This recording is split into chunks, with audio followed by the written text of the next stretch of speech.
and then they'll figure it out. But if you're trying to keep someone motivated for the long term, that motivation has to come intrinsically. You can't just create it, nor can you be the crutch for them if they don't have that intrinsic motivation. So you have to make sure people actually are high energy and want to do what you want them to do or what you want to work with them. Reading signals is very, very important. Signals are what people do despite what they say. So it's important to pay attention to subtle signals. We all know that socially, if someone treats a waiter or waitress in a restaurant really badly, then it's only a matter of time until they treat you badly. If somebody screws over an enemy and is vindictive towards them, well, it's only a matter of time before they redefine you from friend to enemy and you feel their wrath. So angry, outraged, vindictive, short-term thinking people are essentially that way in many interactions in your life. People are oddly consistent. It's one of the things you learn about them. So you want to find long-term people. You want to find people who seem irrationally ethical. For example, I had one friend of mine whose company I invested in, and the company failed, and he could have wiped out all the investors. But he kept putting more and more personal money in. Through 3 different pivots, he put personal money in until the company finally succeeded. And in the process, he never wiped out the investors. And I was always grateful to him for that. I said, like, wow, that's amazing that, you were so good to your investors. You didn't wipe them out. And he got offended by that. He said, I didn't do it for you. I didn't do it for my investors. I did it for me. It's my own self-esteem. It's what I care about. That's how I live my life. That's the kind of person you want to work with. Another quote that I like, I have a tweet on this. I think I read this somewhere else, which is, I'm not taking credit for this, but I modified it a little bit, which is that self-esteem is a reputation that you have with yourself. You always know. Good people, moral people, ethical people, easy to work with people, reliable people, tend to have very high self-esteem because they have very good reputation with themselves and they understand. It's not ego. Self-esteem and ego are different things. Because ego can be undeserved, but self-esteem, at least you feel like you lived up to your own internal moral code of ethics. And so it's very hard to work with people who end up being low integrity. That it's hard to figure out who's high integrity and low integrity. Generally, the more someone is saying that they're moral and ethical and high integrity, the less likely they're to be that way. It's very much like status signaling. If you overtly bid for status, if you overtly talk about being high status, that is a low status community. If you openly talk about how honest and reliable and trustworthy you are, you're probably not that honest and trustworthy. That is a characteristic of con men. So yeah, take an industry in which you can play long-term games with long-term people. Let's give this last tweet. You said, don't partner with cynics and pessimists. Their beliefs are self-fulfilling. Yeah, essentially, to create things, you have to be a rational optimist. Rational in the sense that you have to see the world for what it really is, and yet you have to be optimistic about your own capabilities and your ability to get things done. We all know people who are consistently pessimistic, who will shoot down everything. Everyone in their life has like the helpful critical guy, right? He thinks he's being helpful, but he's actually being critical, and he's a downer on everything.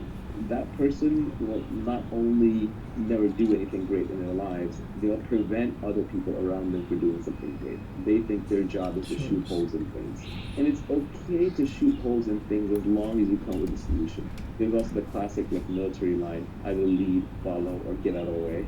And these people want a fourth option, where they don't want to lead, they don't want to follow, but they don't want to get out of the way. They want to tell you why the thing's not going to work. And all the really successful people I know have a very strong action bias. They just do things. The easiest way to figure out if something's viable or not is by doing it. At least do the first step and the second step and the third and then decide.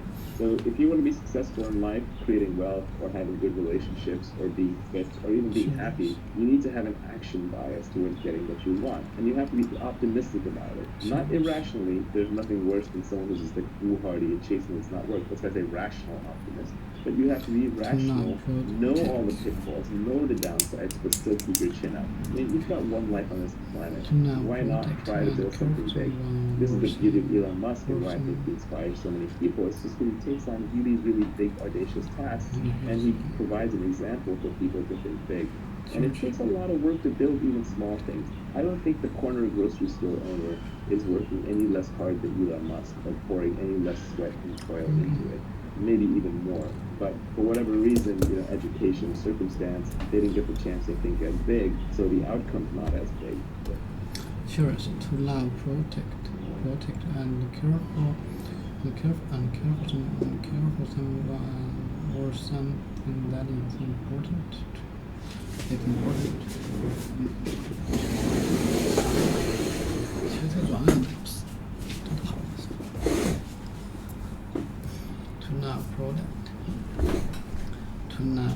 protect and care for someone, and care for someone, and care for someone, and care for someone or something that is important. Yes.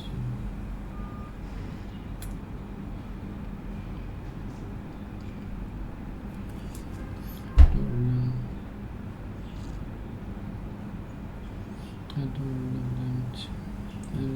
I do love them their independence. Was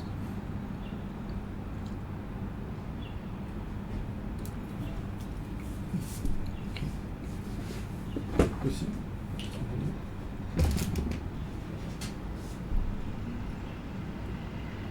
Serious.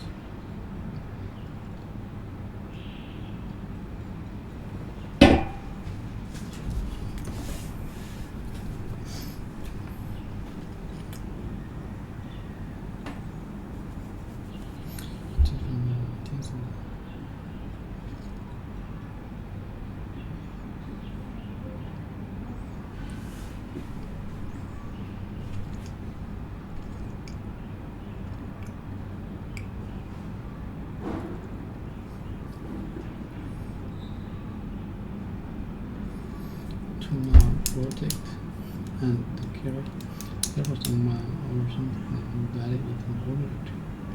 All the edge is matched. I try to add to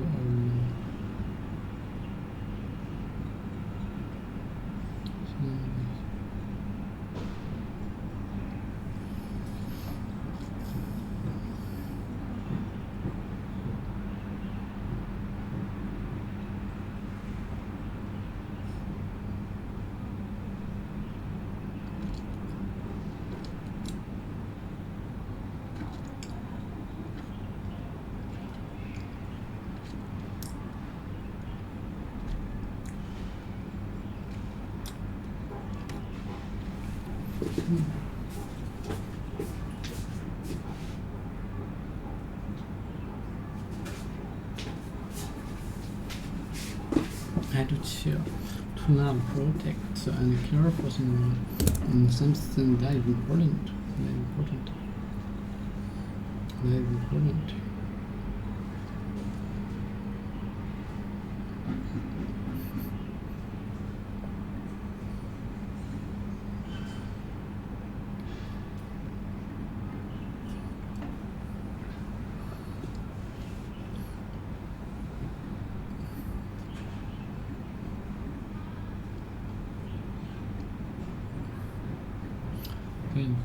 What's meaning of this? Serious.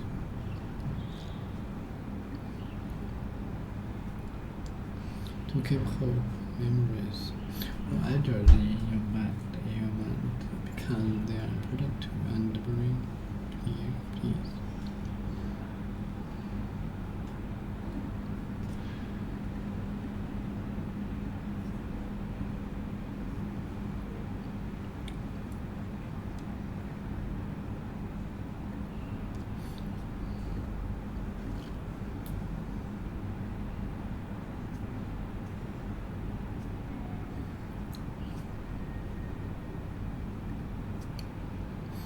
Arrogant.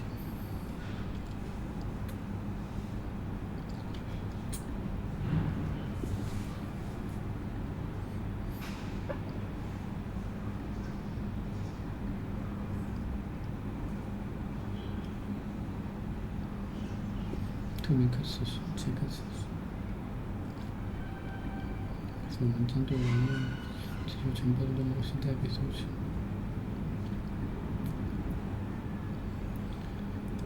So I have failed.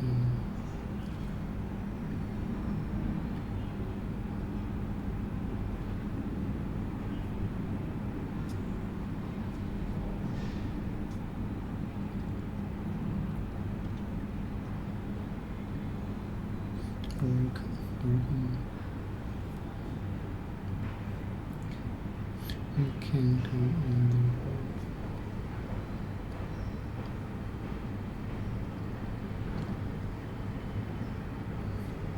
边列表。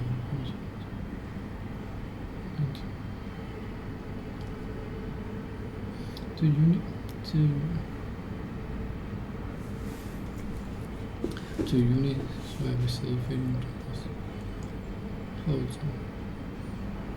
者有带兵自己投下去的武装，是以构建为一种为它是以构建为一种模式主体。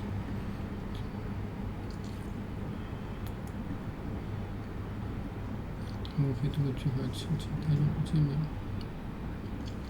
把最终就开始。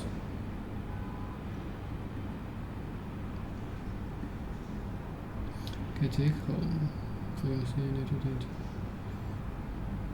不是，这真的没事。但是我们能够继续把开放途径。近几年，都发布了 iOS 前版安卓前。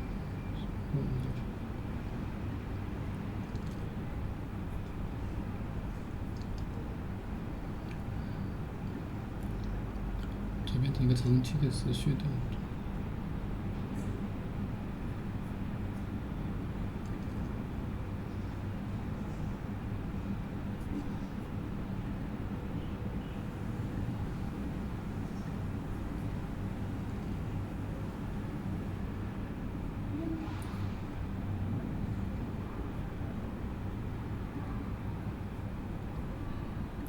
Ways. Miswak. Alerts. 前面字幕。1%alert effect.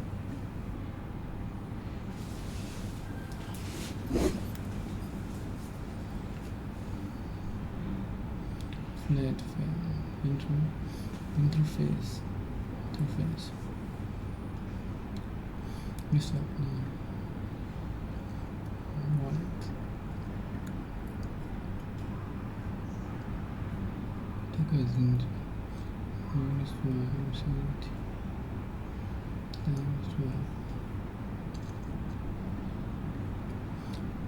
今天稳定币可以开放了。今天是比特币稳定币开放。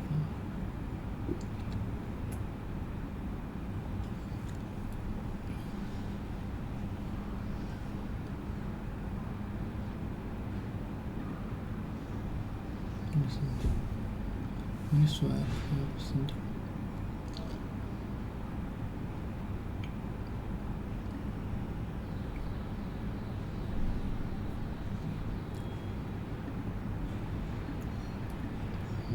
这是非常重要的一个事情。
对，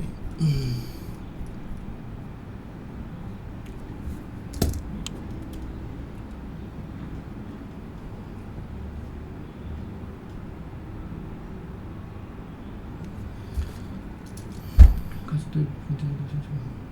difficult to receive.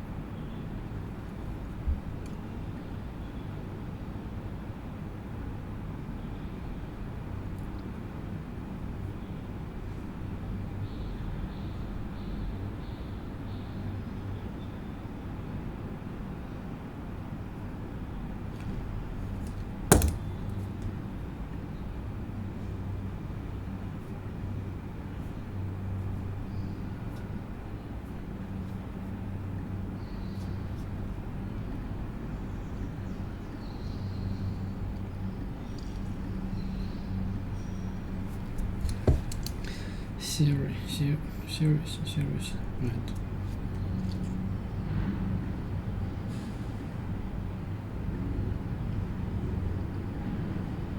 Listen to me. Freedom free expression is cherish the right. 就是in the protect them.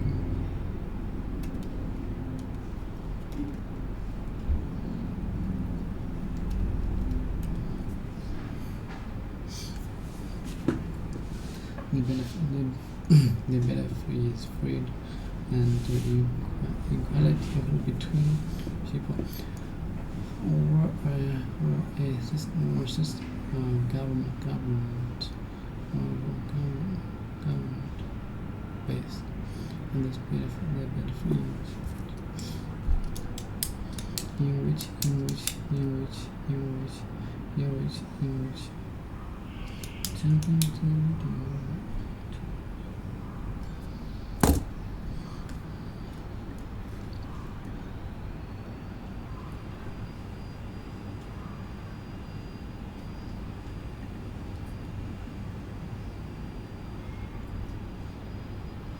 what is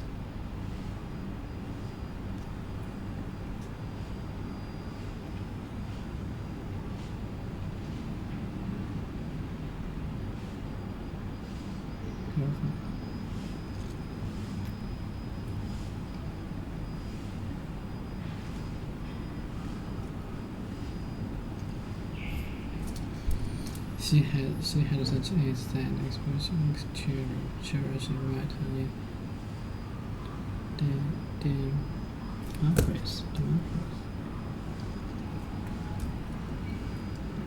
Democracy, the benefit in freedom and equality between people. Equality.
手法这么快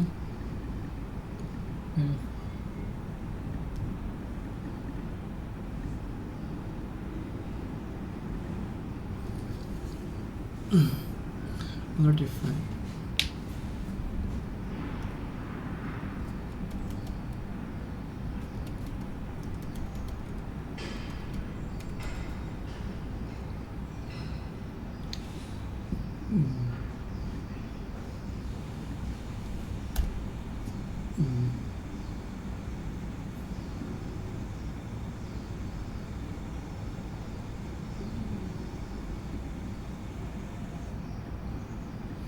分之2千分之1。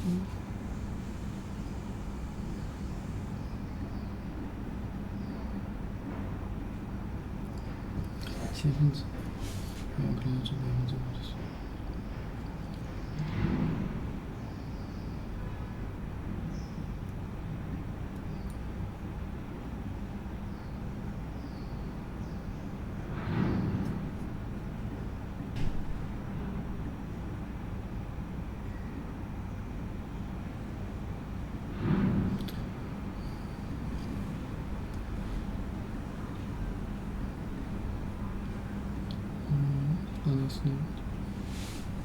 这个可持续的对后者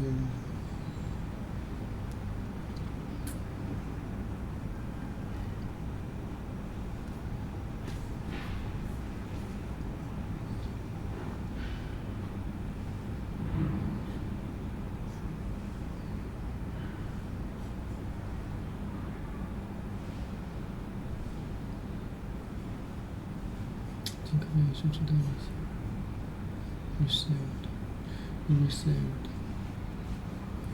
这可否有交易者上是输出代表，选择交换的代表你会做。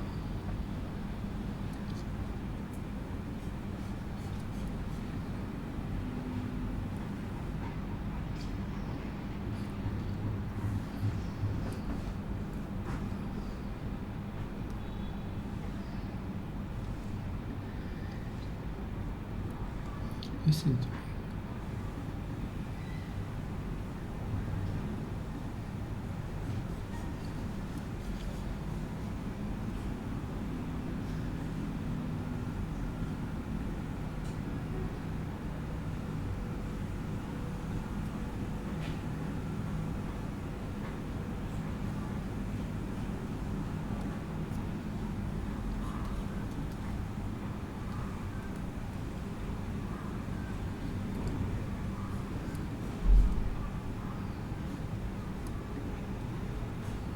This year.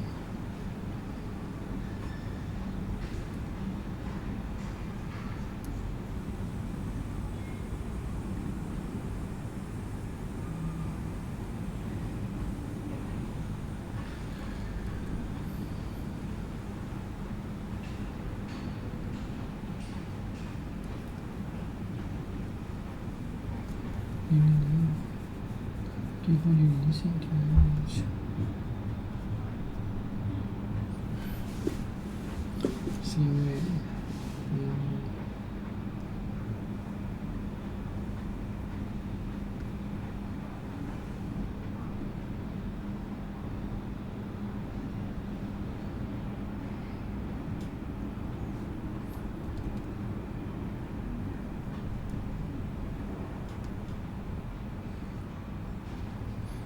情不定的。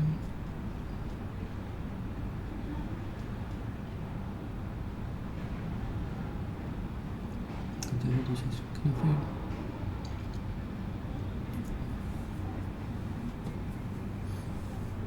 7分之5。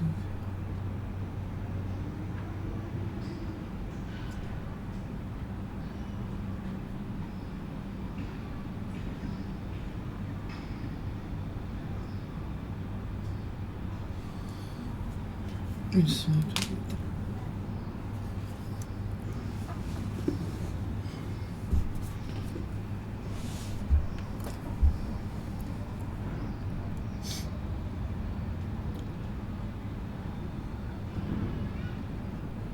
So we want to the macros benefit you freedom and equality between people. Resist government-based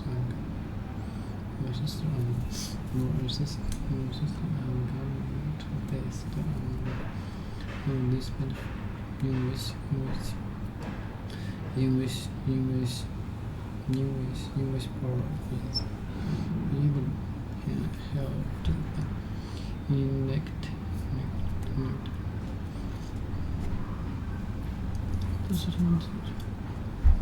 by elect elected representative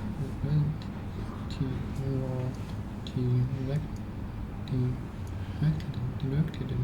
by the people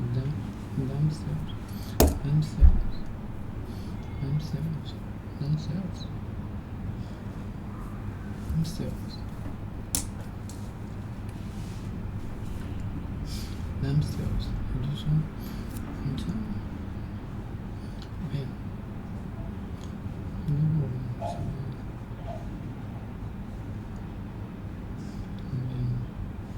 The benefit is freedom and equality between people, or a system government based on this benefit.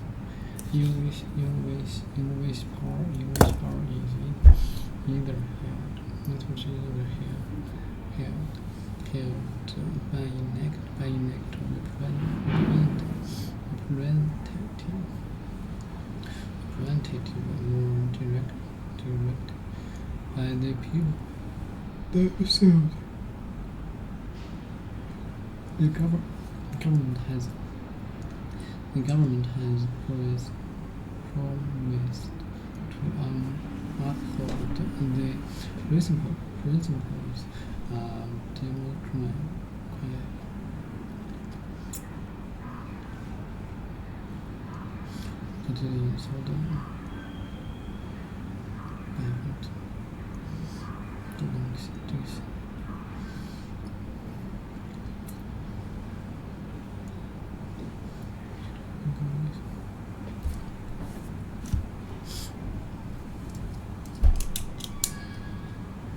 The government has promised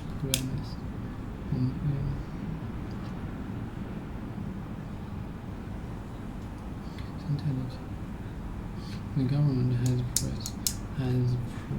promised to uphold the principles of democracy.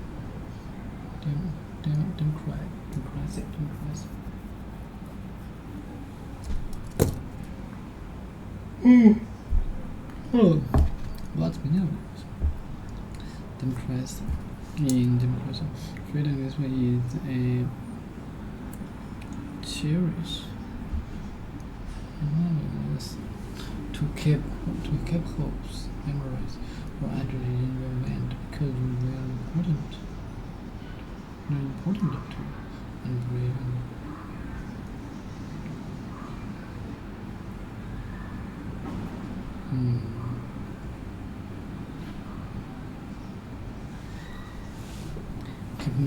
Keep hope. Memories, alright.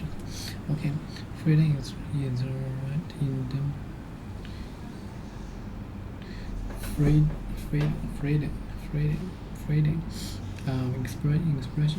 Freedom of expression is a cherished right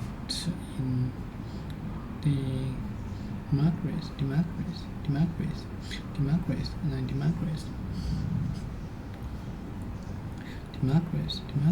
Freedom of expression is a cherished right in democracy. Freedom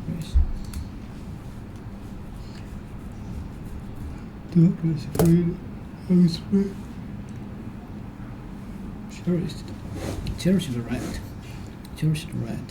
Cherished right in democracy. No,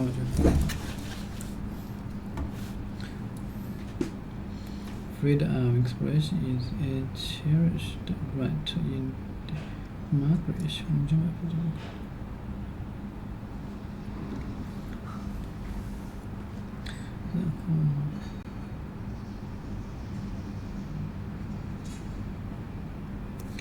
Okay, freedom of expression is a cherished right in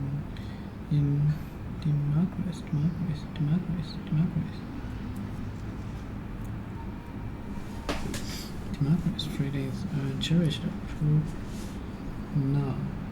now protect and care for someone and something that is important. freedom is democracy.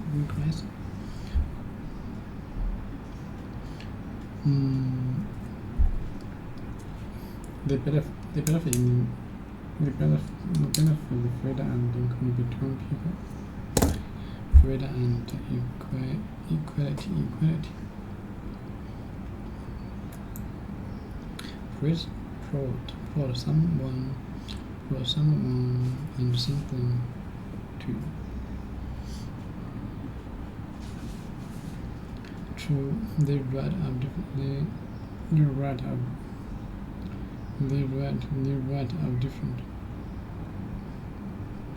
of different groups of people to have a similar social protection and receive the same treatment. The right different group of people. The right of different group of people to have a similar social protection and receive the same treatment. Correct.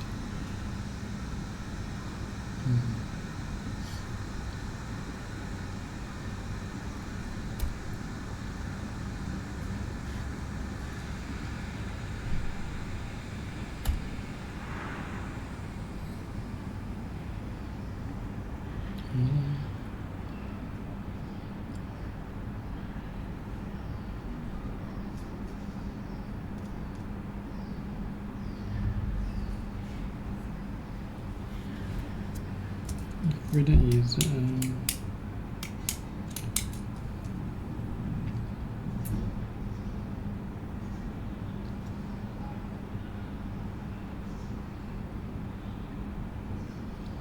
correct.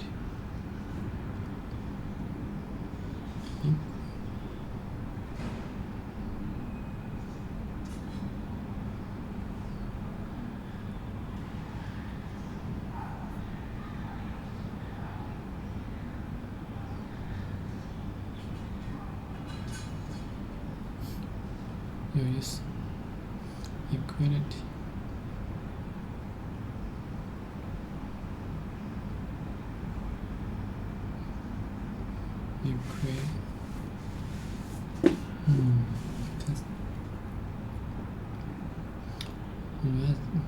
The right for people to have some social protection to receive the same.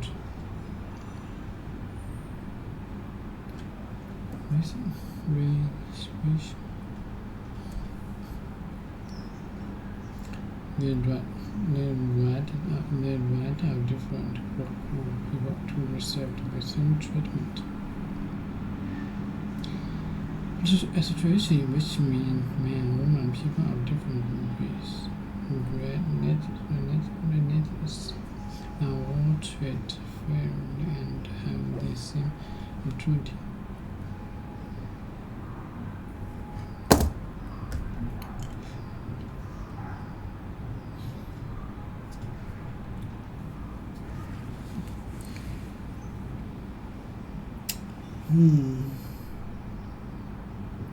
Freedom is the cherished right in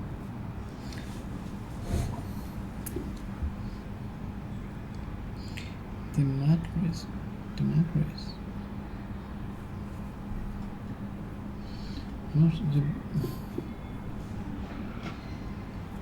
The benefit is freedom and democracy between two people.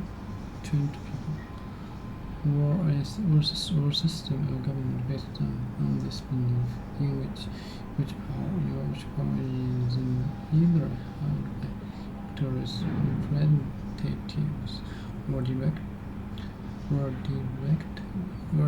by the people.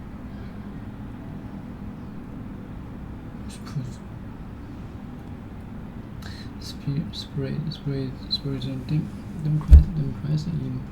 democracy.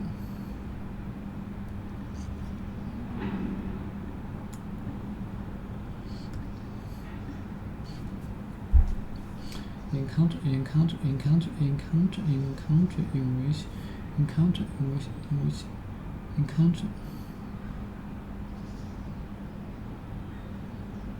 country in in country in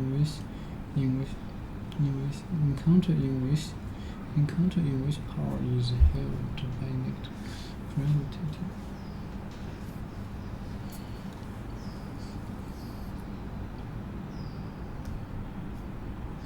The benefit is freedom and equality between people, or a system of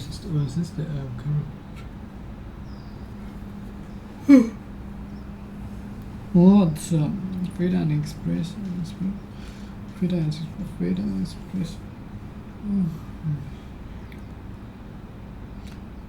is a right.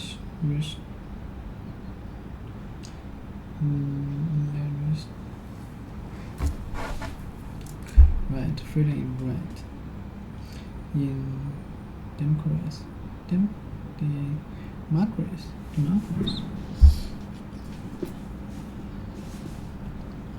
Our country in which power is held by represented a strong opportunity option in most. The government has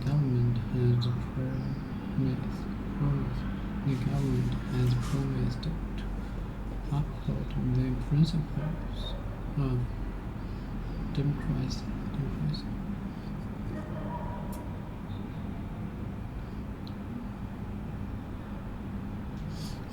The government has promised to uphold the principles of democracy.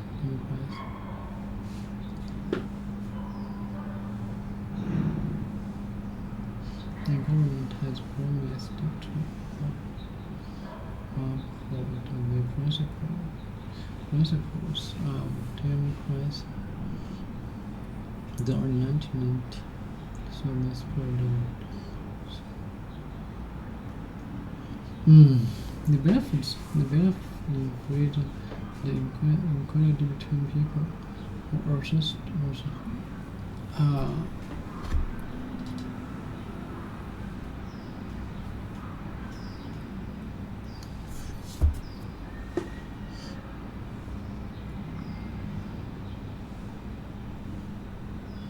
or a system governed based on this belief, in which power is either held by elect representative or direct by the people themselves. 那我还是没明白。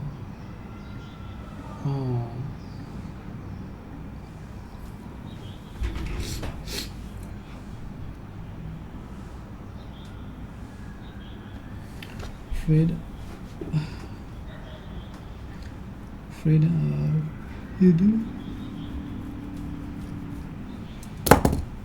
always believe in freedom and equality.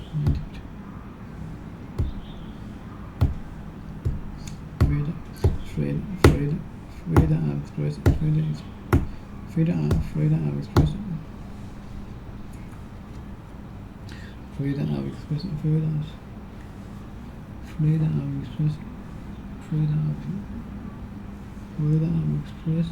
is a cherished right in democracy. That's democracy. Freedom of expression, the belief, the freedom and equality between equality.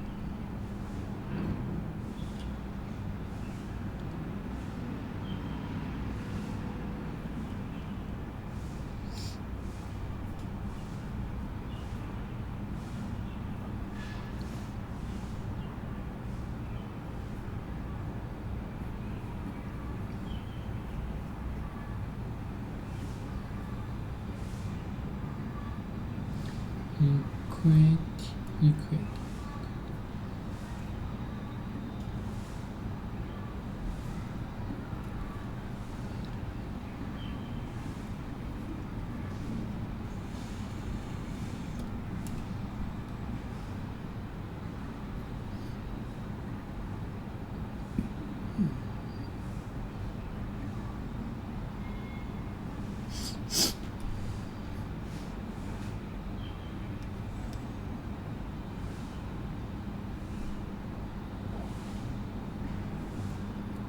the value of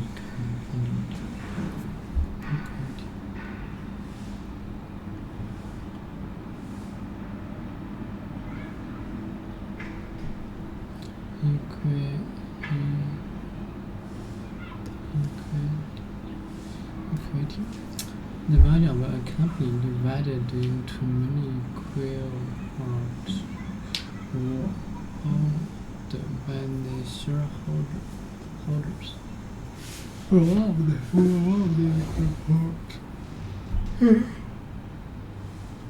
the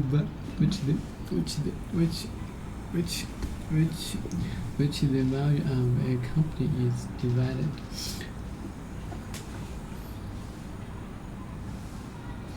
He sold his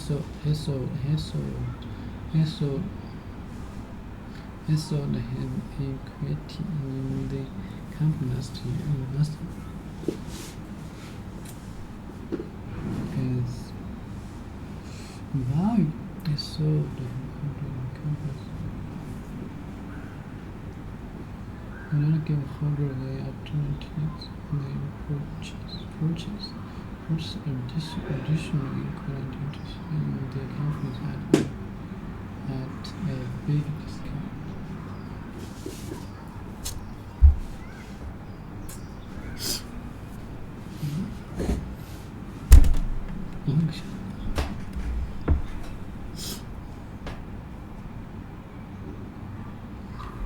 Fair, the situation in which everyone is treated fairly according to their needs, and no group of people is given special treatment.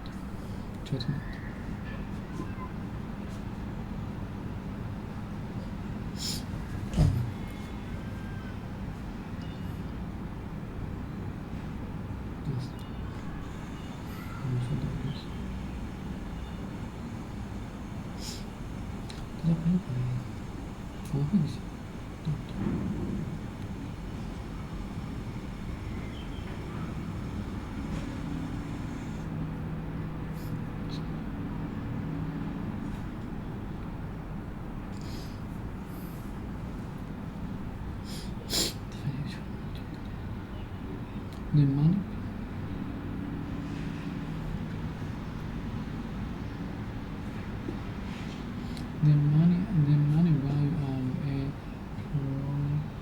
property or business object. Davis.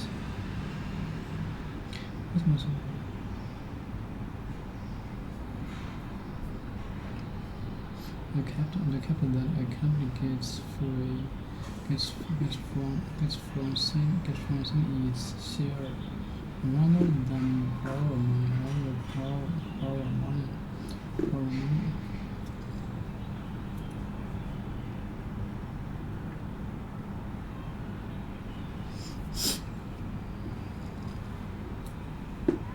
The value of a company divided into many equal parts owned by the shareholders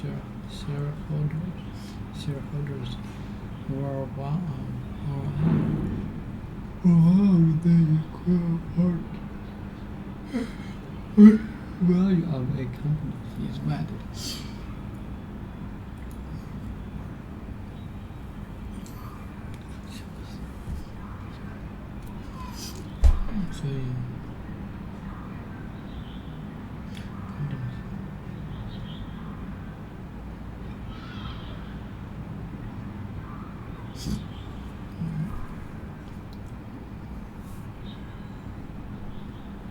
The value of a company divided into many equal parts owned by the shareholders were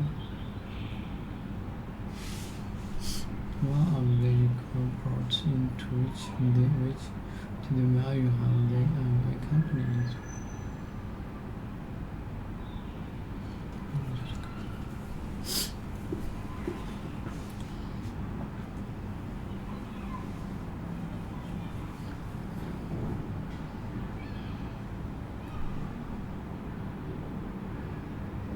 The value of a company company divided into many equal parts owned by the shareholders or one of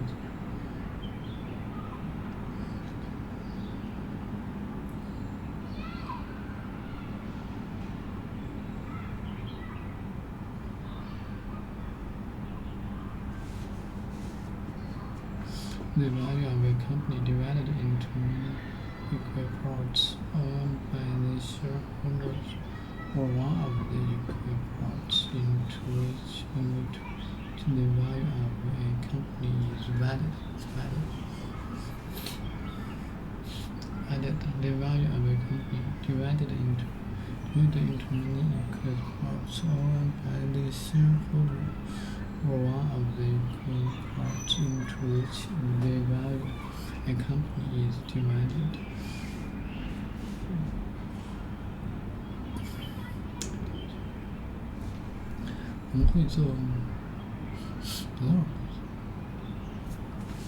The value of a company divided into many equal parts owned by the shareholders or one of the equal parts into which the value of a company divided.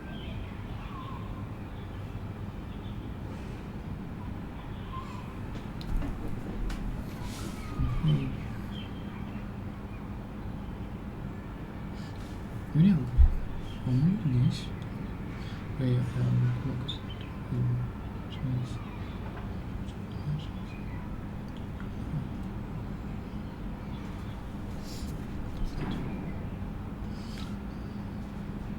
the value of a company divided into many equal parts owned by the shareholders or one of the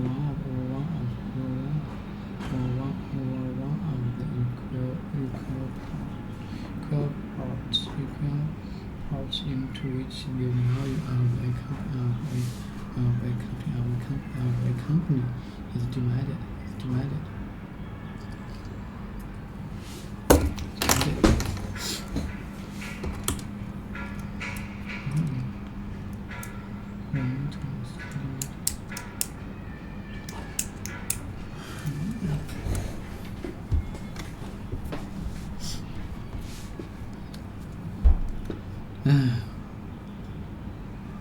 Freedom of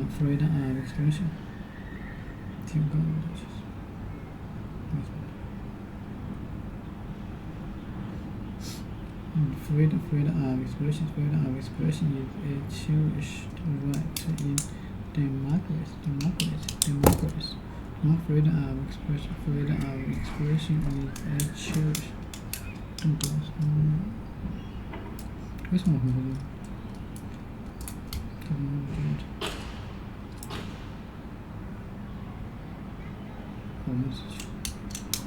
Freedom of expression is a cherished right in democracy.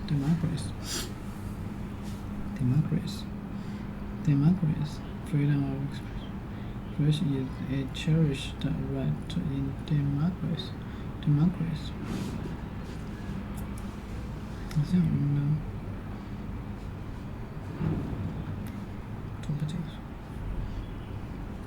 Freedom of expression is a cherished right in democracy. Freedom of expression. Secret. Value of a company divided into equal parts. Fairness. A situation in which everyone is treated fairly.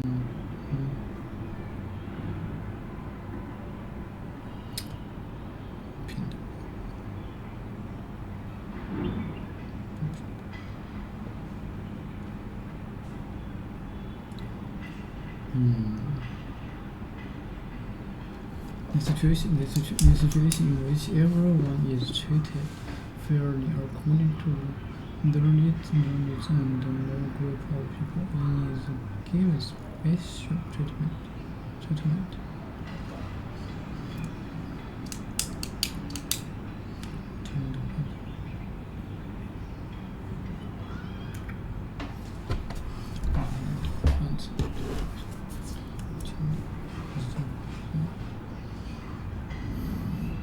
are socially based on creating and social justice.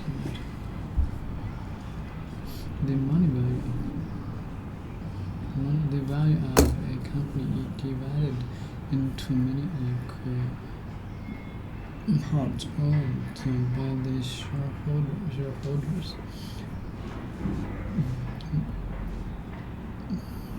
Or one of the equal parts into which the value of a company is divided. When a company is divided into which the value of a company is divided. I said the value of a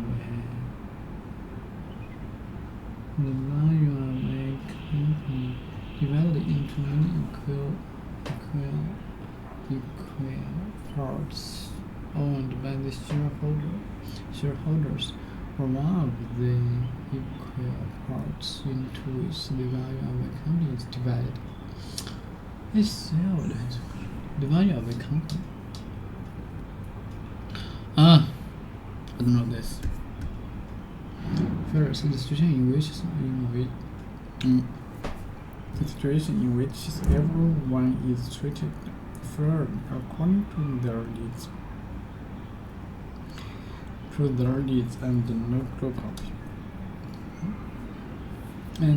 no group of people is given special treatment. The money value of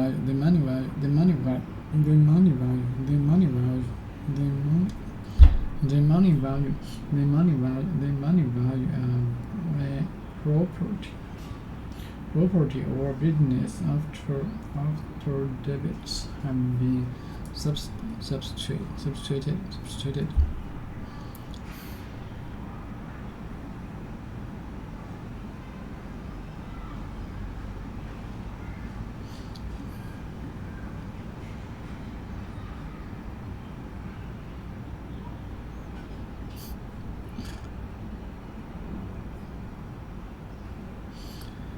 The capital that a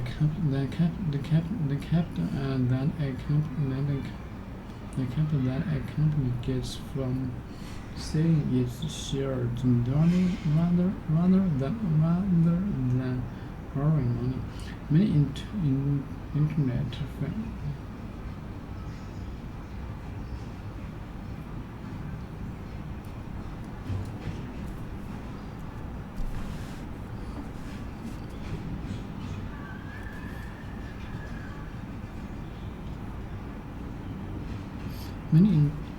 internet firm has finance.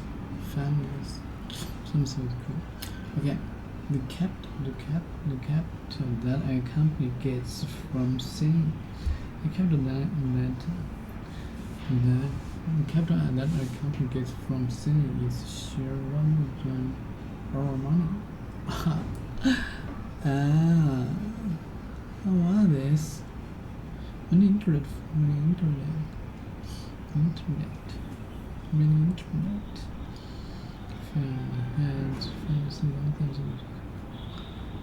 the capital that a company gets from selling its share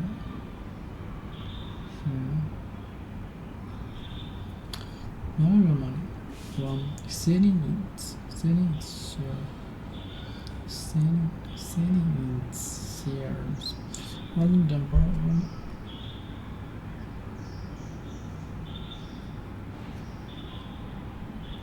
负债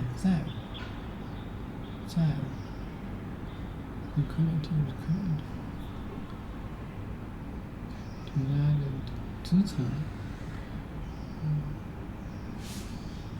借贷divided into equal parts owned by the shareholder, or one of the equal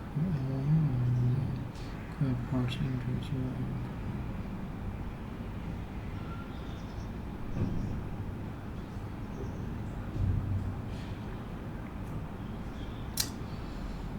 the value of value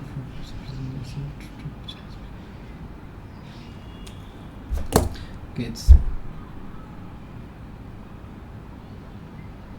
生词写了，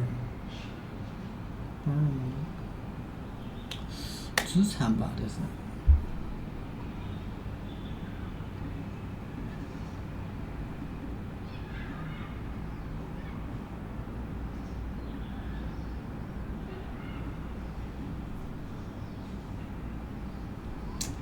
Stress, value, the value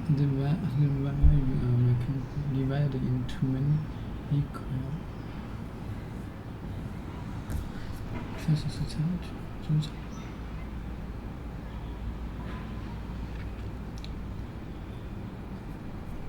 Equity.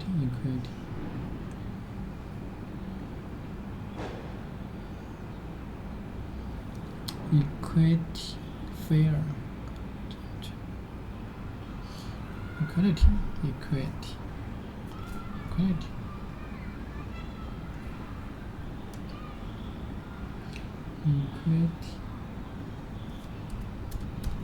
完全不一样。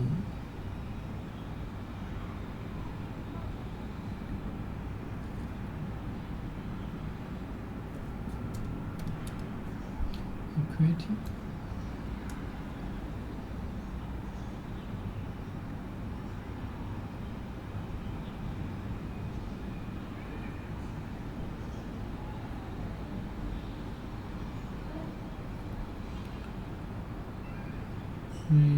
Netty. Sense. Equity.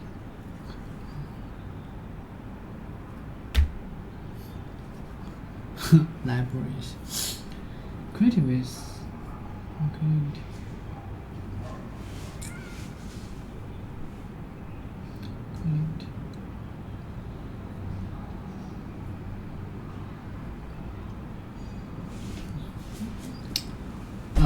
Value. 对吗？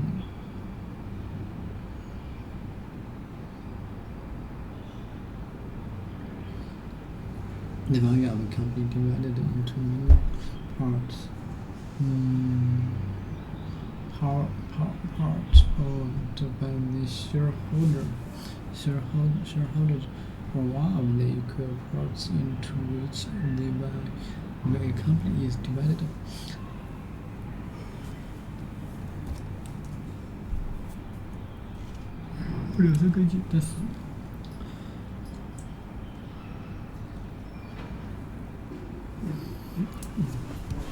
He sold his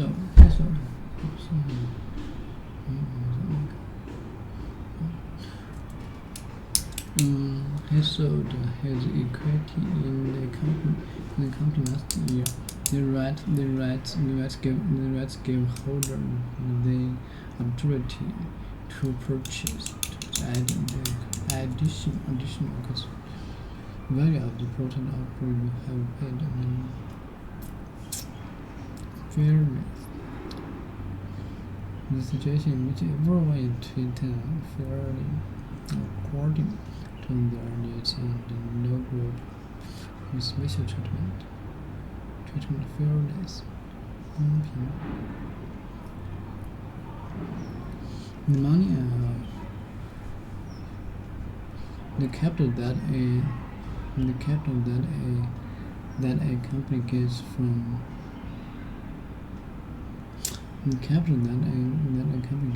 selling its share rather than borrow money.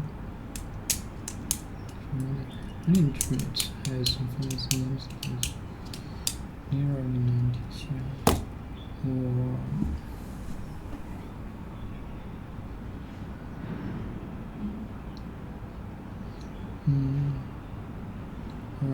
the quality will go on sale to investors.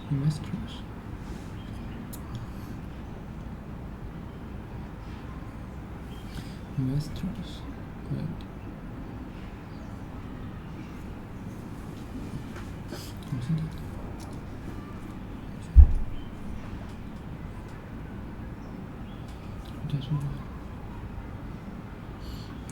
The benefit is freedom and equality between people. or system of government based on the belief in which power is either held by elected representative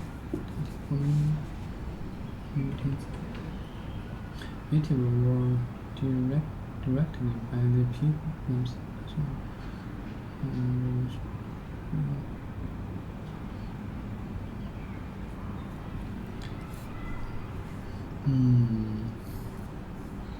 Games.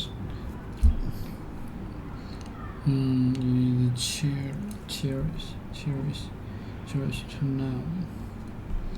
Freedom either cherish to now protect and care for someone or something that is important to all that should add to allow them in independence. Harmless process is freed now protect and wisdom. Care for someone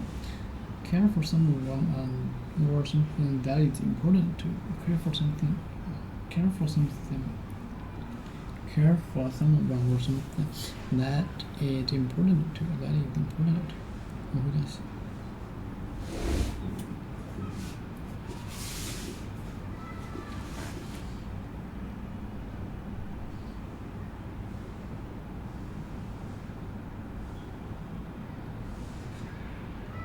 To now protect and care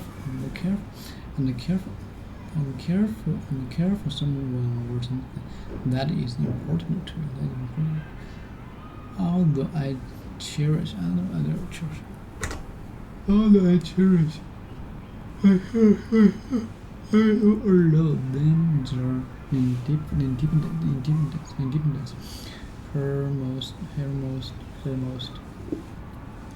her most cherished process is this song. Her most cherished process is in 1926 later from 第一个我蒙对了，但是第二个我没记住。Quality, quality with equality. You kept that counting.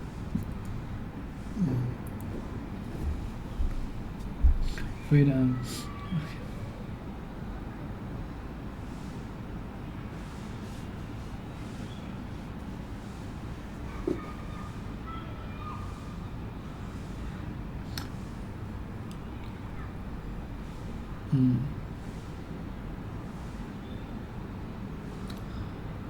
Freedom of expression.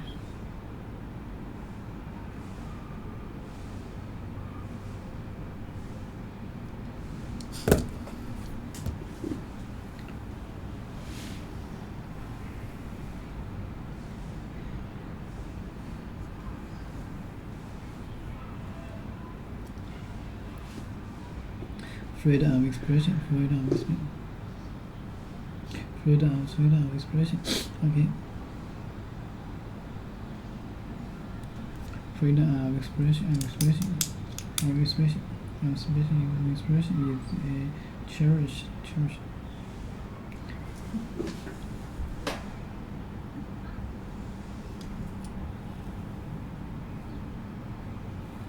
Freedom of expression.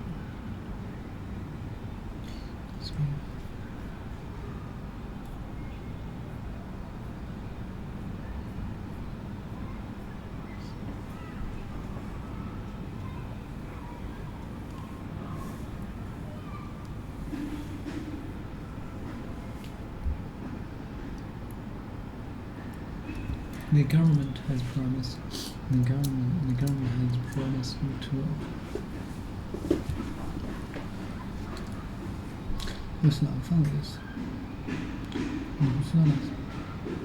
to The early 19th saw the prototype in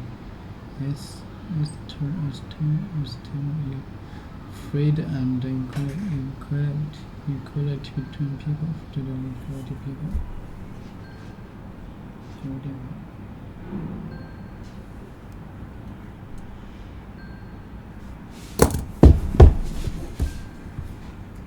Done.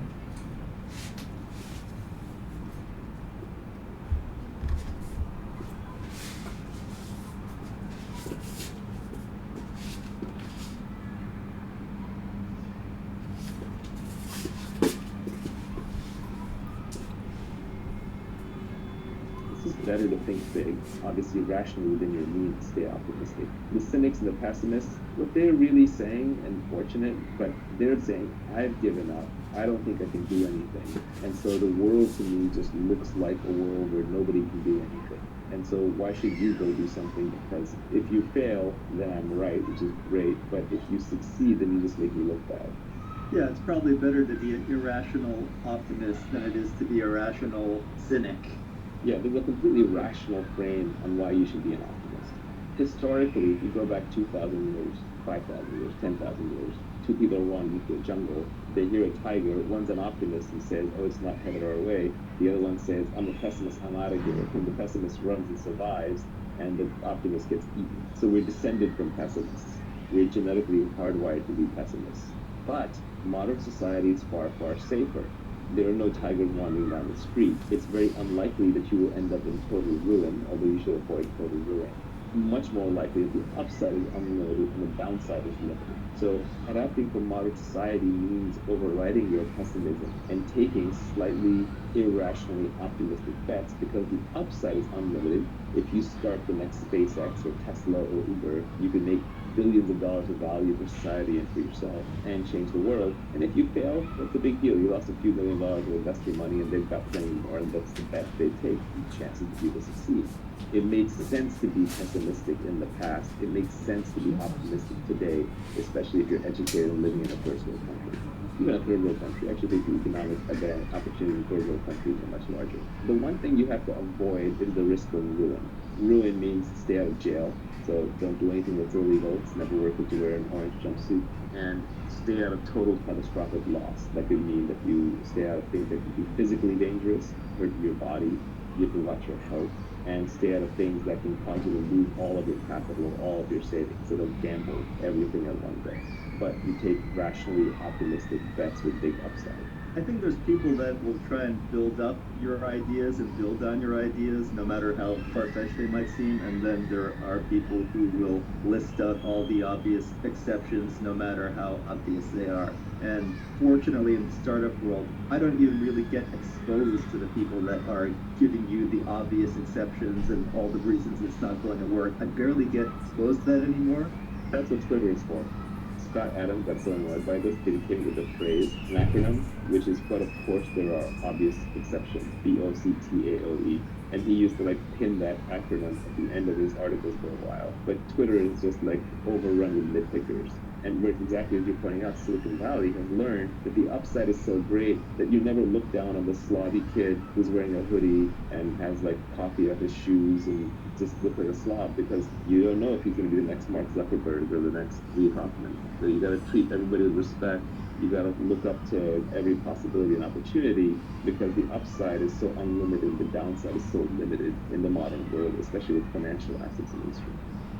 You want to talk a little bit about the skills that you need, in particular specific knowledge, accountability, leverage, and judgment.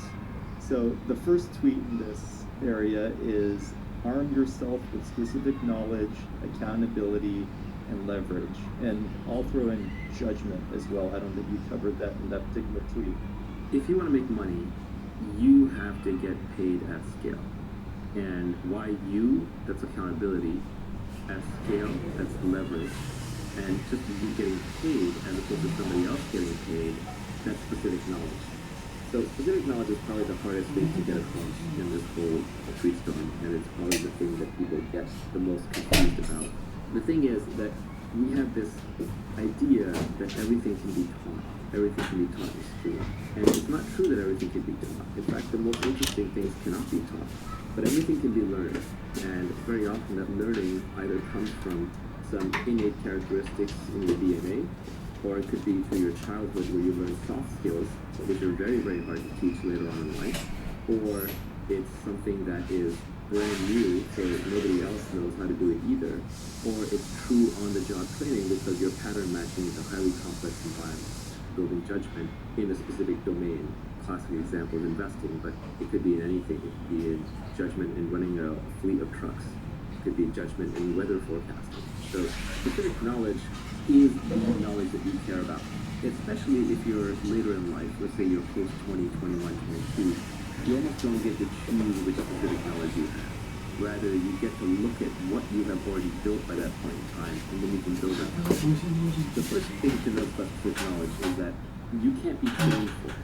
If you can be trained for it, if you can go to a class and learn specific knowledge, then somebody else can be trained for it too. And then we can mass produce and mass train people. Heck, we can even program computers to do it, and eventually we can program robots to walk around doing it. So if that's the case, then you're extremely replaceable, and all we have to pay you is the minimum wage that we have to pay you to get you to do it, when there are lots of other takers who can be trained to do it. So really, your returns just devolve into your cost of training plus the return on investment on that training. So you really want to pick up specific knowledge. You need your schooling, you need your training to be able to capitalize on the best specific knowledge, but the part of it that you get paid for is the specific knowledge. For example, someone who goes and gets a degree in psychology and then becomes a salesperson. Well, if they were already a formidable salesperson and had great salesmanship to begin with, then the psychology degree is leverage. It arms them and they do much better at sales. But if they were always an introvert, never very good at sales, and they're trying to use psychology to learn sales, they're just not going to get that great at it. Specific knowledge is found much more by pursuing your innate talents, your genuine curiosity, and your passion. It's not by going to school for whatever is the hottest job. It's not for going into whatever field investors say is the hottest. Very often, specific knowledge is at the edge of knowledge. It's also stuff that's just being figured out or is really hard to figure out. So if you're not 100% into it, somebody else who is 100% into it will outperform you. And they won't just outperform you by a little bit, they'll outperform you by a lot. Because now we're operating the domain of ideas, compound interest really applies and leverage really applies. So if you're operating with 1,000 times leverage and somebody is right 80% of the time and somebody else is right 90% of the time, the person who's right 90% of the time will literally get paid hundreds of times more by the market because of the leverage and because of the compounding factors and that. So you really want to make sure you're good at it, so your genuine curiosity is very important. So very often, it's not something you sit down and you reason about. It's more found by observation. You almost have to look back on your own life and see what you're actually good at. For example, I wanted to be a scientist, and that is where a lot of my moral hierarchy comes from. I view scientists at the top of the production chain for humanity. And the group of scientists who have made real breakthroughs and contributions have probably added more to human society, I think, than any single other class of human beings. Not to take away anything from art or politics or engineering or business, but without the science, we'd still be scrabbling in the dirt, fighting with sticks and trying to start fires. My whole value system was built around scientists, and I wanted to be a great scientist. But when I actually look back at what I was uniquely good at and what I ended up spending my time doing, it was more around making money, tinkering with technology, and selling people on things, explaining things, talking to people. So I have some sales skills, which is a form of specific knowledge that I have. I have some analytical skills around how to make money, and I have this ability to absorb data, obsess about it, and break it down, and that is a specific skill that I had. I also just love tinkering with technology, and all of this stuff feels like play to me, but it looks like work to others. So there are other people to whom these things would be hard. They say like, well, how do I get good at being pithy and selling ideas? Well, if you're not already good at it, or if you're not really into it, maybe it's not your thing. Focus on the thing that you are really into. This is ironic, but the first person to actually point out my real specific knowledge was my mother. And she did it as an aside, talking from the kitchen, and she said it when I was like 15 or 16 years old. I was telling a friend of mine that I wanted to be an astrophysicist, and she said, no, you're going to go into business. And I was like, what? My mom's telling me I'm going to be in business? I'm going to be an astrophysicist. I don't know what she's talking about. But mom knew exactly what she was talking about. she had already observed that every time we walked down the street, I would critique the local pizza parlor on why they were selling their slices a certain way with certain toppings and why their process of ordering was this way when it should have been that way. So she knew that I was just had more of a business curious mind, but then my obsession with science combined to create technology, and technology businesses where I found myself. So very often, your specific knowledge is observed and often observed by other people who know you well and revealed in situations rather than something that you come up with. To the extent that specific knowledge is taught, it's on the job, it's through apprenticeships, and that's why the best businesses, the best careers are the apprenticeship careers, because those are things society still has not figured out how to train and automate yet. The classic line here is that Warren Buffett went to Benjamin Graham when he got out of school, and Benjamin Graham was the author of The Intelligent Investor, and sort of modernized or created value investing as a discipline. And Warren Buffett went to Benjamin Graham and offered to work for him for free. And Graham said, actually, you're overpriced. Free is overpriced. And Graham was absolutely right, that when it comes to a very valuable apprenticeship, like the type that Graham was going to give Buffett, Buffett should have been paying him a lot of money. And that right there tells you that those are skills worth knowing. Specific knowledge also tends to be technical and creative. So on the bleeding edge of technology, on the bleeding edge of art, on the bleeding edge of communication. Even today, for example, there are probably meme lords out there on the internet who can create incredible memes that will spread the idea to millions of people, or are very persuasive. Like, for example, Scott Adams is a good example of this. He's essentially becoming one of the most credible people in the world by making accurate predictions through persuasive arguments in videos. And that is specific knowledge that he has built up over the years because he got obsessed with hypnosis when he was young. He learned how to communicate through cartooning. He embraced Periscope early, so he's been practicing lots of conversation. He's read all the books on the topic. He's employed it in his everyday life. If you look at his girlfriend, she's like this beautiful young Instagram model. That is an example of someone who has built up a specific knowledge over the course of his career. It's highly creative. It has elements of being technical in it, and it's something that is never going to be automated. No one's going to take that away from him, because he's also accountable under one brand as Scott Adams, and he's operating with the leverage of media with Periscope and drawing billboard cartoons and writing books. He has massive leverage on top of that brand, and he can build wealth out of it if he wanted to build additional wealth beyond what he already has. Should we be calling it unique knowledge, or does specific knowledge somehow make more sense for it? You know, I came up with this framework when I was really young, and we're talking decades and decades. It's now probably over 30 years old. And so at the time, just specific knowledge stuck with me, so that is how I think about it. The reason I didn't try and change it is because every other term that I found for it was overloaded in a different way. At least specific knowledge isn't that used. I can rebrand it. The problem with unique knowledge is, yeah, maybe it's unique, but if I learn it from somebody else, it's no longer unique. Then we both know it. So it's not so much that it is unique, it's that it is highly specific to the situation, it's specific to the individual, it's specific to the problem, and it can only be built as part of a larger obsession, interest, and time spent in that domain. It can't just be read straight out of a single book, nor can be taught in a single course, nor can be programmed into a single algorithm. Speaking of Scott Adams, he's got a blog post on how to build your career by getting in, say, the top 25 percentile at 3 or more things. And by doing that, you become the only person in the world who can do those 3 things in the 25th percentile. So instead of trying to be the best at one thing, you just try to be very, very good at 3 or more things. Is that a way of building specific knowledge? I actually think the best way is just to follow your own obsession. And somewhere in the back of your mind, you can realize that, hey, actually, this obsession, like, I'll keep an eye out for the commercial aspects of it. But I think if you go around trying to build it a little too deliberately, if you become too goal-oriented on the money, then you won't pick the right thing. You won't actually pick the thing that you love to do, so you won't go deep enough into it. Scott Adams' observation is a good one. It's predicated on statistics. Let's say there's 10,000 areas that are valuable to the human race today. Completely.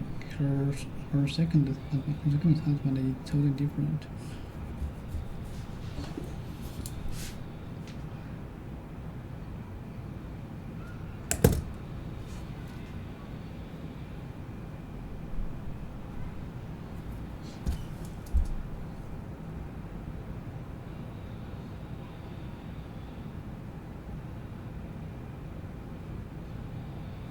我有一种情况下，我会看就是我去查词典，我也知道这个词大概范围的，大体嘛，但是我不知道它精确。比如说，我知道这个词跟什么有关，跟 freedom， 是，我猜测 ，OK， 猜测它大概是什么，我有时候能猜中，因为跟政府、跟自由、跟公平相关。你说这个时候呢 ，OK。Power of the creator， 那这个时候 people themselves， 这个时候他会进来 freedom and equality between people， 这是 OK， 那好强。有时候你发现有 courage， 还有一种是，还有一种比如说 to cherish。除了 project and careful 什么这什么 ，OK， 我知道它的一个意思 ，careful 什么意思？这是 important，OK， 那好 ，right， 但是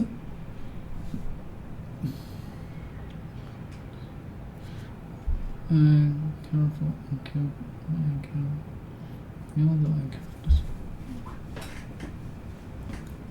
首先你的意思。careful， 所以就是说你实在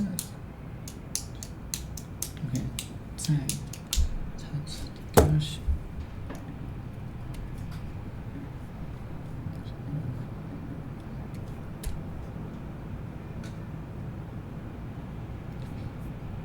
cherish。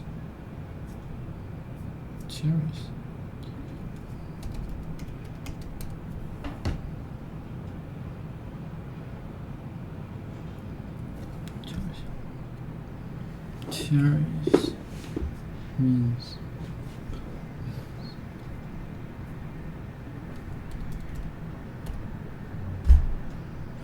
cherish.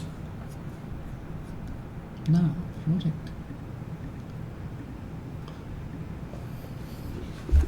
你知道这个词意思，但是你不知道这个词的准确意思。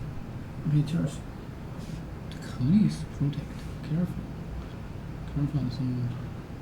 你看来就可以，你看，你可能忘了 protect， 可能忘了 protect。Close the church to keep hope memories. Okay.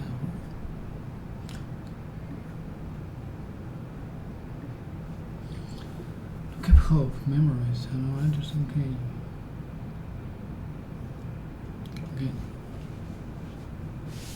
In your mind because they are important. Your brain, you pleasure. Okay.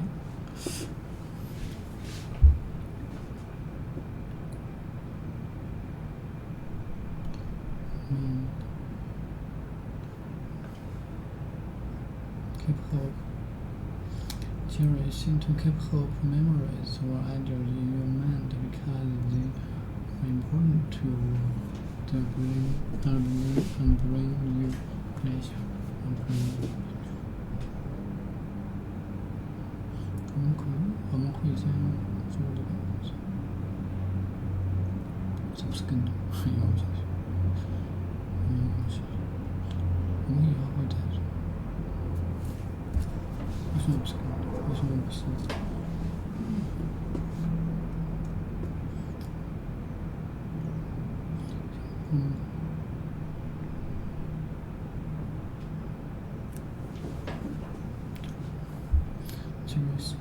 ？Cherish to keep hope memories or enters in your mind because they are important to you and bring you to 为什么是更多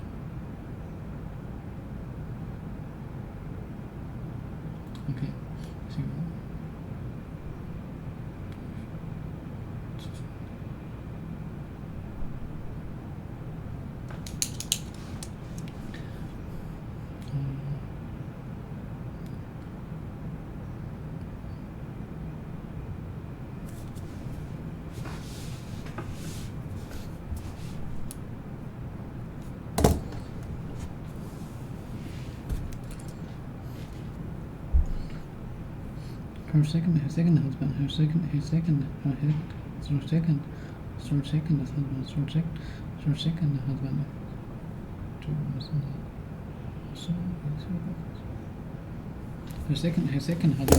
我们会。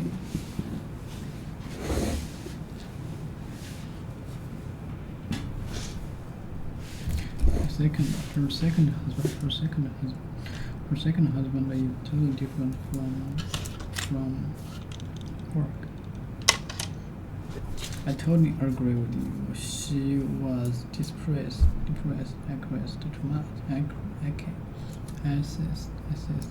depressed, and felt totally hopeless about the future.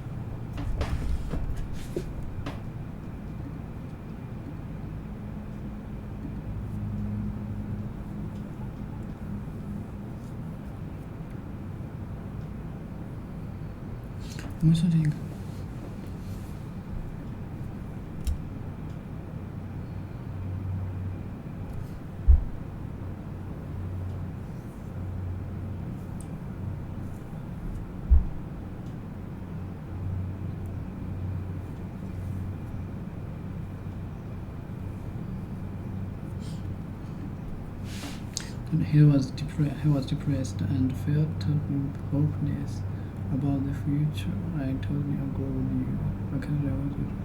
I totally agree with you. She was depressed and felt totally hopeless.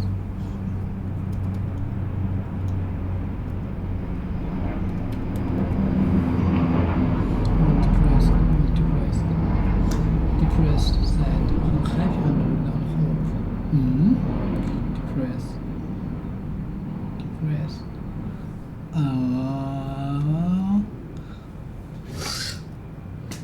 Mad. Depressed. Sad. Mad.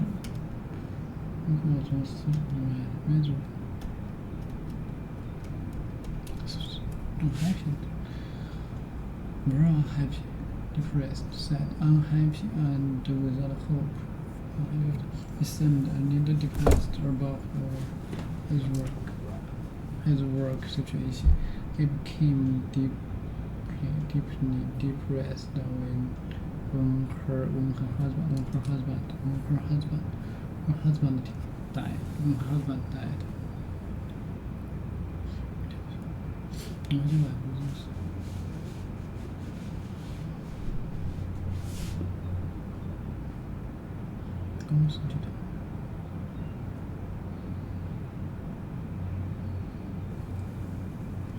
He seemed a little depressed about his work. He seemed a little depressed about his work situation. He became delayed depressed.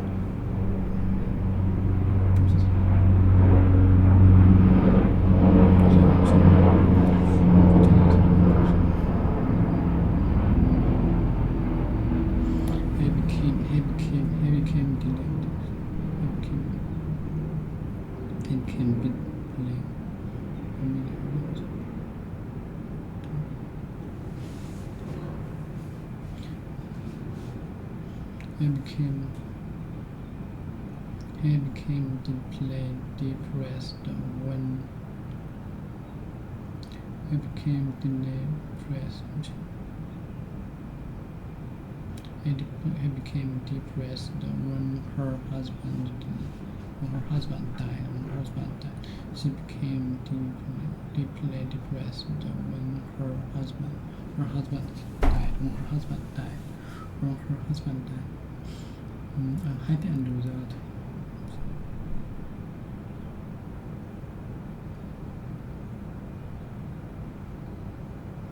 When her husband died. Unhappy and without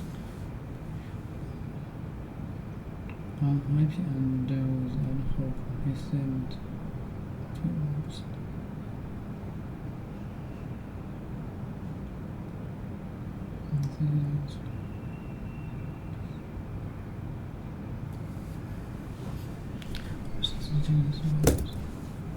He seemed a little depressed about his work situation. He became deeply depressed when her husband died.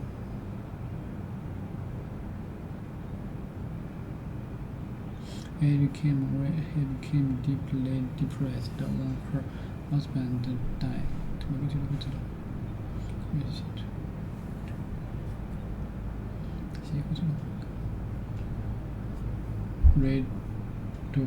Reduced not having enough money, jobs or business activity. She was depressed. She was depressed and felt totally hopeless about the future. Her second husband is totally different from Mark. I totally agree with you. She was depressed and felt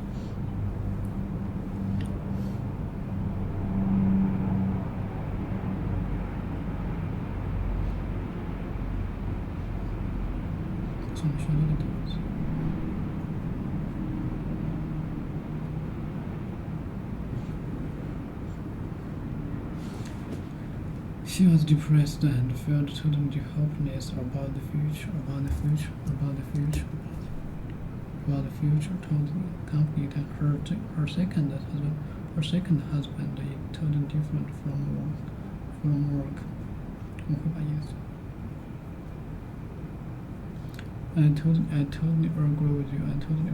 I totally agree with you. She was depressed.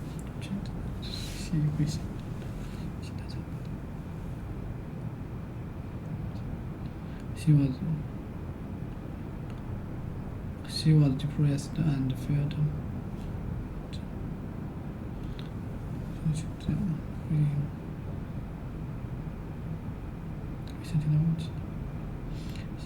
her second husband is totally different from work. I totally agree with you. She looked at him with a surprised expression on her face. Moderness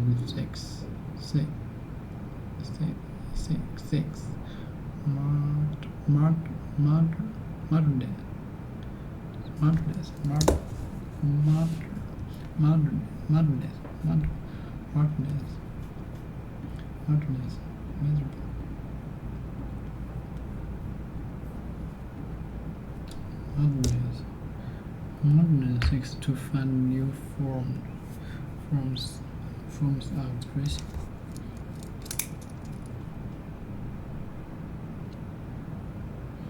Moderness seeks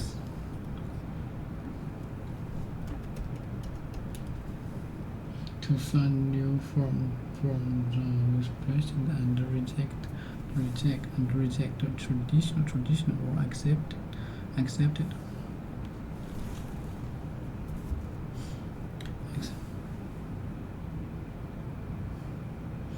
And rejects traditional or accepted ideas in this role. Also,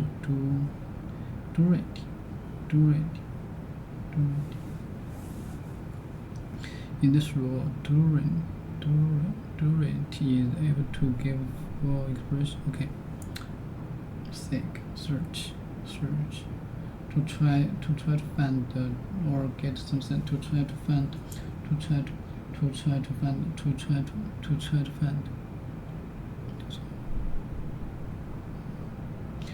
Modernist to find new forms of expression and rejects traditional or accepted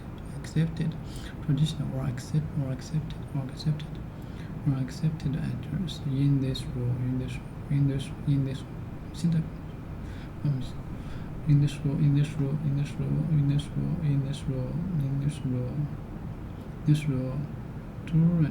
Durant，想不起来。想的东西。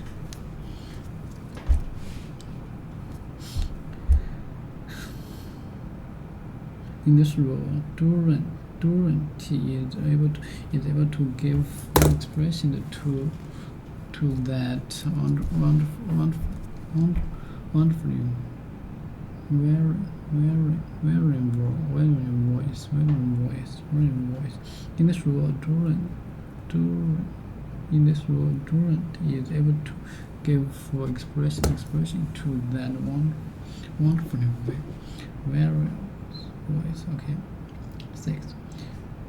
Motherless. The new funds. Okay, motherless. 6 to find new forms. Motherless 6 to find new forms to exist. To forms of expressions and rejects traditional or accept traditional or accepted reject and reject traditional or accepted traditional I don't know this. Take traditional acceptance traditionally to find new forms of existence and reject tradition.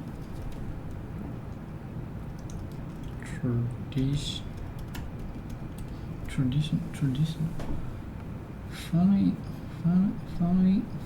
or belonging to the casting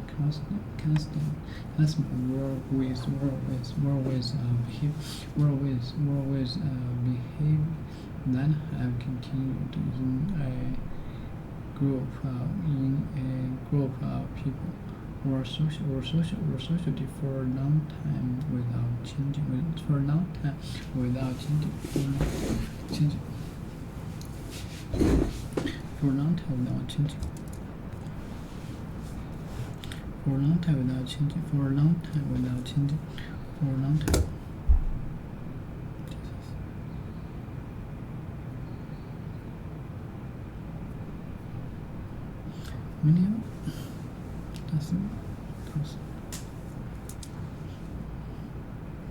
In this role, Durant is able to give full expression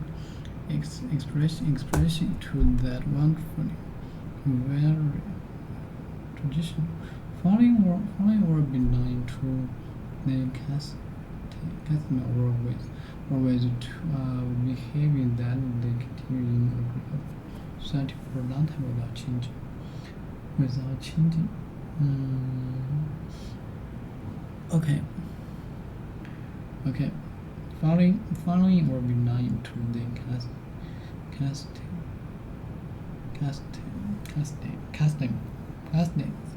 or ways of behaving that have continued in a group of or society for a long time without changing. The receipts retained a group attractment to their traditional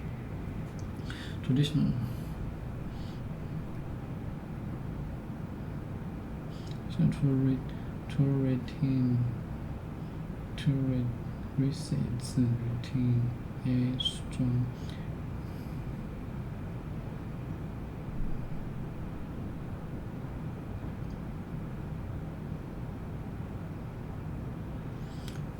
the receipts retain a strong attractment to their traditional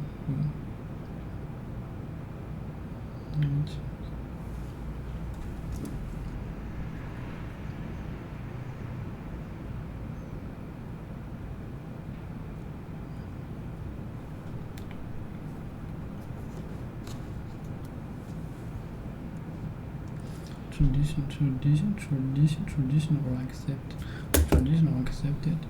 Modern sake to find a new form express and rejects traditional or accept ideas in this rule. Durant is able to give full expression to that wonderfully very.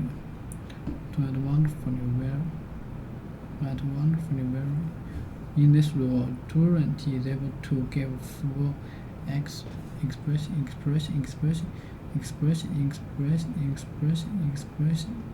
expression to that wonderfully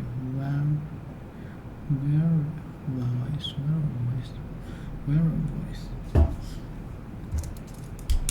In this rule, Durant is able to give full expression to that wonderfully very voice.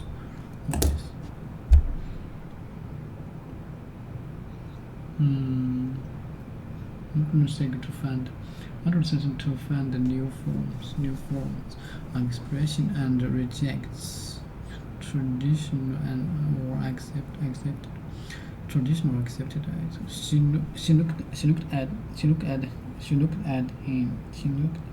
looked at him with surprise.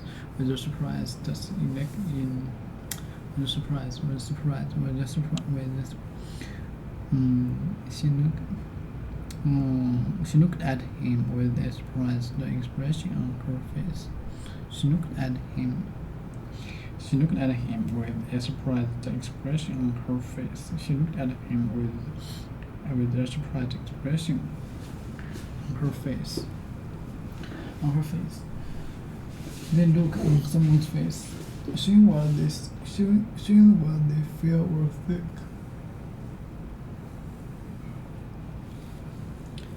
Okay, she looked at him with a surprised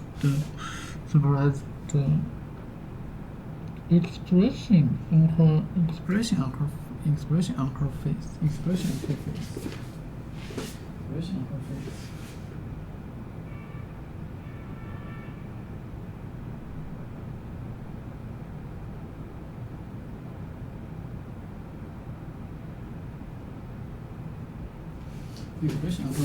Okay. She looked at him with a surprised expression on her face.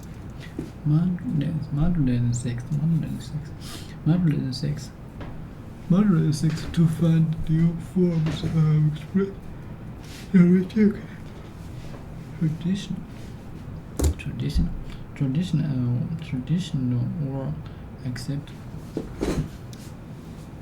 traditional or accepted ideas. Traditional or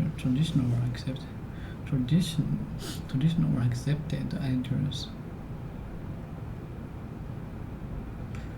Modern sex to find new form to sex to find a new expression.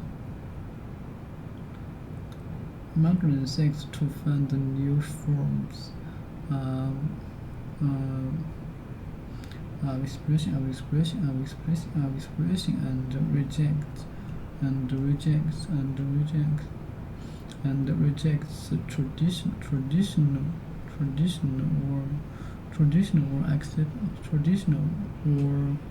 traditional or accepted ideas. In this rule,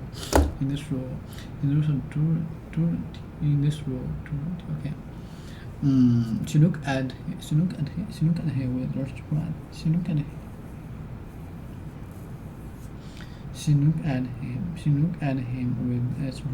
She looked at him with a surprise. She looked at him with a surprise. She looked at him with a surprised expression on her face. She looked at him with a surprise on her face. She looked at him with a surprised expression on her face.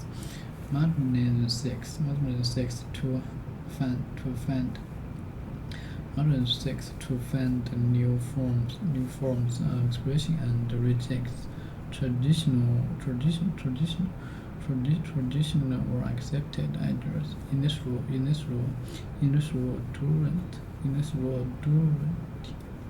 Okay, modern sex. She looked at him. She looked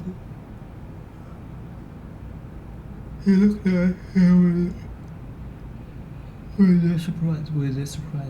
She looked at him with a surprised expression on her face.这样挺好的。She looked at him with a surprise. She looked at him with a surprised expression on her face. Modern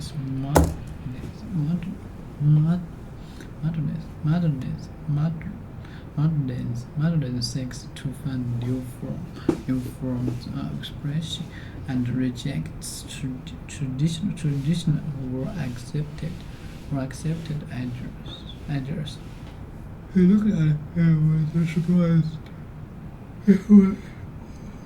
on her face. Modern seeks to find new forms of expression and rejects traditional or accept traditional. 这就是说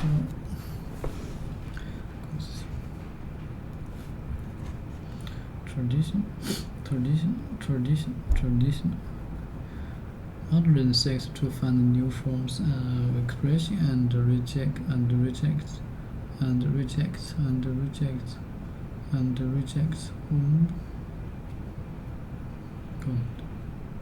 tradition to find the new forms of expression and rejects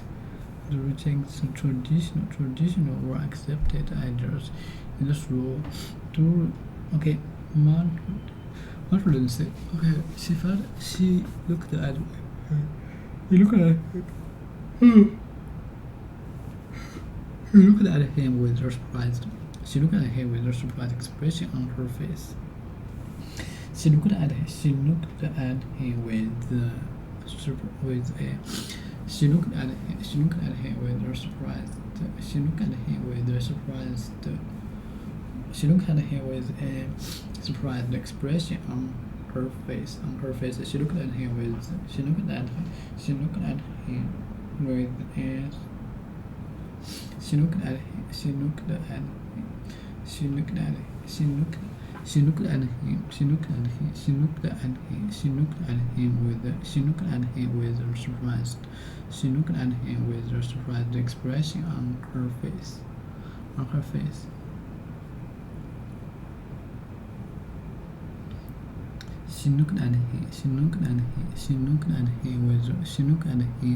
She looked at him with a surprised expression on her face. She looked at him with on her face.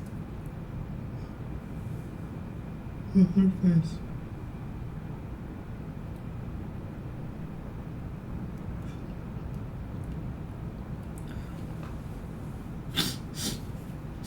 She looked at him in this role.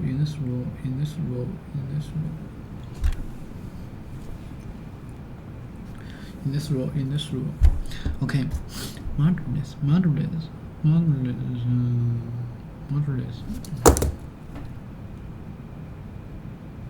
Traditional. Following or belonging to the customer or way behave that they continue in a group of people or associated for a long time without change. A feeling or being happy or comfortable as part of a particular group and having a good relationship with the other members of the group because they welcome you. A sense of belonging is one of the humanity's most basic needs.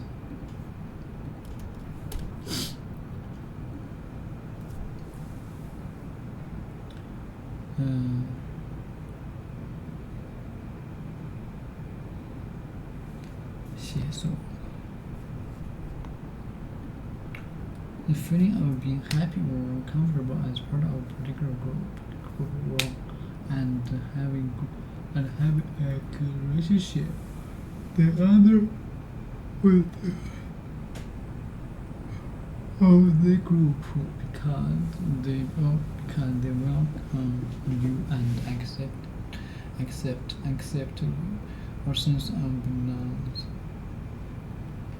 Or sense of belonging is one of the humanity's most basic needs. It's a book about humanity.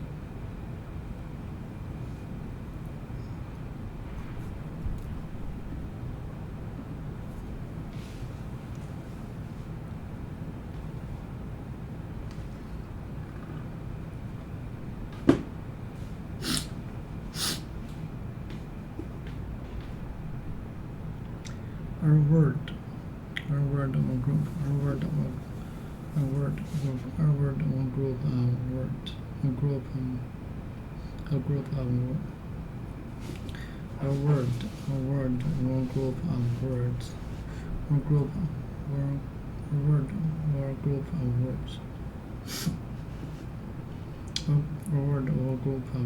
used in a particular situation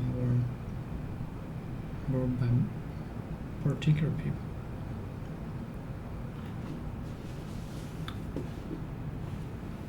He uses a lot of usual expression.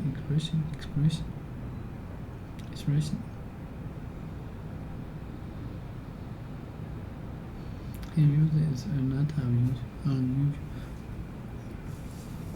expression.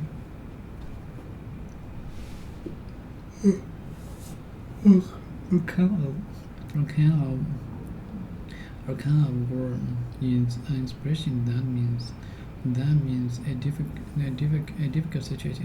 situation. The expression boyfriend. Okay.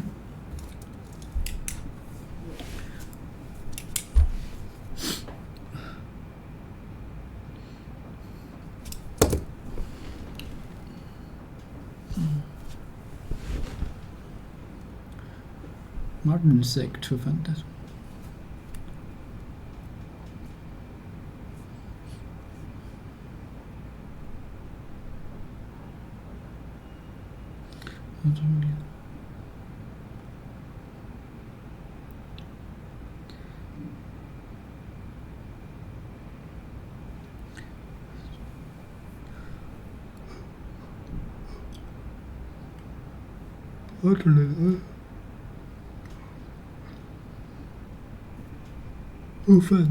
To find new forms of expression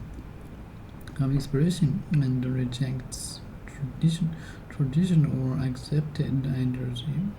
Again, traditional accepted. Modern sec.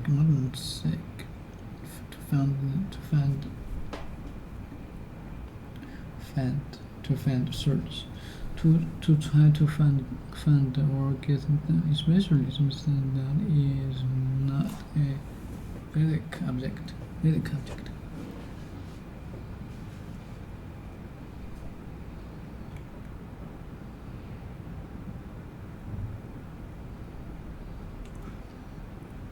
So you go.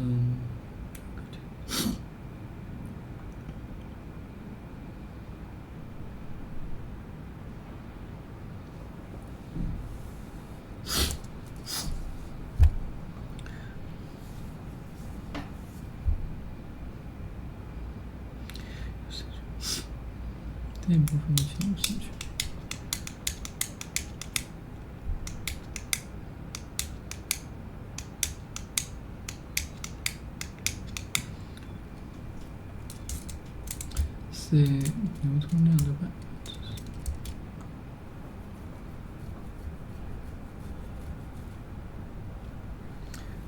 Moderate sec to find new forms of expression and reject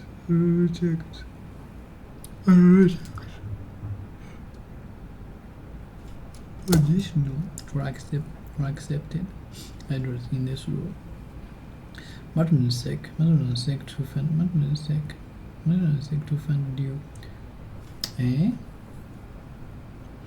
to try to search, to try to find or get some search something is not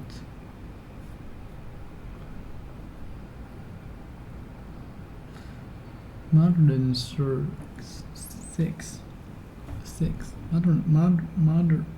modern seeks to find new form of expression and rejects traditional or accepted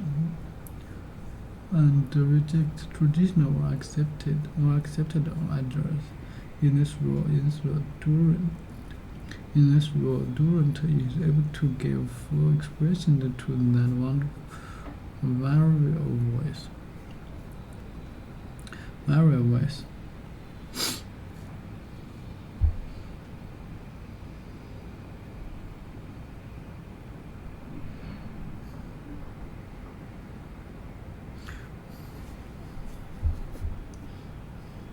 In this role, Durant is able to give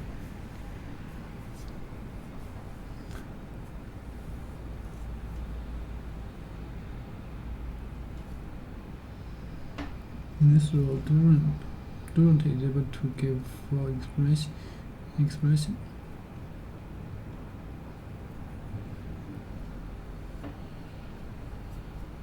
In this role, Durant is able to give full expression to that wonderful new voice.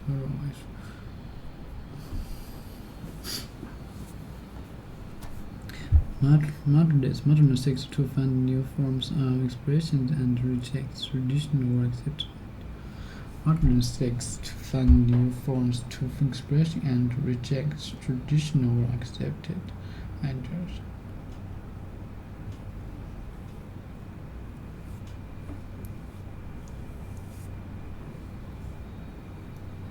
Ой, сексy, стоит.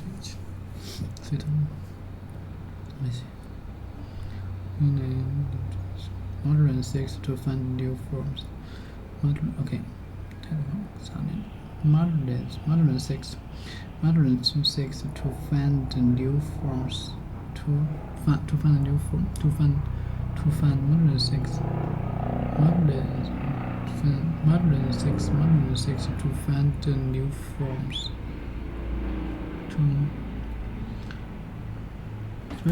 To find orgasms, to try to find.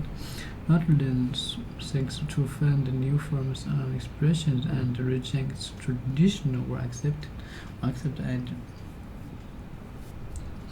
Modern seeks to find new forms of expression and rejects traditional or accepted ideas. Modern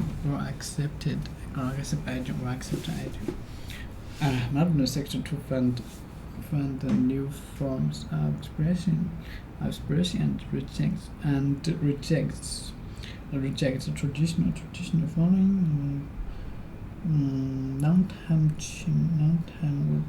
long time without change, following or the casting.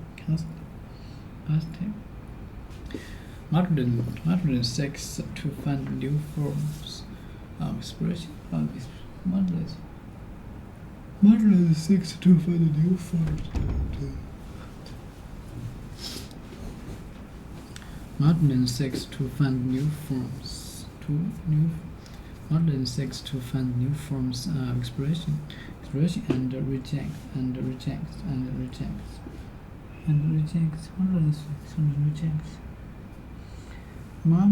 Modern seeks to find new forms of expressions and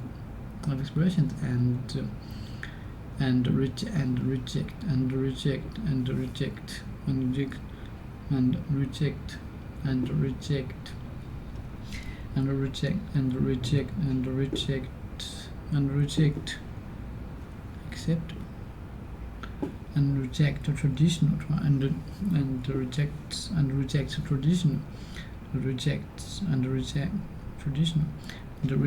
and reject traditional or accepted ideas. accepted adjective. Okay, modern than six to find a new forms. Modern than six to find new forms.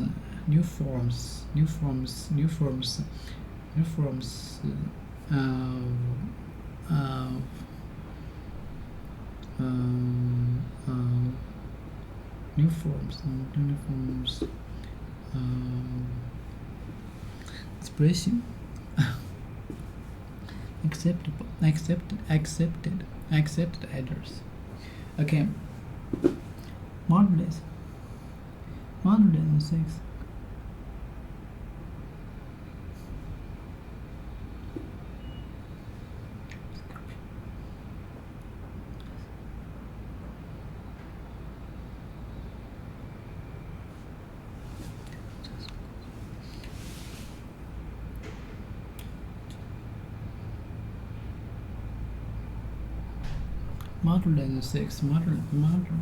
six to find new modern six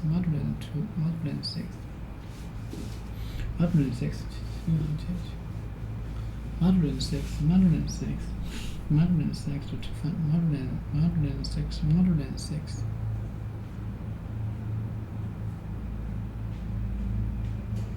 Modern six to find modern six to find new modern six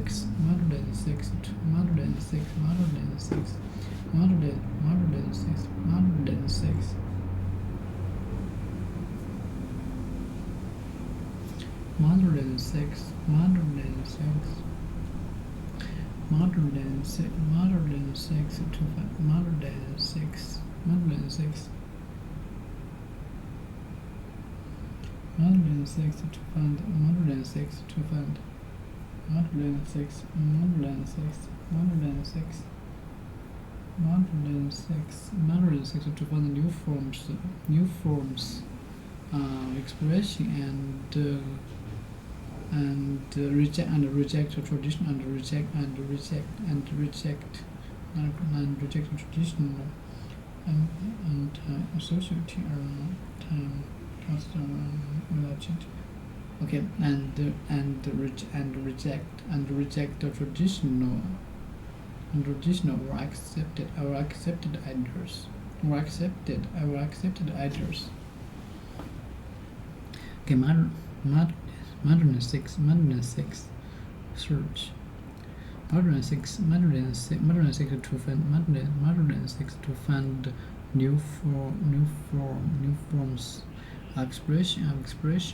Modern six to find new forms of expression and rejects traditional or accepted ideas.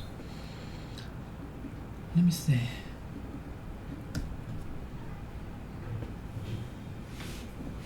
Fun search.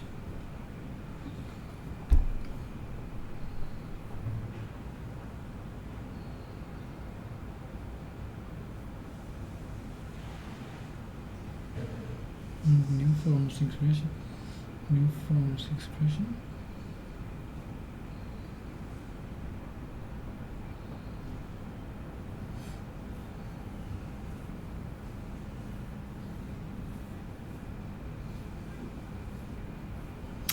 Search to try to find the orgasm thing, especially something that is not a physical object. That is not a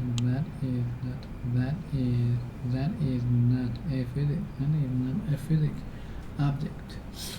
To try to find orgasm. Especially something that is not a physical object.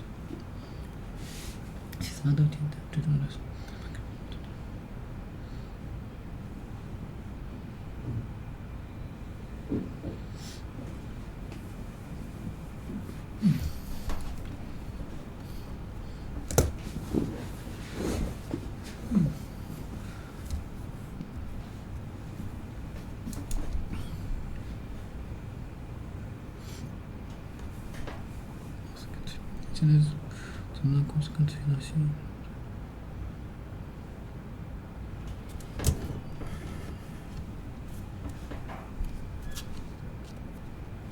In this rule, Durant is able to give full expression to get that wonderful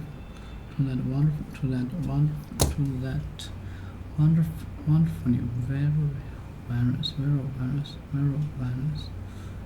virus.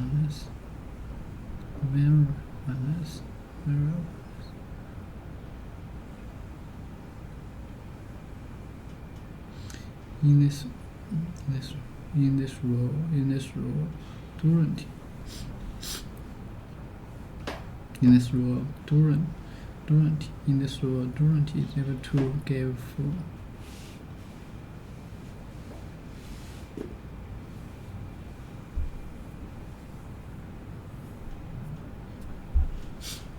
In this role, Durant is able to give full expression to that wonderful very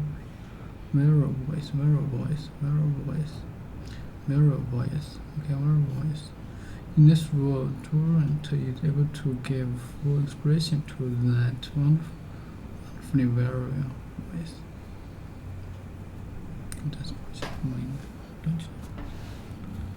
In this role, Durant is able to give full expression to that wonderful very voice. Our word or group of words used in a particular situation or by particular people. It should not have usually. Okay. In this role, Durant is able to give full expression to that wonderful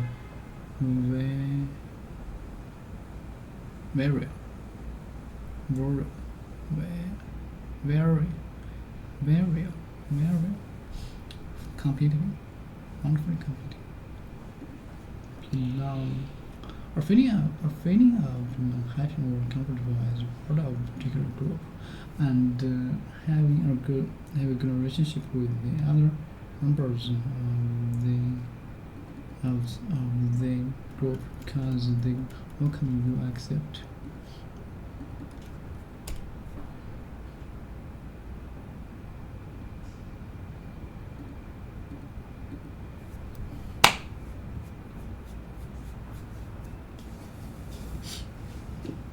Horse.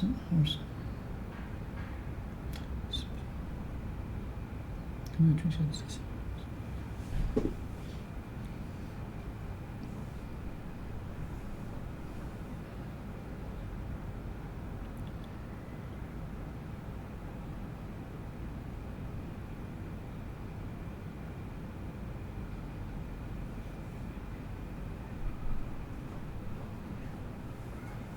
这是那个。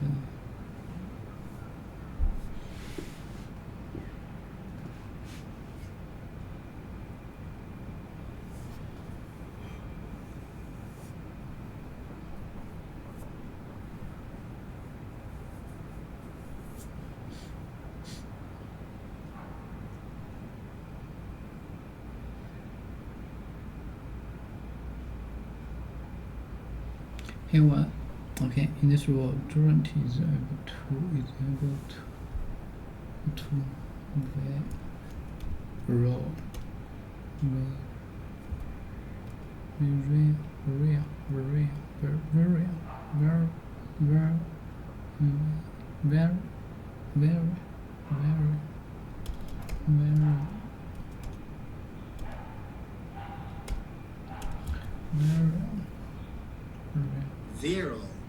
Vero.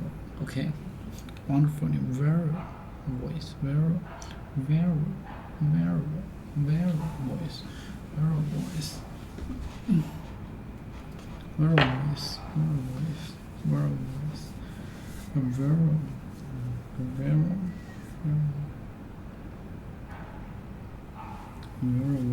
Our word in this role, Durant.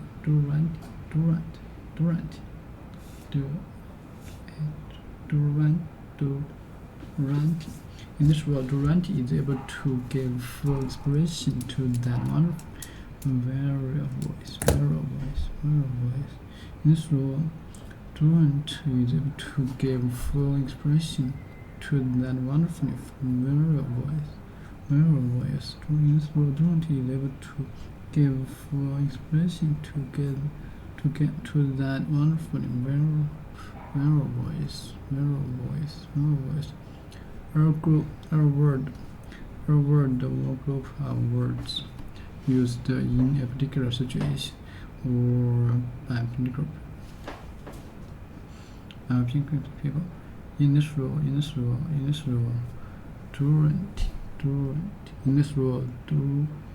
Durant is able to give full expression to that wonderful variable voice.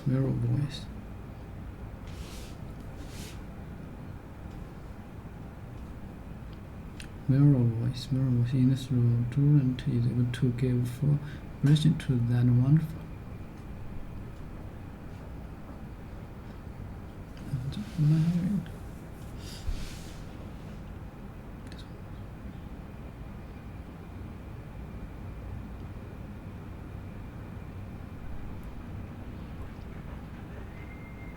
In this role, Durant is able to give full expression to that wonderful variable voice. In this role, Durant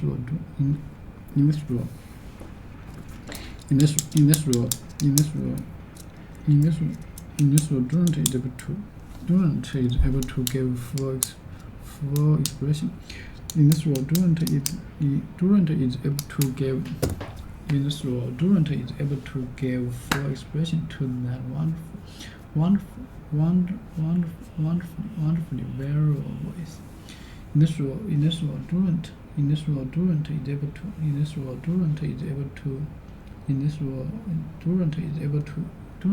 to give full expression to that wonderful variable voice. Okay. In this role, Durant is able to give full expression to that wonderful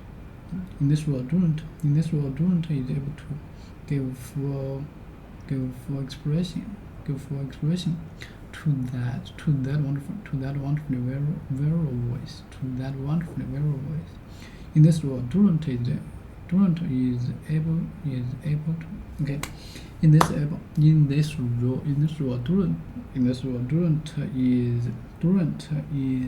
to give full expression to that wonderful variable voice.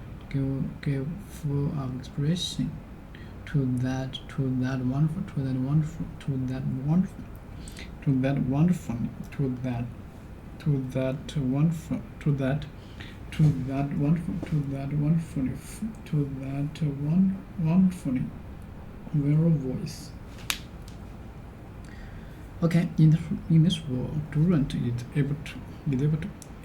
this role, Durant is able to give full expression to that wonderful variable voice. You know what this means? In this role, Durant is able to give full expression to that wonderful variable voice. Modern is to find new forms of expression and rejects traditional or accepted ideas. In this role, Durant is able to give full expression to that wonderful variable voice. What does it mean?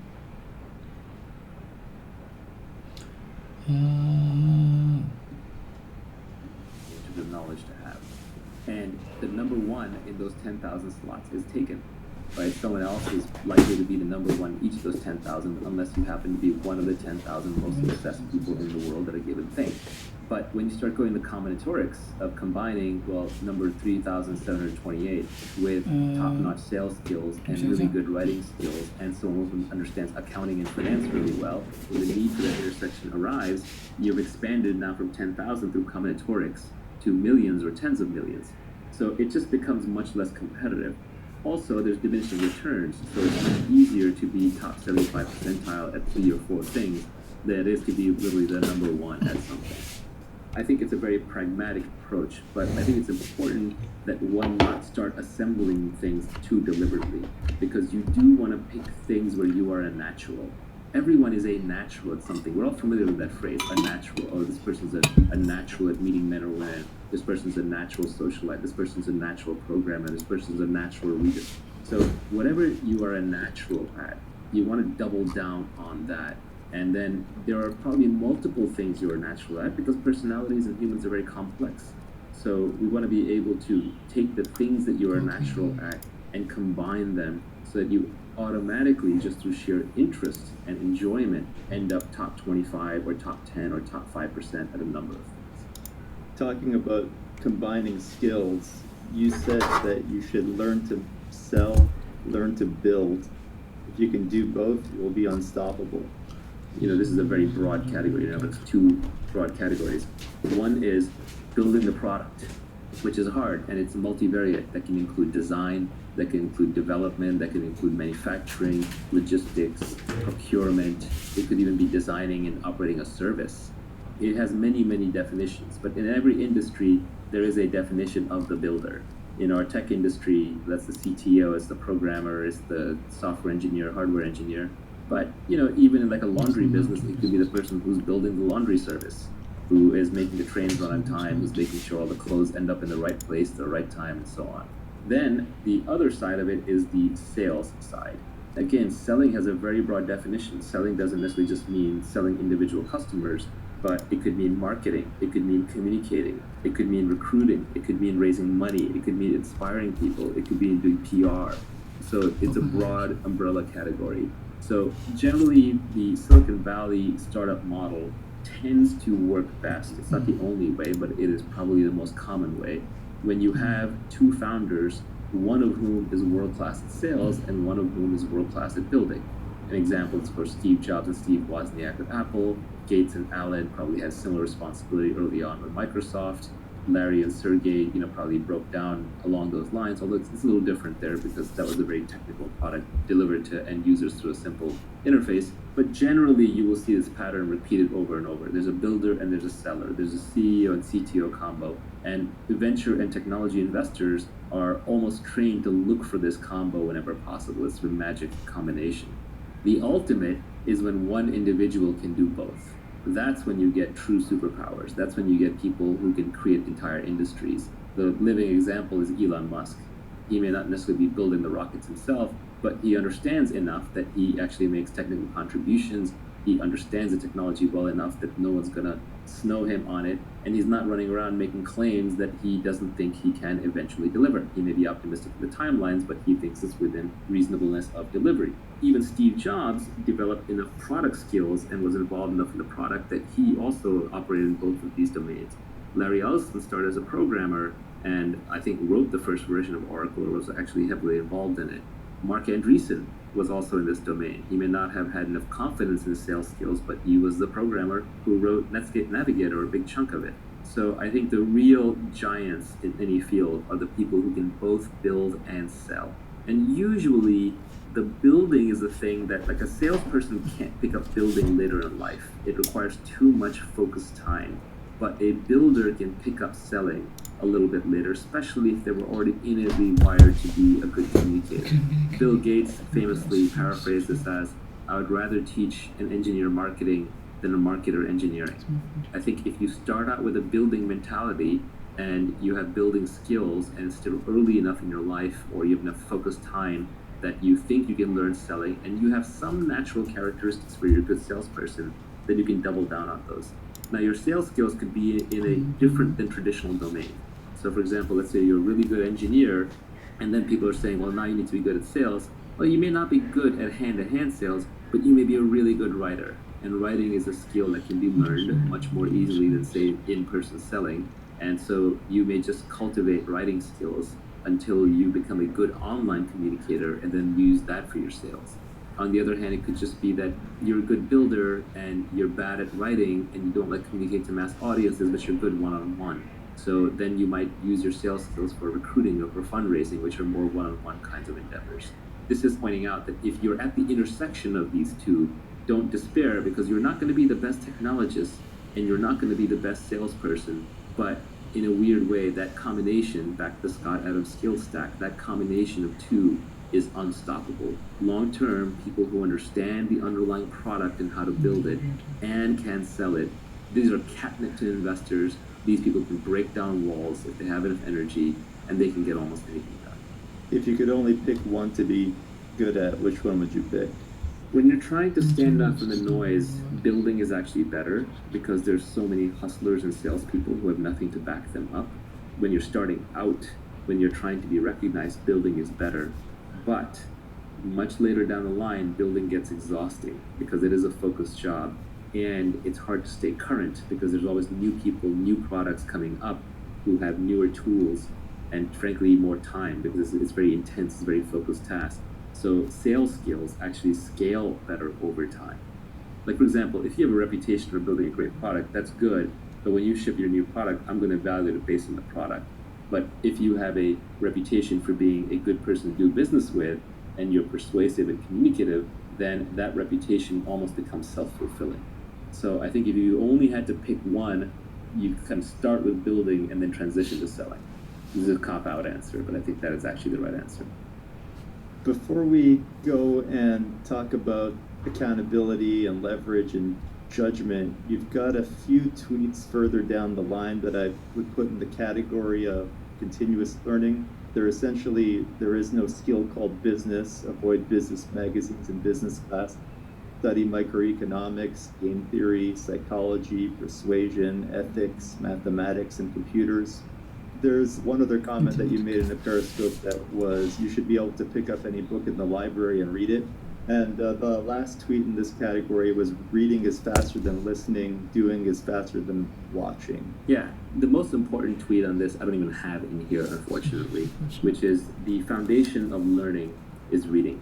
I don't know a smart person who doesn't read and read all the time. And the problem is, what do I read? How do I read? Because for most people it's a struggle, it's a chore. So the most important thing is just to learn how to educate yourself. And the way to educate yourself is to develop a love for reading. So the tweet that is left out, the one that I was hinting at, is read what you love until you love to read. It's that simple. Everybody I know who reads a lot loves to read. And they love to read because they read books they loved. It's a little bit of a catch-22, but you want to start off just reading wherever you are and then keep building up from there until reading becomes a habit. And then eventually you will just get bored of the simple stuff. So you may start off reading fiction, then you might graduate to science fiction, then you may graduate to nonfiction, then you may graduate to science or philosophy or mathematics or whatever it is. But take your natural path and just read the things that interest you until you understand them, and then you'll naturally move to the next thing and the next thing and the next thing.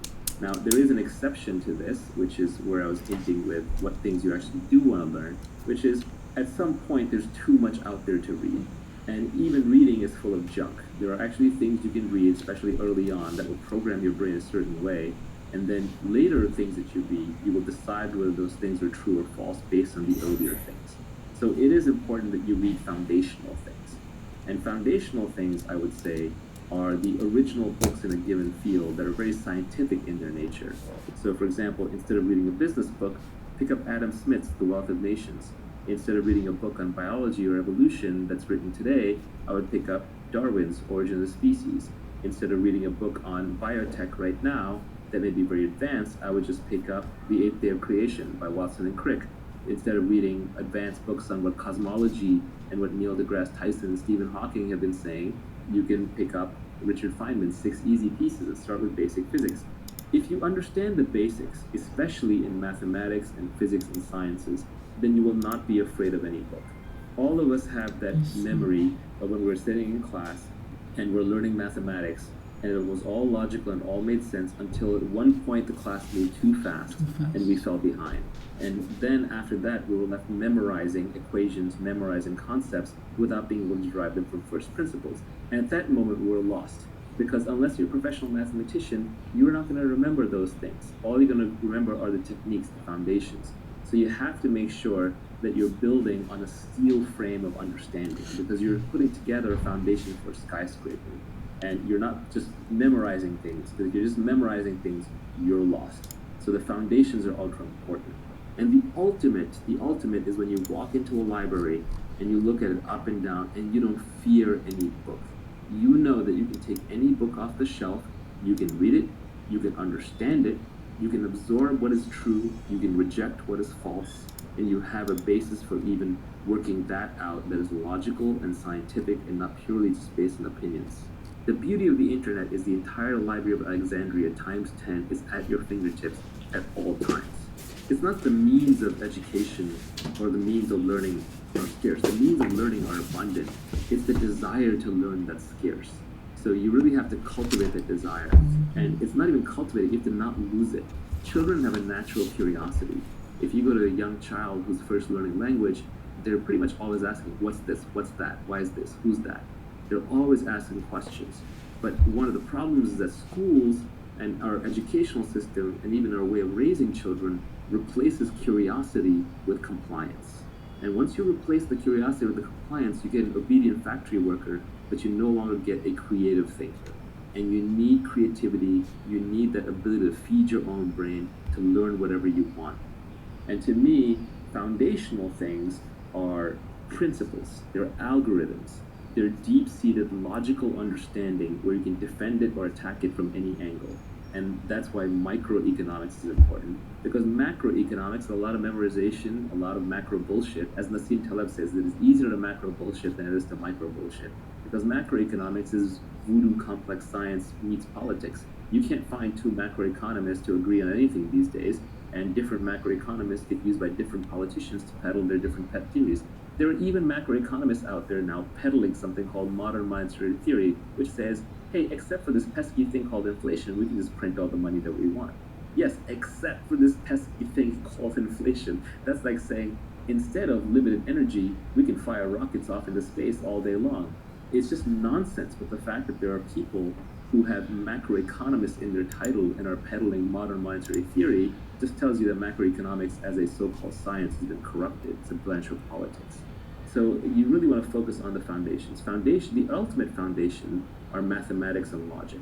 If you understand logic and mathematics, then you have the basis for understanding the scientific method. Once you understand the scientific method, then you can understand how to separate truth from falsehood in other fields and other things that you're reading. So be very careful about reading other people's opinions. And even be careful about reading facts, because so-called facts are often just opinions, but with a veneer around them. What you really are looking for is algorithms. What you're really looking for is understanding. It's better to go through a book really slowly and struggle and stumble and rewind than it is to fly through it quickly and say, well, now I've read 20 books, I've read 30 books, I've read 50 books in the field. It's like Bruce Lee said, I don't fear the man who knows 1,000 kicks and 1,000 punches. I fear the man who's practiced one punch 10,000 times or one kick 10,000 times. It's the understanding that comes through repetition and through usage and through logic and foundations that really makes you a smart thinker. To lay a foundation for learning for the rest of your life, I think you need two things if I was going to try and sum it up. One, practical persuasion, and two, you need to go deep in some technical category, whether it's abstract math or you want to read Donald Knuth's books on algorithms, or you want to read Feynman's lectures on physics. If you have practical persuasion and a deep understanding of some complex topic, I think you'll have a great foundation for learning for the rest of your life. Yeah, if I could expand that a little bit, I would say that the 5 most important skills are, of course, reading, writing, arithmetic, and then as you're adding in persuasion, which is talking, and then finally I would add computer programming, just because it's an applied form of arithmetic that just gets you so much leverage for free in any domain that you operate in.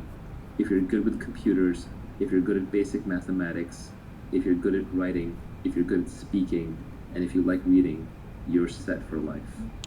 So in that sense, business to me is bottom of the barrel. There's no actual skill called business. It's too generic of a thing. It's like a skill called relating, like relating to humans. That's not a skill, it's too broad. So a lot of what goes on in business schools, and there's some very intelligent stuff taught in business schools, I don't mean to distract from it completely, but some of the stuff that's taught in business school is essentially just anecdotes. They call it case studies, but it's just anecdotes. And they're trying to help you pattern match by throwing lots of data points at you, but the reality is you'll never understand them fully until you're actually in that position yourself. Even then, you will find that basic concepts from game theory and psychology and ethics and mathematics, computers and logic will serve you much, much better. So I would focus on the foundations. I would focus with a science bent. I would develop a love for reading, including by reading so-called junk food that you're not supposed to read. You don't have to read the classics. That is the foundation for your self-education. What did you mean when you said that doing is faster than watching? When it comes to your learning curve, if you want to optimize your learning curve, one of the reasons why I don't love podcasts, even though I'm a generator of podcasts, is that I like to consume my information very quickly. And now I'm a good reader, a fast reader, and I can read very fast, but I can only listen at a certain speed. I know people listen to 2x, 3x, but everyone sounds like a chipmunk. And it's hard to go back, it's hard to highlight, it's hard to pinpoint snippets and save them in your notebook and so on. Similarly, a lot of people think they can become really skilled at something by watching others do it, or even by reading about others doing it. And going back to business school case studies, that's a classic example. You know, they study other people's businesses, but in reality, you're going to learn a lot more about running a business by operating your own lemonade stand or equivalent, or even opening a little retail store down the street. That is how you're going to learn on the job, because a lot of the subtleties don't express themselves until you're actually running the business. For example, everyone's now into mental models these days, right? You go to Farnham Street, you go to Poor Charlie's Almanac, and you can learn all the different mental models. But which ones matter more? Which ones do you apply more often? Which ones matter in which circumstances? That's actually the hard part. For example, my personal learning has been that the principal agent problem drives so much in this world. It's an incentives problem. You know, I've learned that tit for tat, in Prisoner's Dilemma, is the piece of game theory that is worth knowing the most. You can literally almost put down the game theory book after that. By the way, the best way to learn game theory is to play lots of games. I never even read game theory books. I consider myself extremely good at game theory. I've never opened up a game theory book and found a result in there where I was like, oh yeah, that's common sense to me. Because the reason is I just grew up playing all kinds of games and I ran into all kinds of corner cases with all kinds of friends. And so it's just second nature to me. So you can always learn better by doing on the job. But the doing is a subtle thing. That word doing encapsulates a lot. So for example, let's say I want to learn how to run a business. Well, if I start a business where I go in every day and I'm doing the same thing, let's say I'm running the retail store down the street where I'm stocking the shelves with food and liquor every single day, I'm not going to learn that much because I'm repeating things a lot. So I'm putting in thousands of hours, but there are thousands of hours doing the same thing. Whereas if I was putting in thousands of iterations, that would be different. So learning curve is across iterations. So if I was trying new marketing experiments in the store all the time, I was constantly changing out the inventory, I was constantly changing out the branding and the messaging, I was constantly changing the sign, I was constantly changing the online channels that I would use to drive foot traffic in, I was experimenting with being open at different hours. If I even had the ability to walk around and talk to other store owners and get in their books and figure out how they're running the business, it's the number of iterations that drives the learning curve. So the more iterations you can have, the more shots on goal you can have, the faster you're going to learn. It's not just about the hours put in. It's actually a combination of the two, but I think just the way we're built and the way that the world presents itself, the world offers us very easily the opportunity to do the same thing over and over and over again. But really, we'd be better served if we went off and found ways to do new things from scratch. And doing something new the first time is painful because you're wandering into uncertain territory and high odds are that you will fail. So you just have to get very, very comfortable with frequent small failures. You know, Nassim Taleb talks about this also. He made his fortune, his wealth, by being a trader who relied upon black swans. Nassim Taleb made money by essentially losing little bits of money every day, and then once in a blue moon, he would make a lot of money when the unthinkable happened for other people. Whereas most people want to make little bits of money every day, and in exchange, they'll tolerate lots of blow-up risk. They'll tolerate going completely bankrupt. We're not evolved to bleed a little bit every day. If you're out in a natural environment and you get a cut and you're literally bleeding a little bit every day, you will eventually die. You have to stop that cut. We're evolved for small victories all the time, but that becomes very expensive. That's where the crowd is. That's where the herd is. So if you're willing to bleed a little bit every day, but in exchange you will win big later, you'll do better. That is, by the way, entrepreneurship. Entrepreneurs bleed every day. They're not making money. They're losing money. They're constantly stressed out. All the responsibility is upon them, but when they win big. On average, they'll make more. So why don't we jump into accountability, which I thought was pretty interesting, and I think you have your own unique take on it.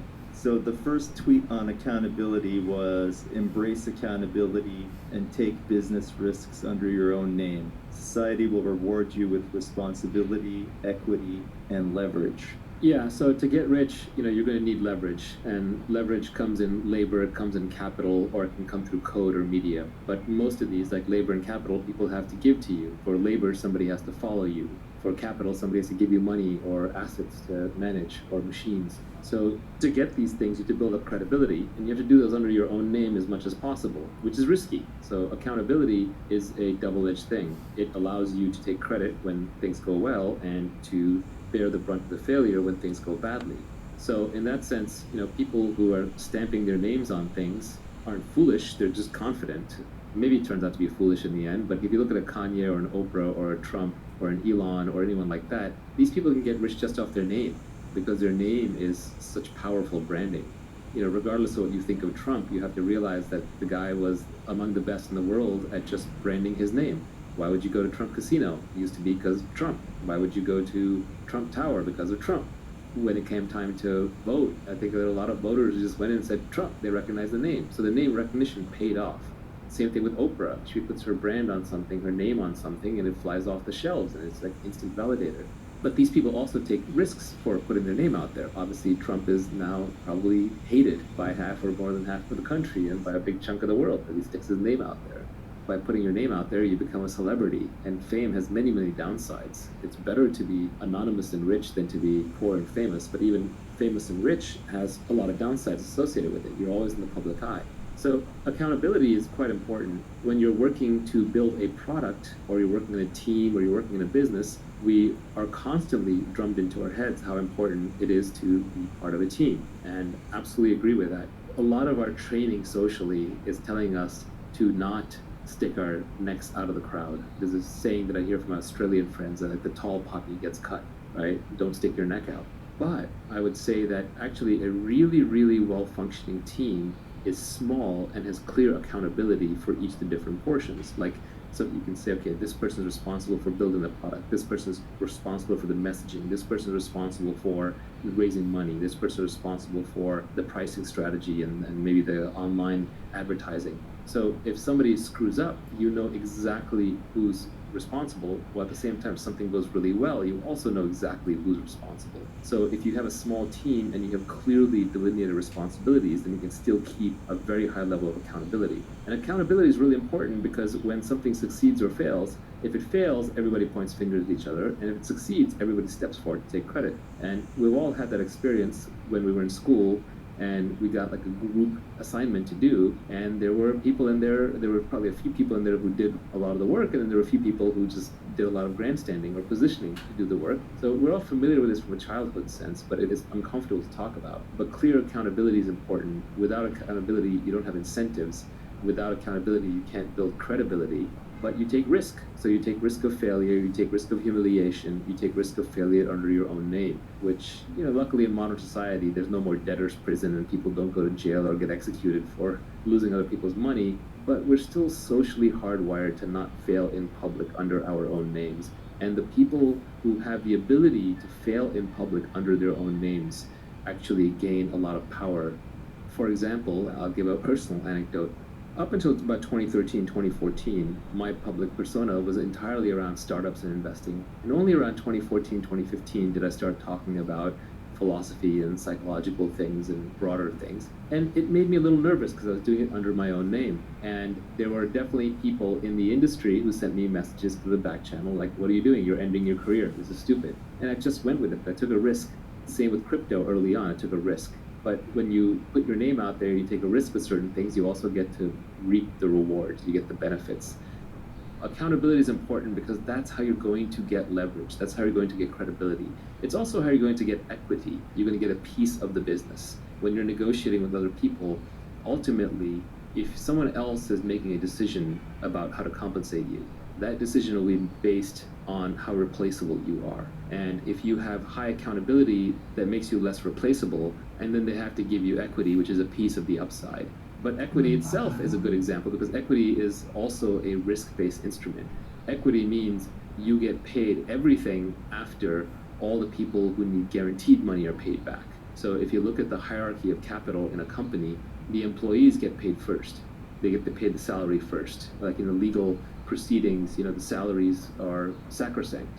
If you are a board member and the company spends too much money and has back salaries to pay, the government will go after you personally to pay back the salaries. So the employees get the most security, but in exchange for that security, they don't have as much upside. Then next in line would be the debt holders, who are maybe the bankers who lent money to the company for operations, and they need to make their fixed coupon every month or every year, but they don't get much more upside beyond that. Now they might be making 5, 10, 15, 20, 25% a year, but that's where their upside is limited to. And then finally are the equity holders, and these people are actually going to get most of the upside. So once the debt holders are paid off and the salaries are paid off, whatever remains goes to them. But if there isn't enough money to pay off the salaries and the debt holders, or if there's just enough to pay off the salary and the debt holders, which is what happens with most businesses most of the times, the equity holders get nothing. So the equity holders take on greater risk, but then they take on, in exchange, they get nearly unlimited upside. And you can do the same with all of your work. So essentially, taking accountability for your actions is the same as taking an equity position in all of your work. You're essentially taking greater downside risk and greater upside risk. But realize that in modern society, the downside risk is not that large. Even personal bankruptcy can wipe the debts clean in good ecosystems. I'm most familiar with Silicon Valley, but generally people will forgive failures as long as you are honest and made a high integrity effort. So there's not really that much to fear in terms of failure, and so people should be taking on a lot more accountability than they actually are. Is accountability actually fragile, or do you really just mean that we're hardwired not to fail in public, so it just feels like it's a fragile thing? I think it could actually be fragile. Like an example of accountability is you're an airplane pilot. As a captain, you're taking on accountability for the entire plane. Let's say that something goes wrong with the aircraft, you can't later blame it on anyone else. You can't blame it on the steward or the stewardess. You can't blame it on the co-pilot. You're the captain. You're responsible for the ship. And if you screw up, you crash the ship, and there are immediate consequences.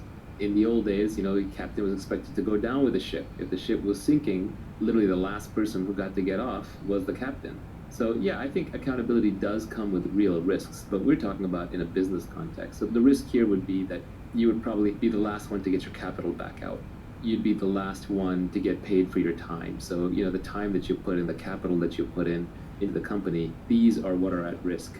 Even if a business fails and your name's on it, that's not as bad as if it turns out to be an integrity issue. Like your Bernie Madoff, for example, Madoff Investments. That name is never going to be good again in the investment community. You could be Bernie Madoff's great-great-great-grandson. You are not going to go into the investment business because you ruin the family name. So I think these days, the accountability risk with the name happens more around integrity rather than it does around purely economic failure. The big takeaway for me on accountability is that you will be rewarded directly in proportion with your accountability. I also think this is why people like Taleb rail against CEOs who get rewards without accountability. Yeah, Taleb's Skin of the Game is required reading if you want to get anywhere in modern life and understand how modern systems work. Then Skin of the Game would be near top of my list to read. But yes, accountability, Skin of the Game, these concepts go very closely hand in hand. I think of accountability as reputational skin of the game. It's putting your personal reputation on the line as skin of the game. Accountability is a simple concept. The only part of accountability that may be a little counterintuitive is that we're currently socially brainwashed to not take on accountability, not in a visible way. But I think there are ways to take on accountability where every member of a team can take on accountability for their portion. And that is how you get a well-functioning team while still putting credits and losses in the correct columns. So why don't we talk a little bit about leverage? The first tweet in the storm was a famous quote from Archimedes, which was, "Give me a lever long enough and a place to stand, and I will move the earth." The next tweet was, "Fortunes require leverage. Business leverage comes from capital, people, and products with no marginal cost of replication. Leverage is critical. The reason I stuck an Archimedes quote in there is normally I don't like putting other people's quotes in my Twitter. Like, that doesn't add any value. You can go look up those people's quotes. But this quote I had to put in there because it's just so fundamental. I read it when I was very, very young, and it had a huge impression on me. And we all know what leverage is when we use a seesaw or a lever. We understand how that works physically. But I think what our brains aren't really well evolved to comprehend is how much leverage is possible in modern society and what the newest forms of leverage are. And so the oldest form of leverage is labor, which is people working for you. So instead of me lifting rocks, I can have 10 people lift rocks. And just by my guidance on where the rocks should go, a lot more rocks get moved than I could do myself. Everybody understands this because we're evolved to understand the labor form of leverage. And so what happens is society overvalues labor as a form of leverage. This is why your parents are impressed when you get a promotion and you have lots of people working underneath you. This is why when a lot of naive people, when you tell them about your company, they'll say how many people work there. They'll use that as a way to establish credibility. They're trying to measure how much leverage and impact you actually have. Or when someone starts a movement, they'll say how many people they have or how big the army is. We just automatically assume that more people is better. But I would argue that this is the worst form of leverage that you could possibly use. Managing other people is incredibly messy. It requires tremendous leadership skills. You're one short hop from a mutiny or getting eaten or torn apart by the mob. It's incredibly competed over. Entire civilizations have been destroyed over this fight. For example, communism, Marxism, is all about the battle between capital and labor, das Kapital and das Labor, right? So it's a trap. So you really want to stay out of labor-based leverage. You want the minimum amount of people working with you that are going to allow you to use the other forms of leverage, which I would argue are much more interesting. The second type of leverage is capital. And this one's a little less hardwired into us because large amounts of money moving around and being saved and being invested in money markets, these are inventions of human beings the last few hundred to few thousand years. They're not evolved with us from hundreds of thousands of years. So we understand them a little bit less well.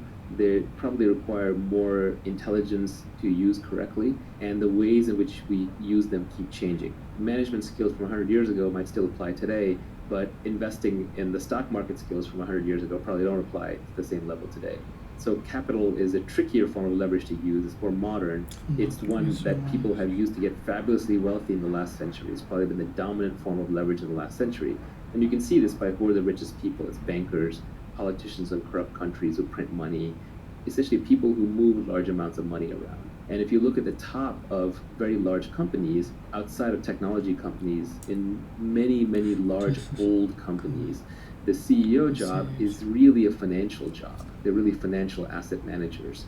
Now, sometimes an asset manager can put a pleasant face on it, so you get a Warren Buffett type. But deep down, I think we all dislike capital as a form of leverage because it feels unfair, because it's this invisible thing that can be accumulated and passed across generations and suddenly seems to result in people having gargantuan amounts of money with nobody else kind of around them or necessarily sharing in it. That said, capital is a powerful form of leverage. It can be converted to labor. It can be converted to other things. It's very surgical, it's very analytical. If you are a brilliant investor and you have $1 billion and you can make a 30% return with it, whereas anybody else can only make a 20% return, you're going to get all the money and you're going to get paid very handsomely for it.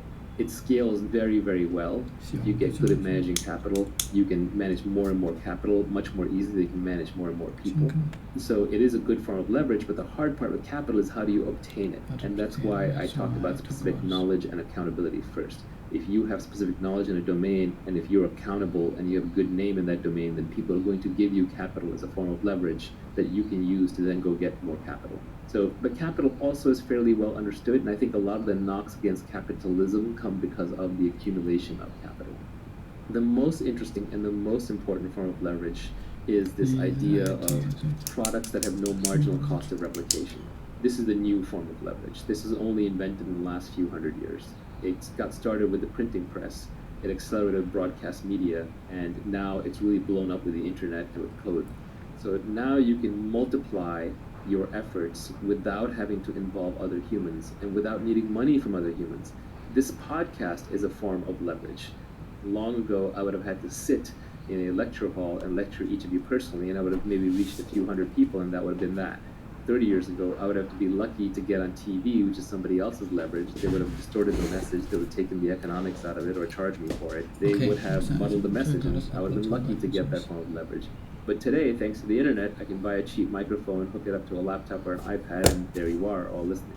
This form of leverage is where all the new fortunes are made. So all the new billionaires, the last generation fortunes were made by capital, that was the Warren Buffetts of the world. But the new generation fortunes are all made through code.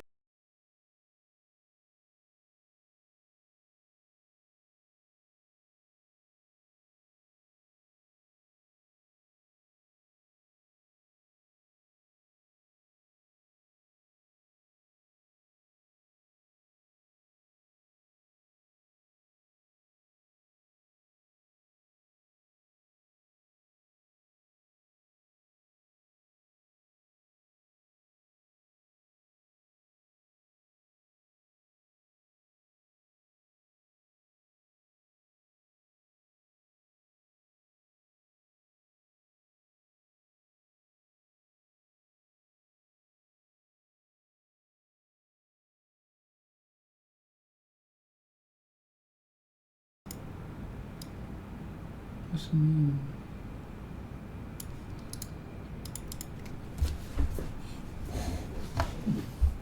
This means maybe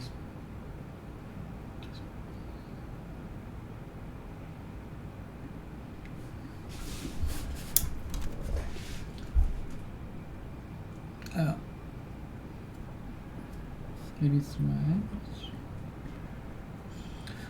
Voice.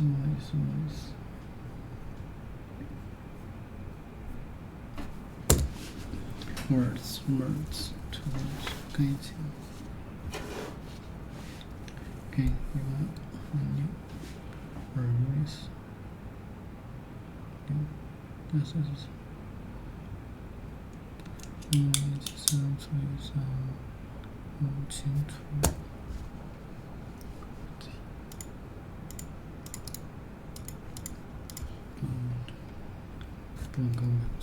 She looked at him with a surprised expression on her face. Her face sick. Modern seeks to find new forms, expression, and rejects traditional or accepted attitudes. In this role, Durant is able to give full expression to that wonderfully very voice. Okay. Our word or group of words used in a particular situation or by particular people. He uses a lot of.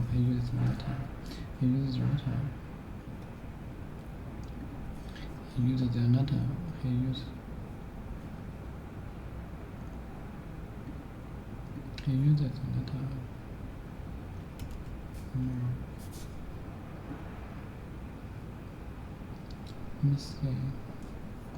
总数字是多少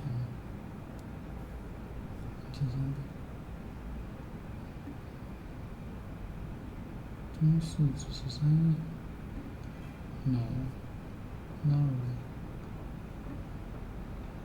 Okay, 这是3亿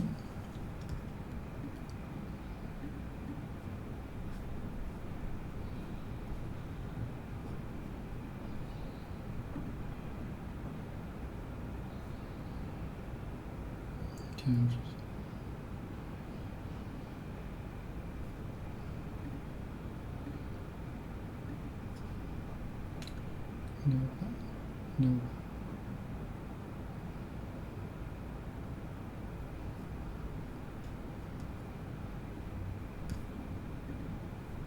这怎么了？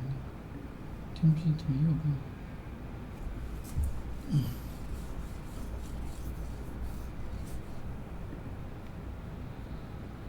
这垄断性。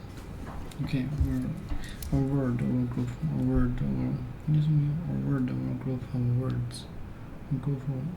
Word or group of words used in a particular situation by particular people. He uses a lot of usual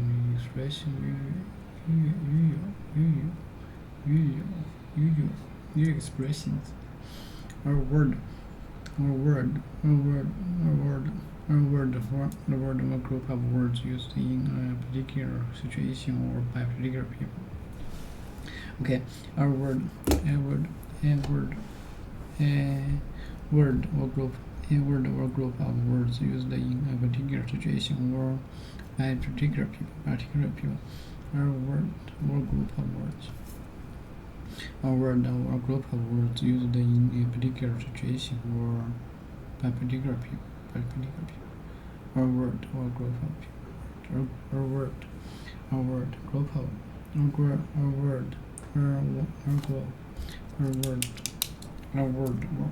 or group of words used in a particular situation or by particular people.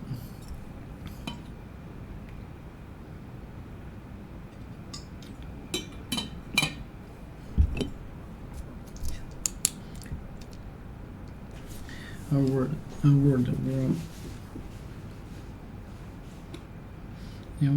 or group of words used in a particular situation or by particular people.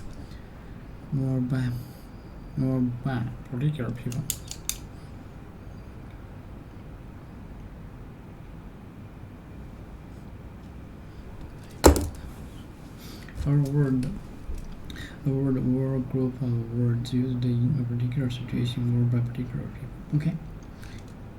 A word or group of words used in a particular situation or by particular people. For particular people. Special. Special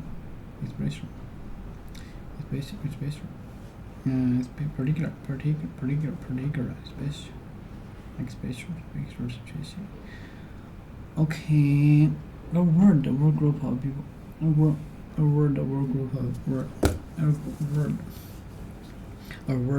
group of words used in a particular situation or by particular people. He uses a not usual expression. A word or group of words used in a particular situation or by particular people.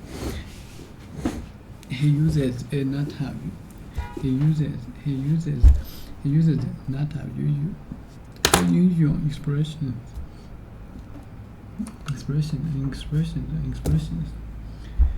A word or group of words used in a particular way or by particular people. Used in a particular situation. Okay, a word or group of people used in a particular situation or by particular people. Okay. A word or group of words used in a particular situation or by particular people. Okay. A word or group of words. Okay. A word or group of words used in particular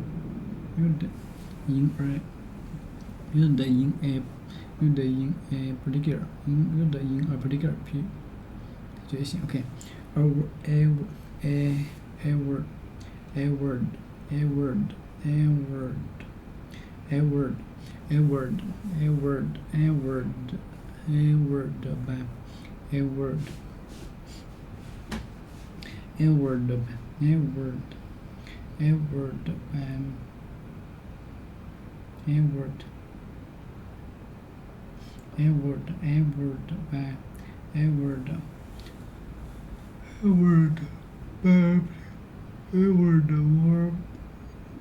group of words used in particular situation or by particular people. Okay. A word or group of words used in a particular situation or by particular people. uses a not unusual expression. He uses a not usual expressions. He use a not unusual expression. He use a not unusual expression. He use a not unusual expression. He use a not he use a not unusual expressions. He use a not unusual expression.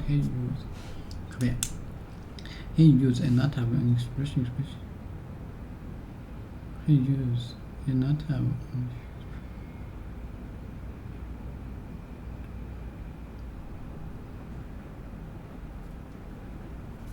okay. He use another unusual expression. A kind of word is an expression that means it's difficult situation. A kind of word is an expression that means a kind of word is an expression that means a difficult situation. Freedom.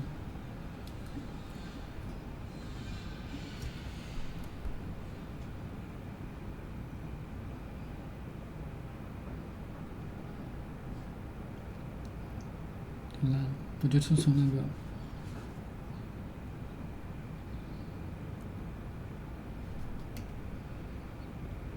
是从他进入面前。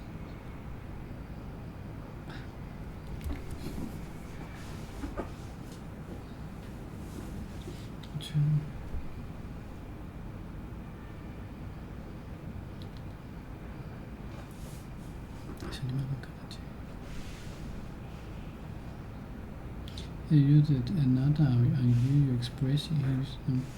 He uses another unusual expression. He uses another unusual expression.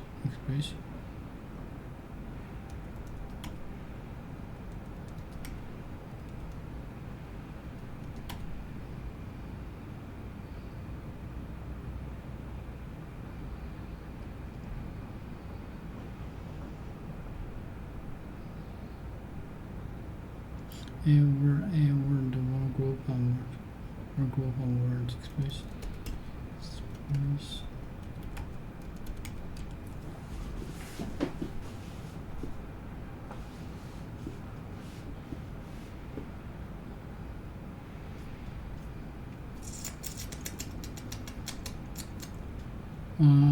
Words.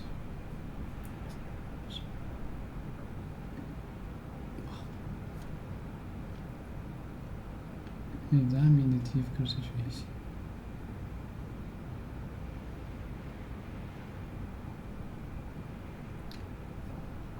Examine the difficult situation. A can of worm. A can of worm is an expression that means difficult situation. A difficult situation. The expression boy band was coined in the 19th.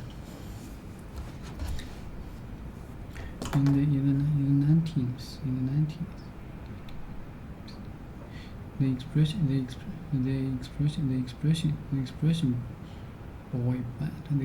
boy band was coined.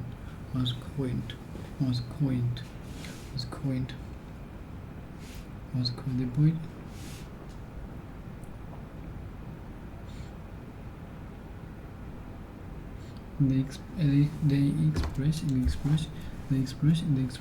The expression boy band was coined. The expression boy band was coined in the 19th.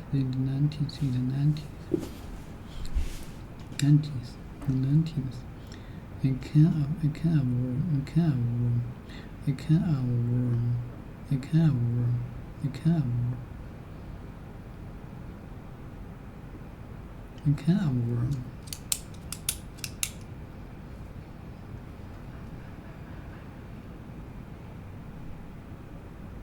A can of worm is an expression that means a difficult situation. The expression boy band was coined in the 19th. There is no English. Equivalent. Okay. He uses another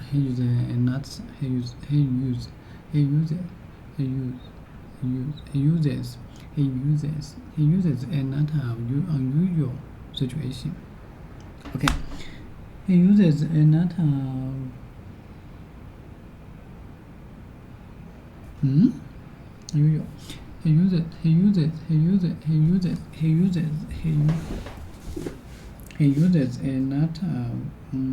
unusual expression.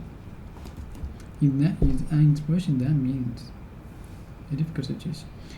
Is an expression that means, okay, a can of worm, a can of worm, a can of worm, a can of worm, a can of worm, a can of worm is an, okay, a can of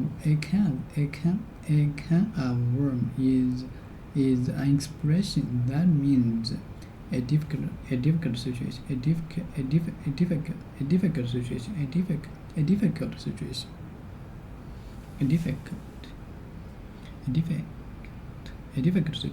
Okay. He uses another unusual expression. A can of worm is an expression that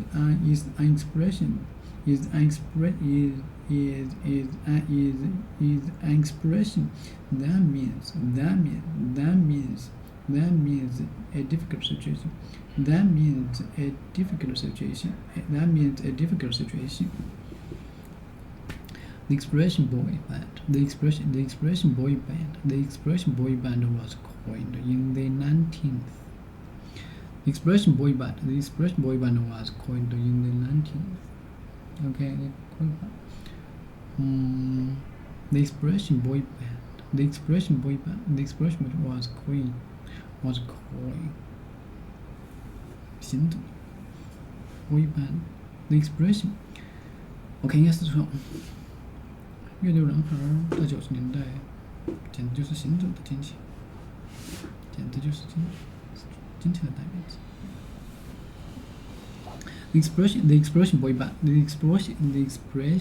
band was coined in the 19th. The expression. Okay, that was. 这应该有误参与。The expression boy band was coined in the 19th. The boy band.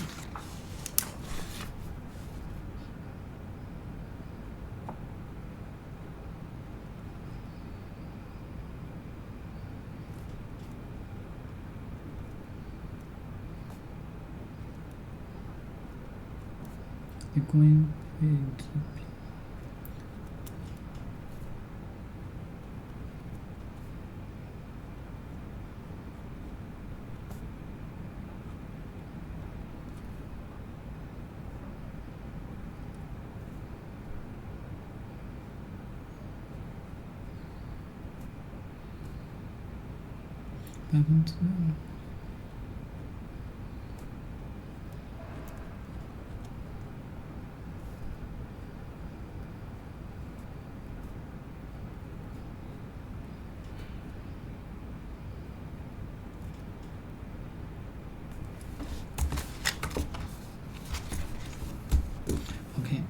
The expression boy band was coined in the 19th. The expression boy band was coined in the 19th. The expression boy band. Okay. The expression boy band. The expression boy band was coined in the 19th. The expression boy band. The expression boy band was coined in the 19th. Was coined in the 19th. There is no English equivalent. There is no English equivalent for equivalent. Let me see.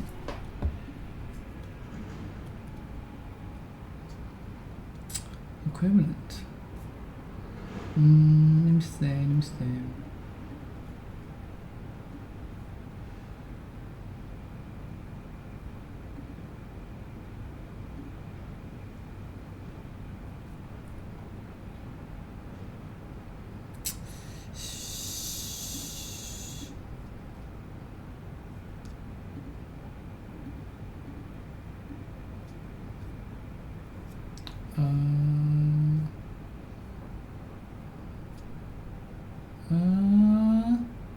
I want to go. That's what. Okay.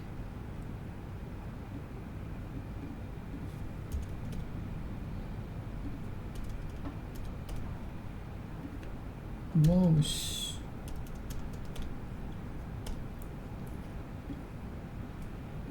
But he's bigger than the news, right? The Fortnite players.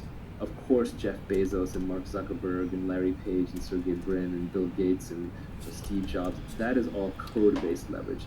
Now, the beauty is when you combine all of these three. That's where tech startups really excel, where you take just the minimum but highest output labor that you can get, which are engineers and designers, product developers, and then you add in capital. You use that for marketing, advertising, scaling, and you add in lots of code and media and podcasts and content to get it all out there. That is a magic combination, and that's why you see technology startups explode out of nowhere, use massive leverage, and just make huge outsized returns. Do you want to talk a little bit about permissioned versus permissionless? Probably the most interesting thing to keep in mind about the new forms of leverage is they are permissionless. They don't require somebody else's permission for you to use them or succeed. For labor leverage, somebody has to decide to follow you. For capital leverage, somebody has to give you money to invest or to turn into a product. But coding, writing books, recording podcasts, tweeting, YouTubing, these kinds of things, these are permissionless. You don't need anyone's permission to do them.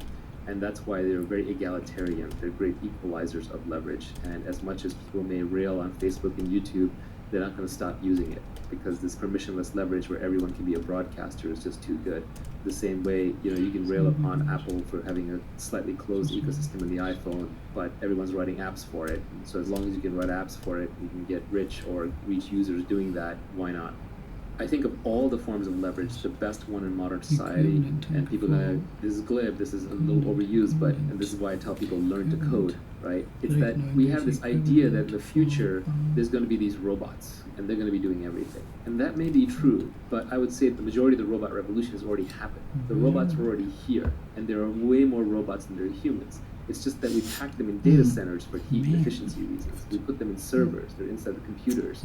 All the circuits. It's a robot mind inside that's doing all the work. And so every great software developer, for example, now has an army of robots working for him at nighttime while he or she sleeps after they've written the code, and it's just cranking away.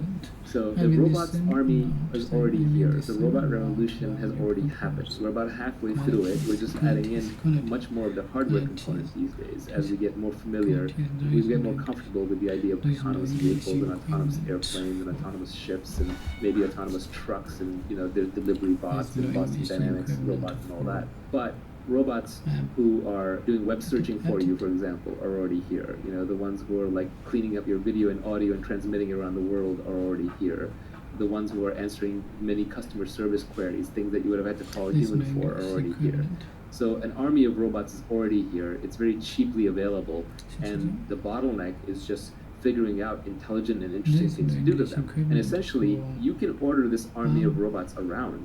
Just the commands have to be issued in a computer language, in the language that they understand. These robots aren't very smart. They have to be told very precisely what to do and how to do it. So coding is such a great superpower because now you can speak the language of the robot armies and you can tell them what to do. And I think at this point, actually, people are not only commanding the army of robots within servers through code, they're actually manipulating the movement of trucks, of other people. Just ordering a package on Amazon, you're manipulating the movement of many people and many robots to get a package delivered to you. People are doing the same things to build businesses now. So there's the army of robots within servers, and then there's also an army of actual robots and people that are being manipulated through software. Labor and capital are much less egalitarian, not just in their inputs but in their outputs. So let's say that I need something that humans have to provide, like if I want a massage or if I need like someone to cook my food. The more of a human element there is in providing that service, the less egalitarian it is. Jeff Bezos probably has much better vacations than most of us, right? Because he has lots of humans running around doing whatever he needs to do. But if you look at the output of code and media, Jeff Bezos doesn't get to watch better movies and TV than we do. Jeff Bezos doesn't get to even have a better computing experience. Like Google doesn't give him some premium special Google account where his searches are better. It's the nature of code.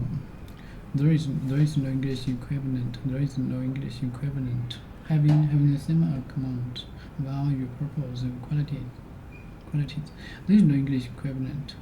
The expression boy band was coined in the 90s. There is no English equivalent. There is no English equivalent for adapted. There is no English equivalent for adapted. So we have adapted the French expression. There is no English equivalent for adapted. So we have adapted the French expression. There is no English. There is.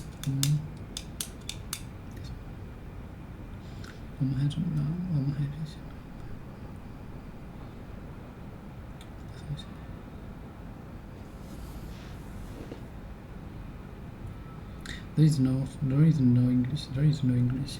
There is no English equivalent for absent. So we have adopted the French expression. There is no English equivalent for adapted. There is no English equivalent for adapted. So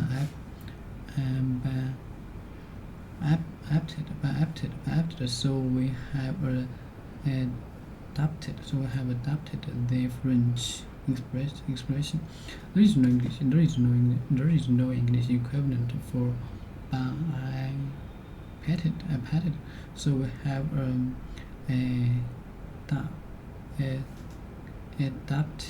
have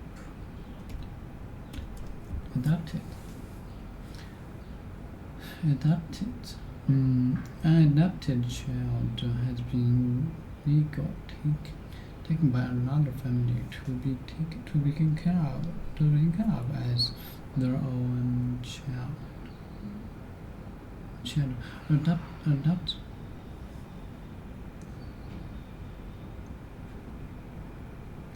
So we have adopted child being country. Adopted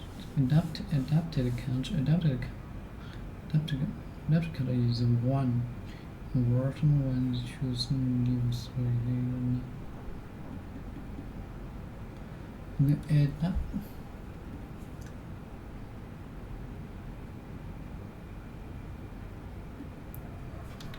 Adapted country is one word one chooses to live.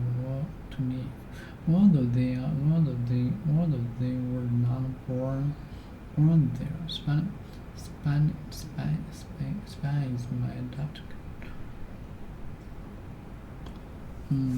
Spain is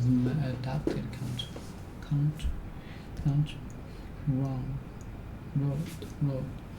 old and maintained government.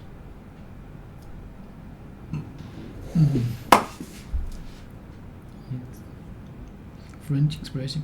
There is no English equivalent. There is no English equivalent for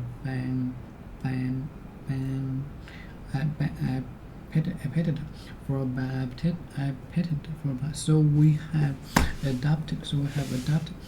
adapted the French expression. For there is no English equivalent for apted.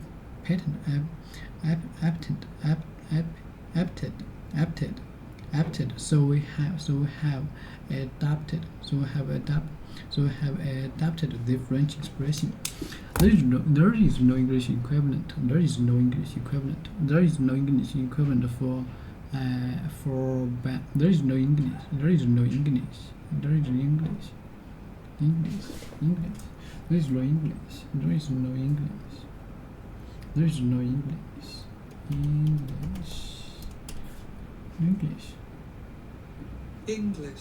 English.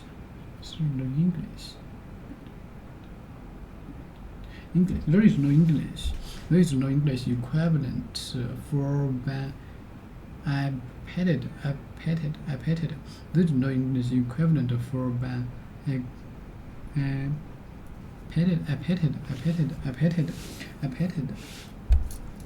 petted. There is no English equivalent for petted. There is no English equivalent for petted. Okay, Jesus There is no English equivalent for petted.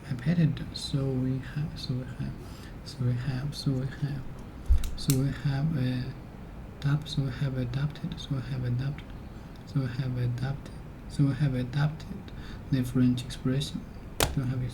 French expression.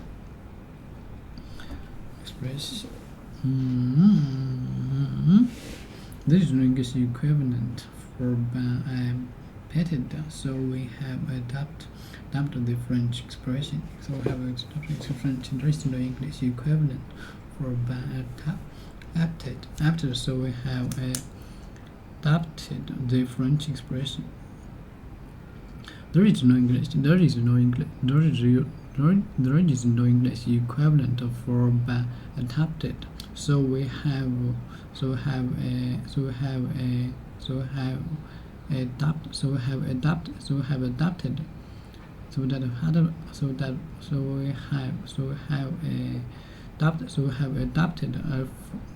From French. So we have adapted the French expression. There is no English.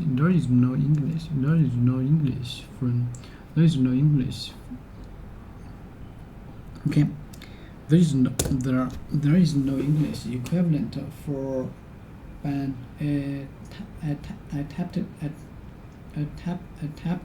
adapted. So we have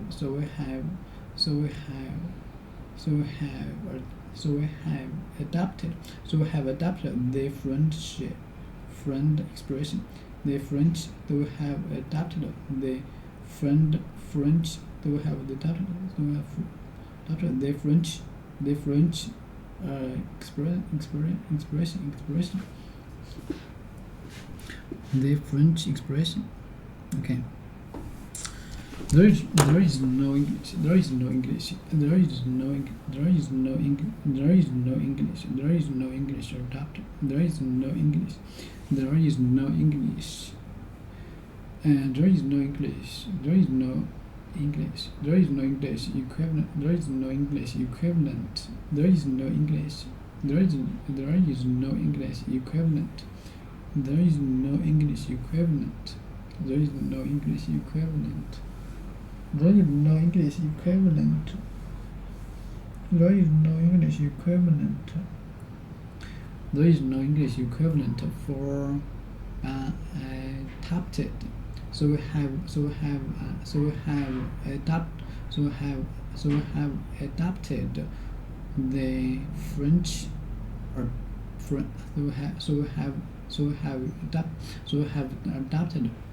adopted the French expression.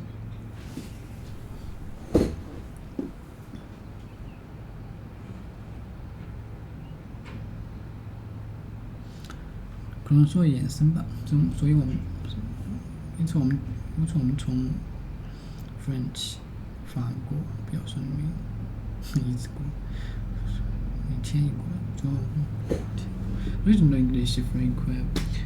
A can of worm is an expression that means a difficult situation. Original English equivalent for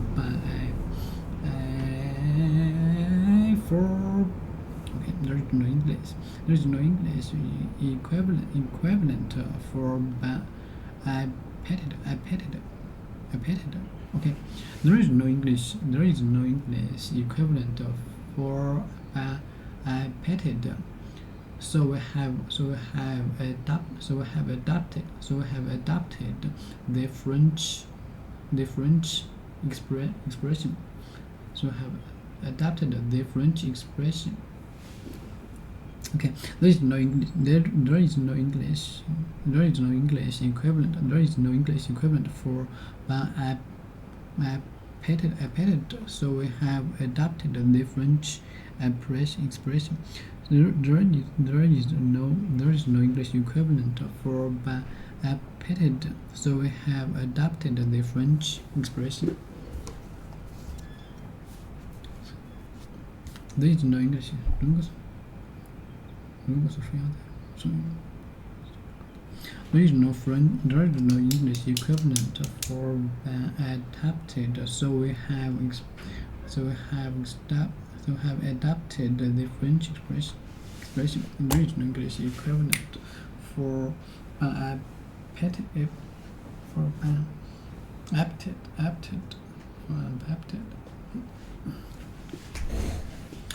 Yeah, I know this.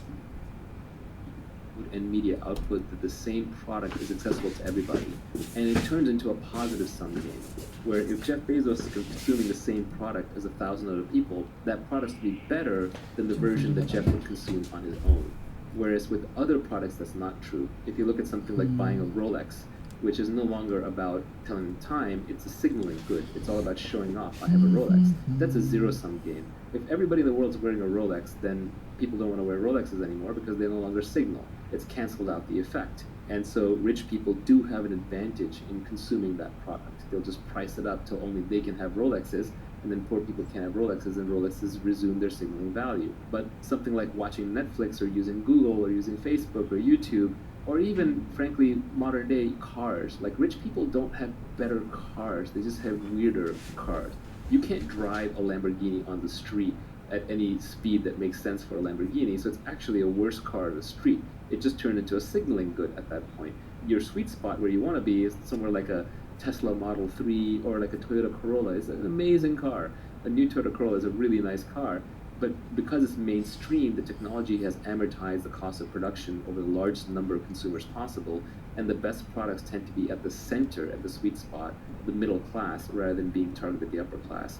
So I think one of the things that we don't necessarily appreciate in modern society is as the forms of leverage have gone from being human-based, labor-based, and being capital-based to being more product and code and media-based, that most of the goods and services that we consume are becoming much more egalitarian in their consumption.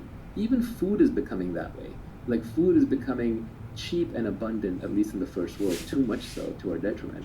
Jeff Bezos isn't necessarily eating better food, he's just eating different food, or he's eating like food that's prepared and served theatrically. So it's almost like more of, again, that human element performance. But the labor element out of food production has gone down massively. The capital element has gone down massively. And so even food production itself has become more technology oriented. And so the gap between the haves and the have-nots is getting smaller. So if you care about ethics in wealth creation, it is better to create your wealth using code and media as leverage, because then those products are equally available to everybody, as opposed to trying to create your wealth through labor or capital, because what I'm referring to here is scale economies. technology products and media products have such amazing scale economies that you always want to use the product that is used by the most people. The one that's used by the most people ends up having the largest budget. There's no marginal cost of adding another user, and so with the largest budget, you get the highest quality.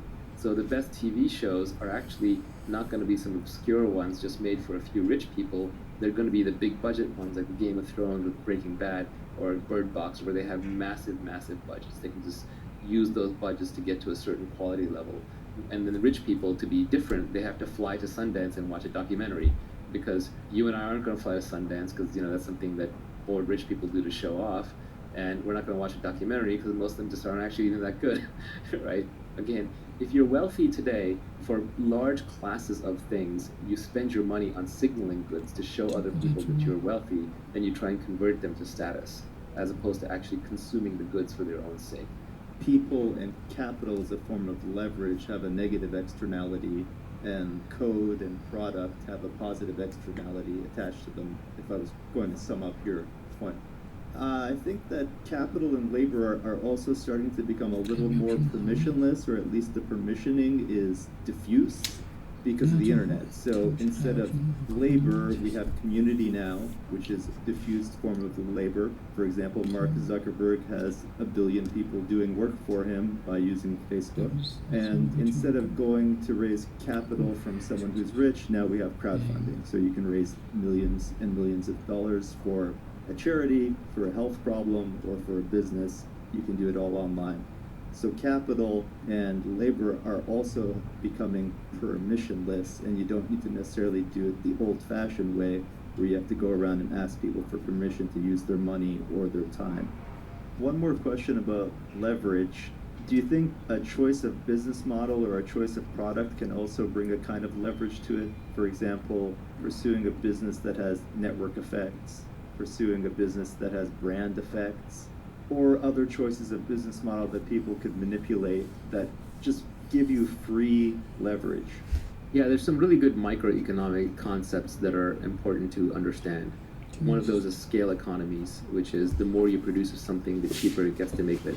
That's something that a lot of businesses have, basic economics 101, and you should try and get into a business where making widget number 12 is cheaper than making widget number 5, and making widget number 10,000 is a lot cheaper than the previous ones. And this builds up an automatic sort of barrier to entry against competition and getting commoditized.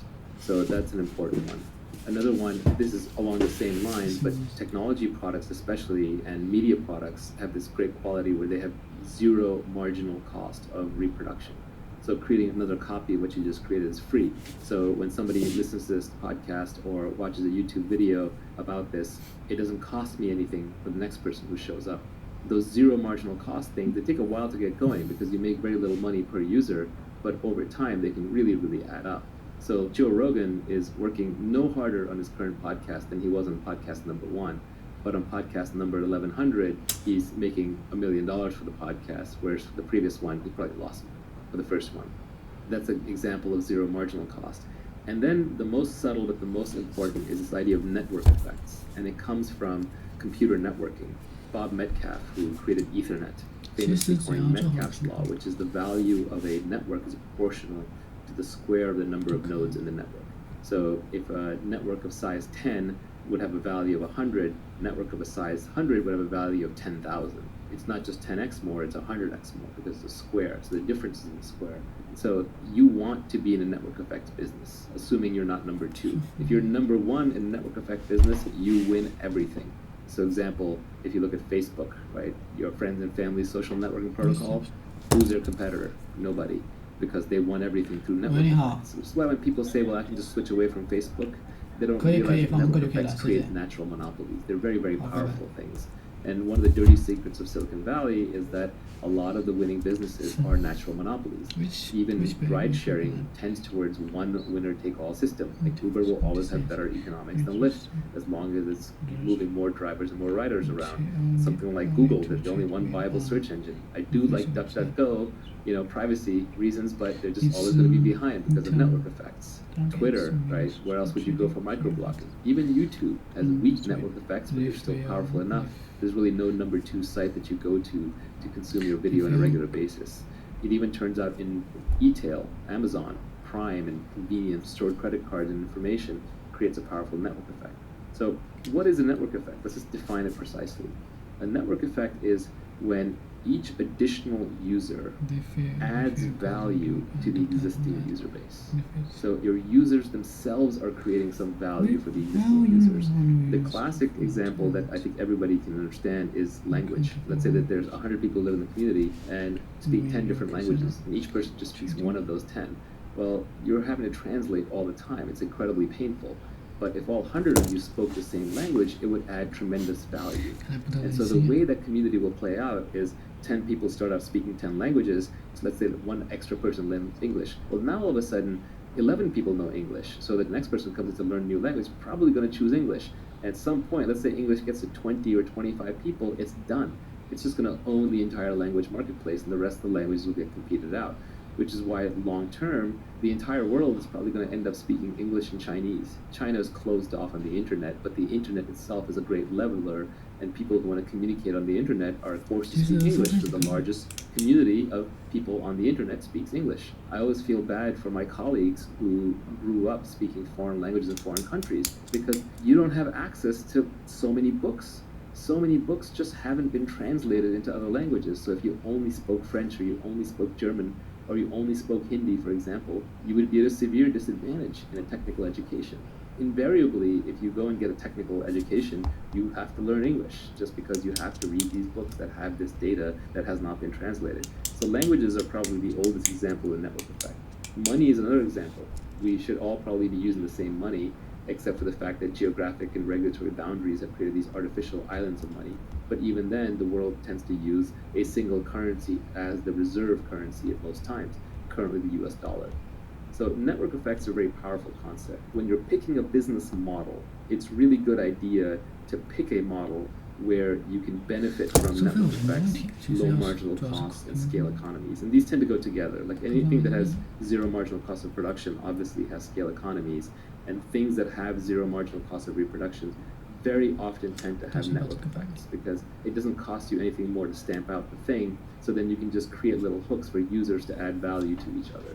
So you should always be thinking of decision. How much time does it take? Oh, it's going to take me an hour to get across town to get this thing. Well, I value myself at $100 an hour. That's throwing $100 out of my pocket. Am I going to do that? You buy something from Amazon, they screwed it up, you have to return it. Is it worth your time to return it? Is it worth the mental hassle? Keep in mind that you have less work hours, you have less mentally high output hours. Do you want to use them to run errands and solve little problems, or do you want to save them for the big stuff? All the great scientists were terrible at managing their household life. None of them had a clean, organized room, or made all their social events on time, or sent their thank you cards. You can spend your life however you want, but if you want to get rich, it has to be your number one overwhelming desire, which means that it has to come before anything else, which means you can't be penny pinching. This is what people understand.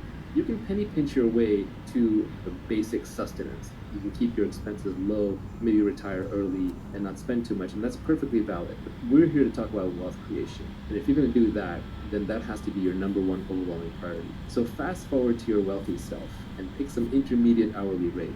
For me, believe it or not, back when you could have hired me, which now obviously you can't, but back when you could have hired me, and this was true a decade ago or even 2 decades ago before I had any real money, my hourly rate, I used to say to myself over and over, is $5,000 an hour. Today, when I look back, really it was about $1,000 an hour. And of course, I still ended up doing stupid things like arguing with the electrician or returning the broken speaker, but I shouldn't.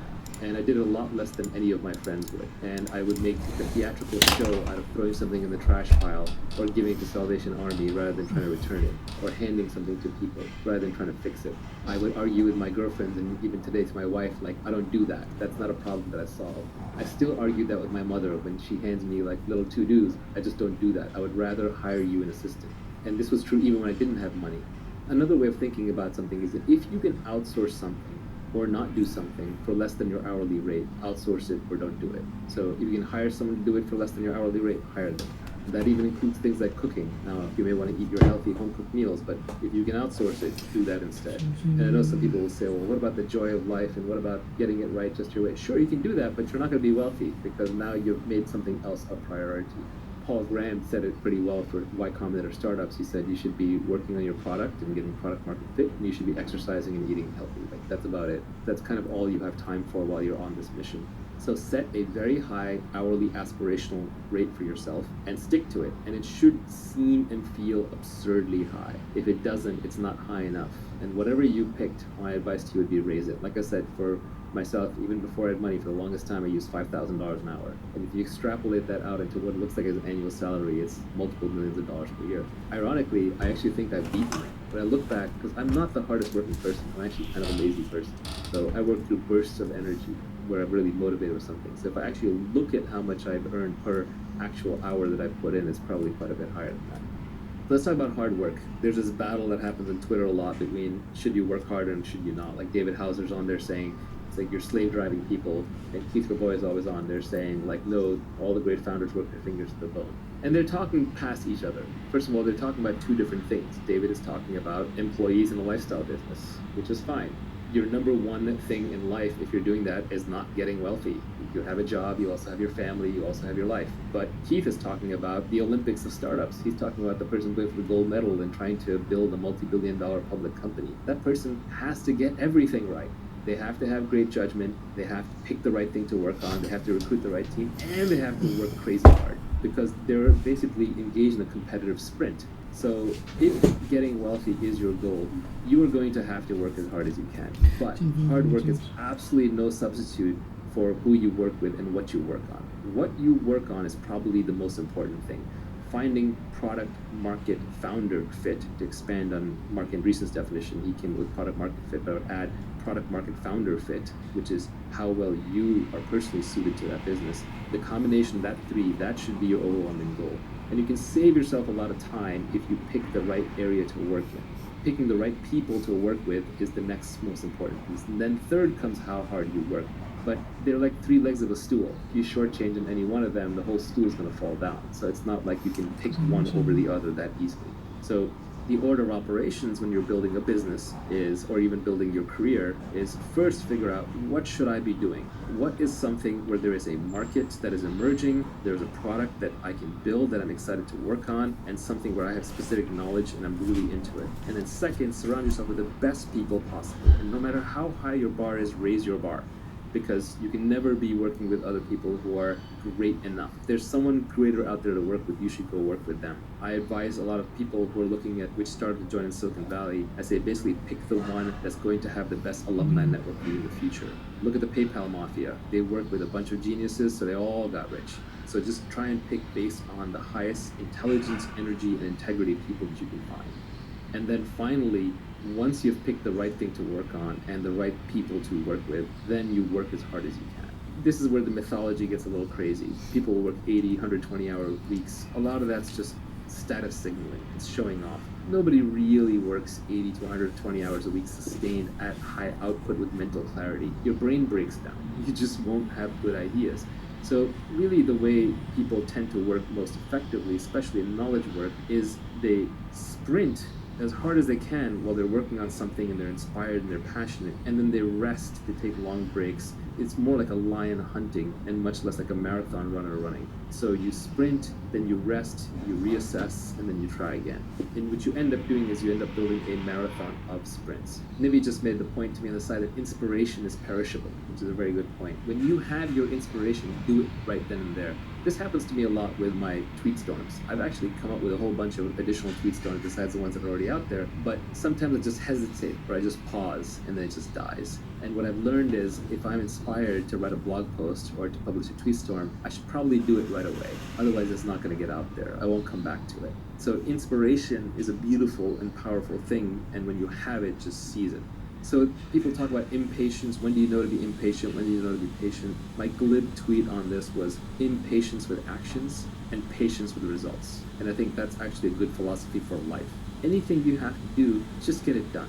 Why wait? You're not getting any younger. Your life is slipping away. You don't want to spend it waiting in line. You don't want to spend it traveling back and forth. You don't want to spend it doing things that you know ultimately aren't part of your mission. And when you do them, you want to do them as quickly as you can while you do them well with your full attention. But then you just have to give up on the results. You have to be patient with the results because you're dealing with complex systems, you're dealing with lots of people. It takes a long time for markets to adopt products. It takes time for people to get comfortable working with each other. It takes time for great products to emerge as you polish away.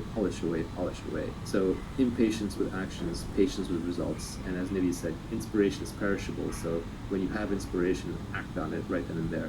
If I have a problem that I discover in one of my businesses that needs to be solved, I won't sleep until at least the resolution is in motion. And this is just personal failing, but if I'm on the board of a company, I'll call the CEO. If I'm running the company, I'll call my reports. If I'm responsible, I'll get on there right then and there and solve it.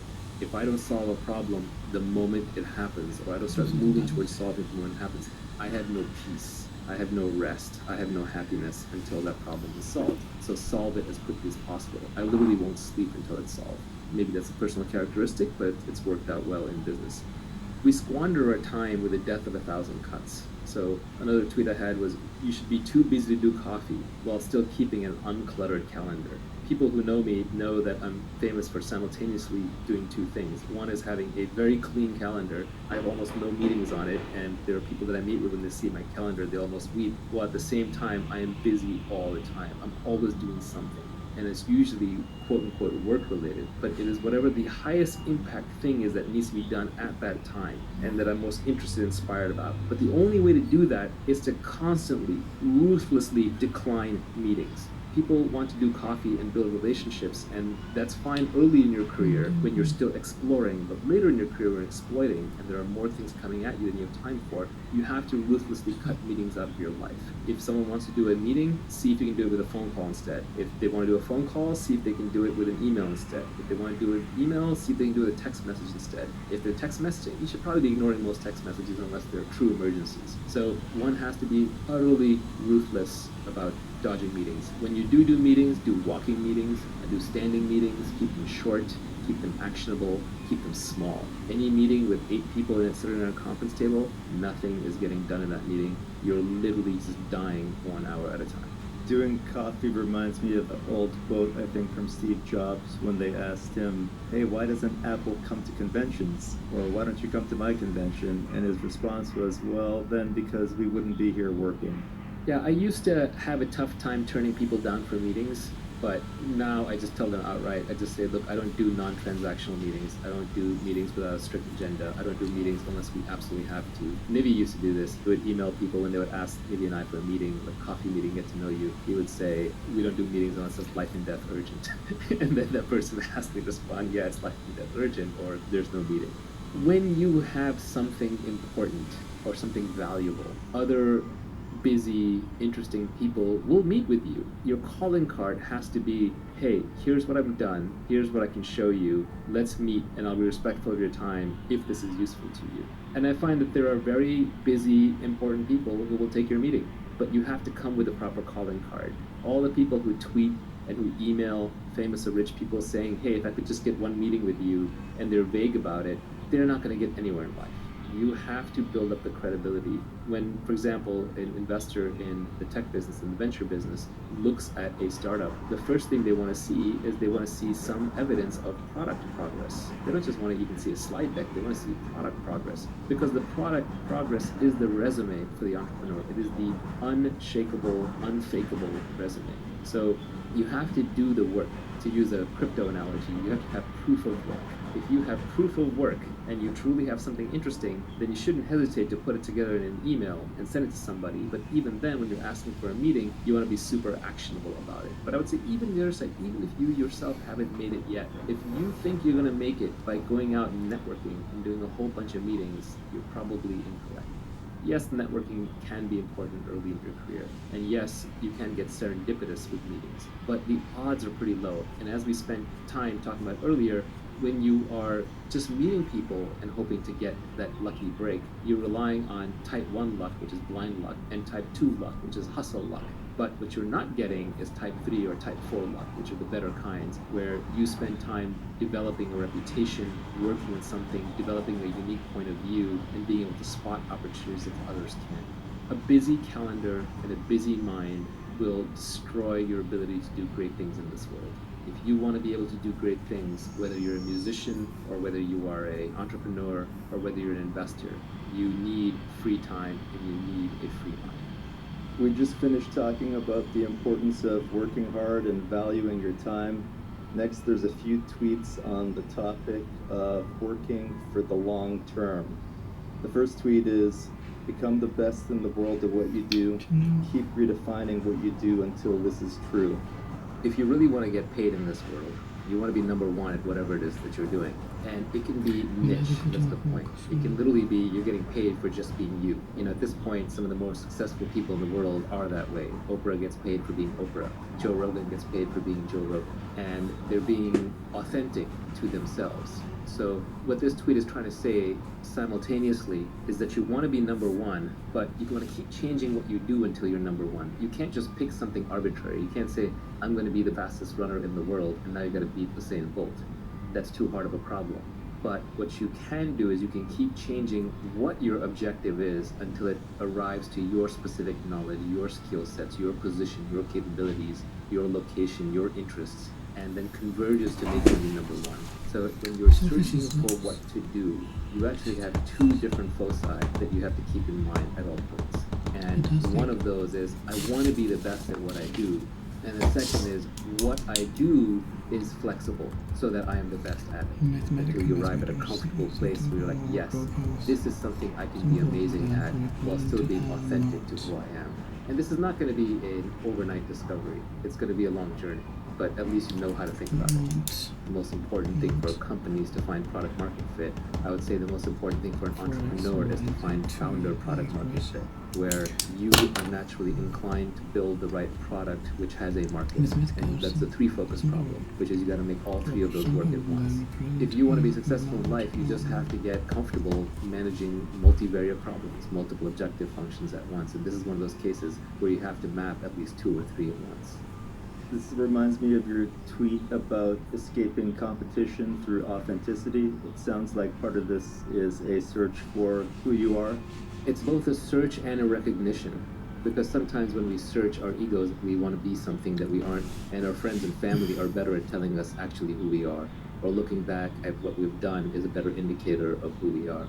Peter Thiel talks a lot about how competition is besides the point. It's counterproductive. We're highly mimetic creatures. We copy what everybody else is doing around us. We copy our desires from them. Everyone around me is a great artist. I want to be an artist. If everyone around me is a great business person, I want to be a business person. Everybody around me is a social activist. I want to be a social activist. That's where my self-esteem will come from.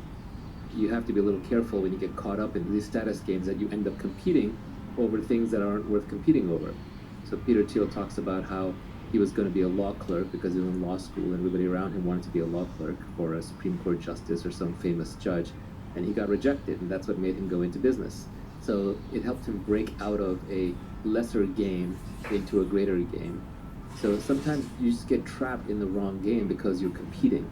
And the best way to escape competition, to get away from the specter of competition, which is not just stressful and nerve-wracking, but will often drive you to just the wrong answer, the way to escape competition is to just be authentic to yourself. If you are fundamentally building and marketing something that is just an extension of who you are, no one can compete with you on that. Who's going to compete with Joe Rogan or Scott Adams? It's impossible. Is somebody else going to come along and write a better Dilbert? No. Is someone going to compete with Bill Watterson and create a better Calvin and Hobbes? No. They're being authentic. This is easiest to see in art. Artists are, by definition, all naturally authentic. But even entrepreneurs are authentic. Who's going to be Elon Musk? Who's going to be Jack Dorsey? These people are authentic, and the businesses and products that they create are authentic to their desires and their means. If somebody else came... Okay. No. Mismetic.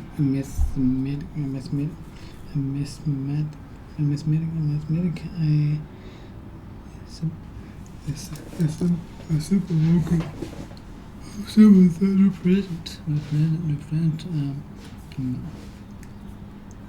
Represent mismetic is simple work group of symbols that represent amount. A simple work group of symbols that represent amount. Mismetic. with mathematical or simple. A symbol or group of symbols that represent no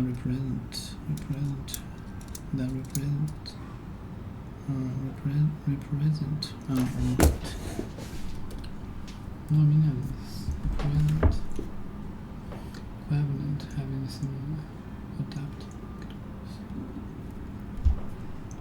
represent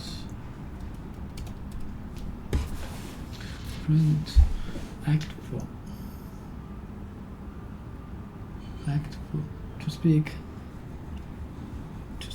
act or present or facial for another person or people friend or be friend for they choose a famous lawyer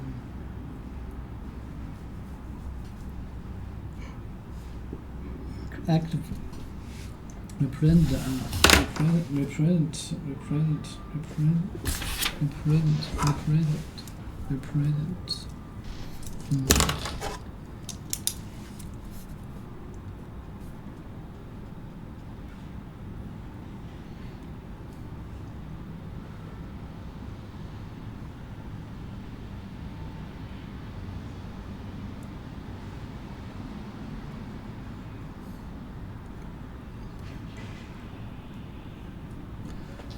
okay. A simple group of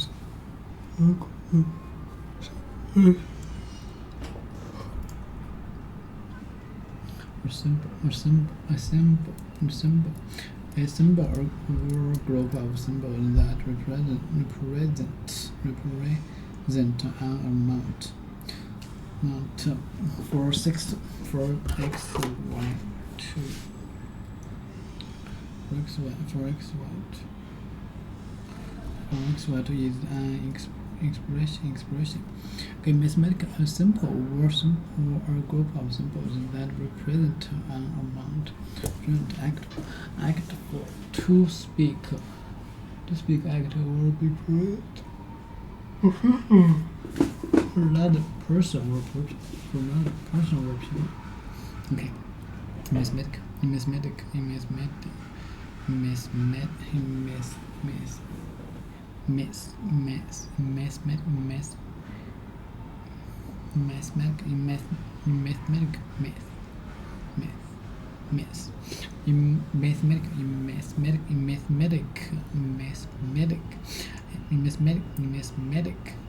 Is a symbol or group of symbols that represent our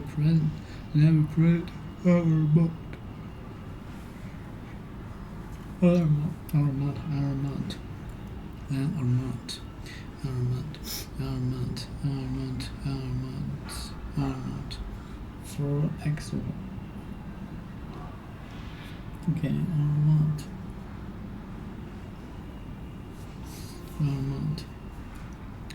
for x, y, 2 is an expression. In mathematics, a symbol or group of symbols that represent an amount. Symbol that represent an amount. Okay, in mathematics,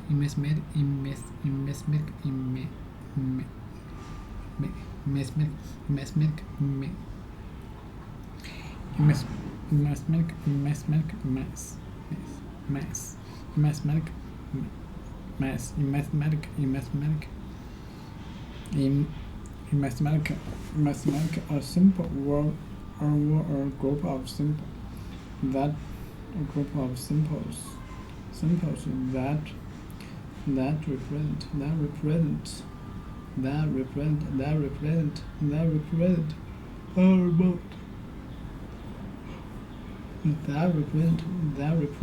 our amount. That represent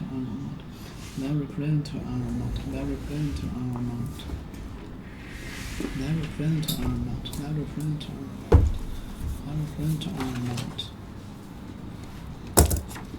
Act for to speak, act or or be present efficiently for another person or people. Mathematic.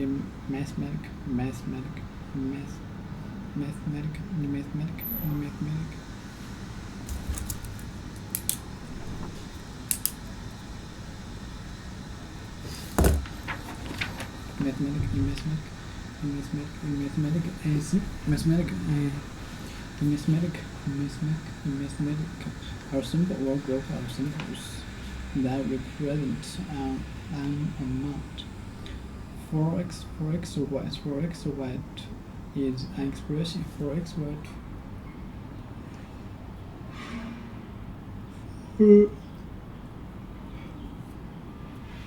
For x y2 is an expression. For x y2 is an expression. A word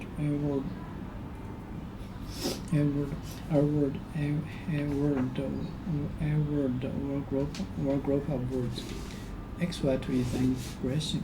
Okay, in mathematics. A simple or a group of symbols that represent an amount.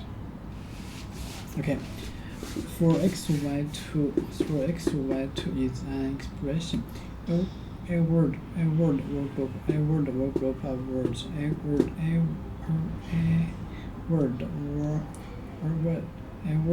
or group of words having a particular meaning, or used in a particular way. A word or group of words having a particular. A word or group of words having a particular meaning or used in a particular way.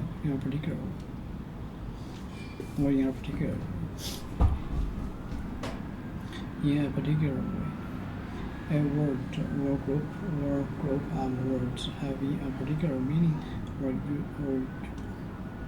used in a particular way. That was an expression it didn't heard before. Okay, a word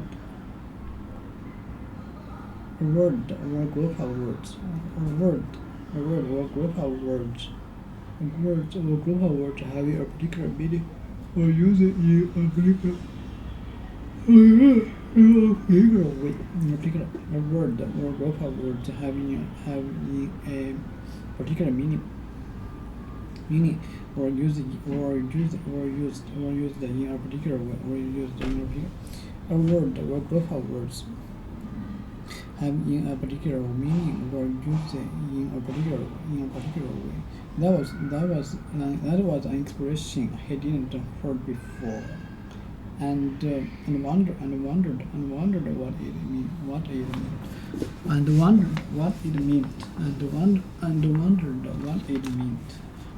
meant. Okay, a word or group of words. A word or group of words having a particular meaning or used in a particular. Okay. A word or group of words having a particular way. Words having a particular meaning. A word or group of words having a particular meaning or used in a particular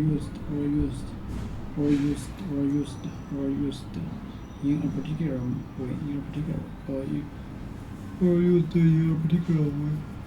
A word or group of words having a particular meaning or used in a particular way. A word or group of words having a particular meaning or used in a particular way. That was an expression he didn't heard before, and wondered what it meant.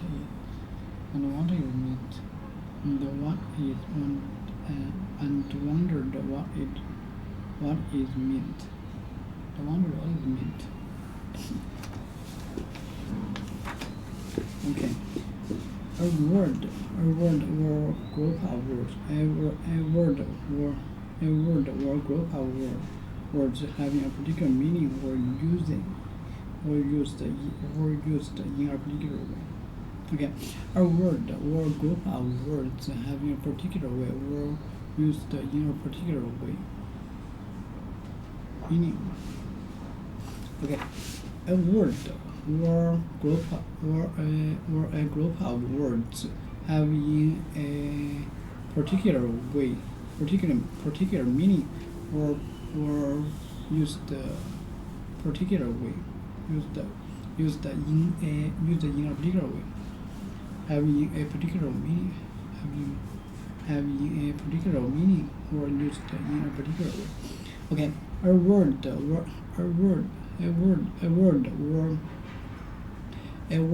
group of people. A word or a group of people.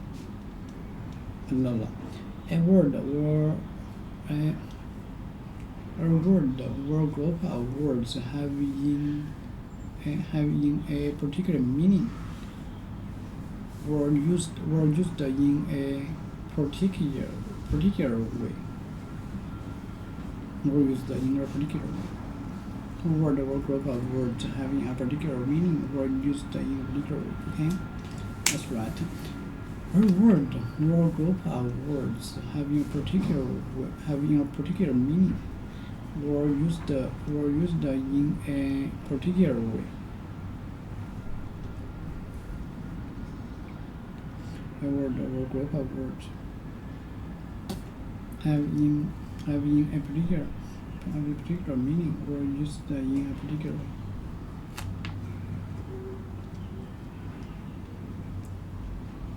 A word or group of words having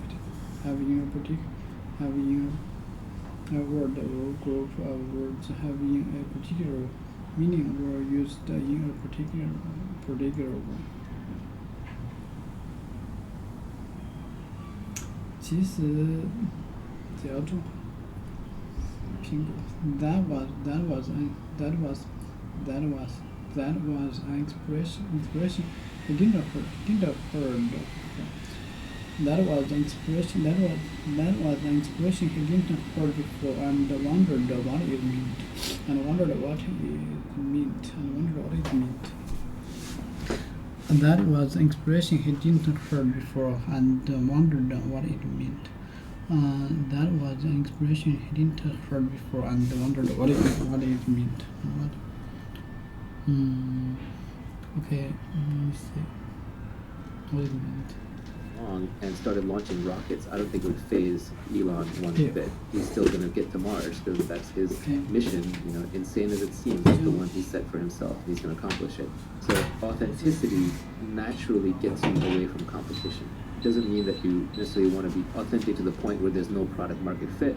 It may turn out you're the best juggler on the unicycle, but maybe there just isn't that much of a market for that even with YouTube videos. So you got to adjust that somehow until you find product market fit. But at least lean towards authenticity, towards getting away from competition, and competition automatically leads towards copycatting and often towards just playing completely the wrong game. Especially in entrepreneurship, the masses are never right. If you see a lot of people tweeting about what a great market to enter is, or you see journalists talking about a company is terrible, they don't know anything.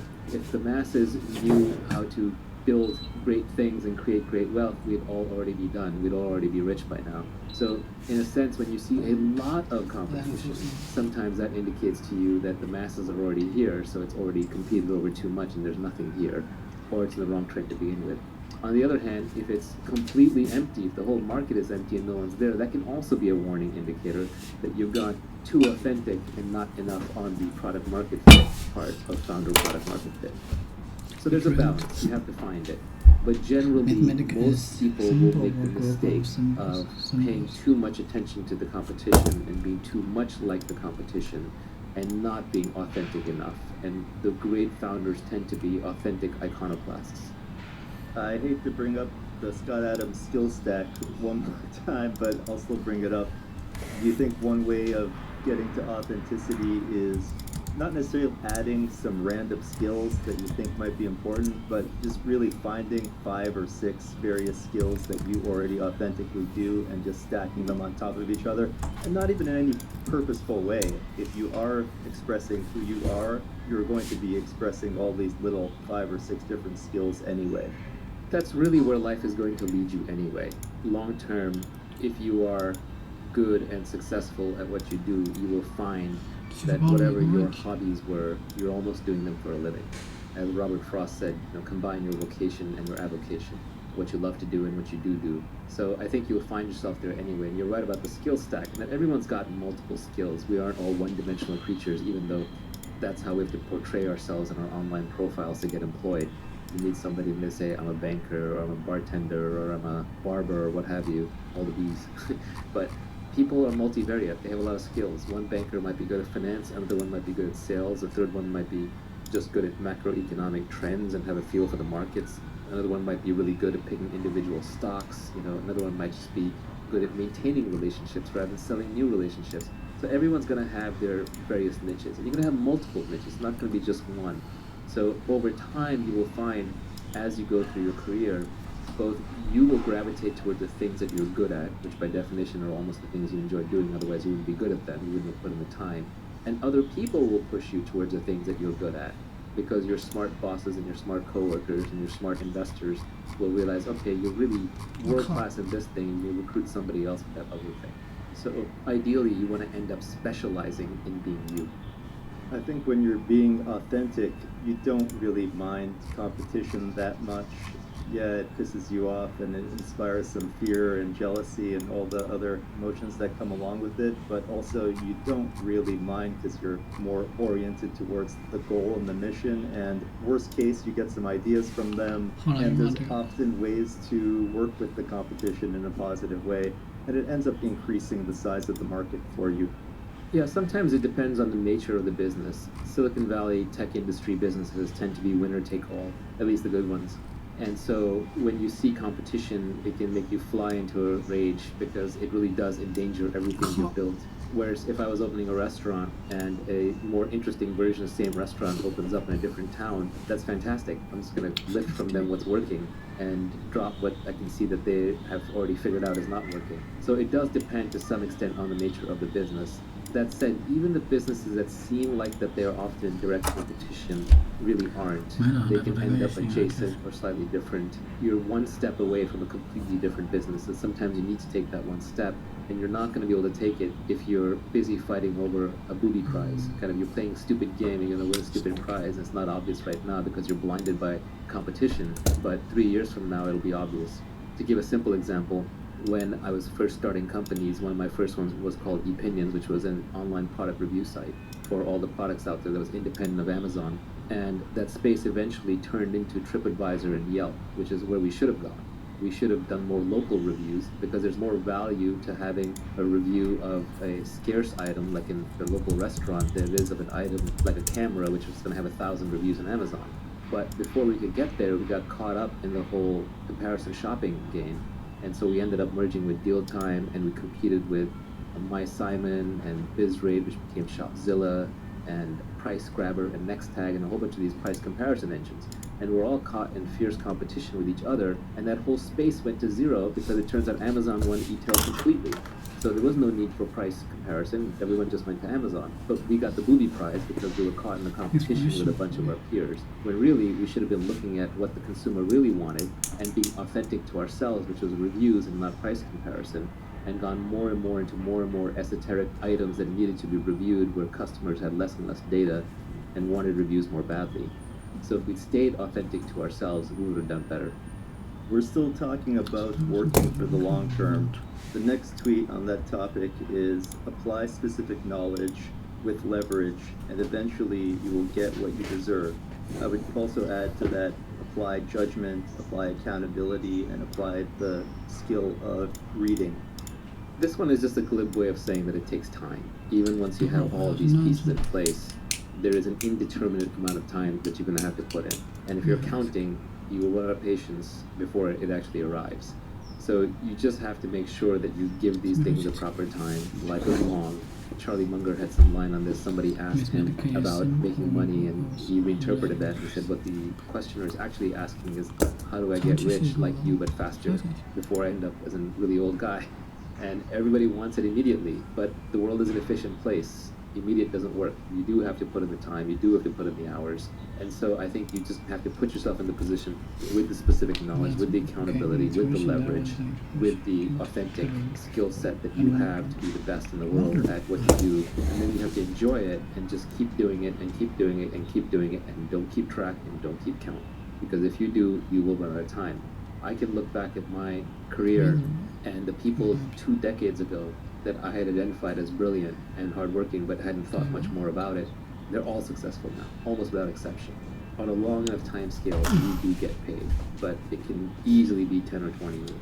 Sometimes it's 5, and if it's 5 or 3 and a friend of yours got there, it can drive you insane. But those are exceptions, and for every winner, there's multiple failures. One thing that's important in entrepreneurship is you just have to be right once.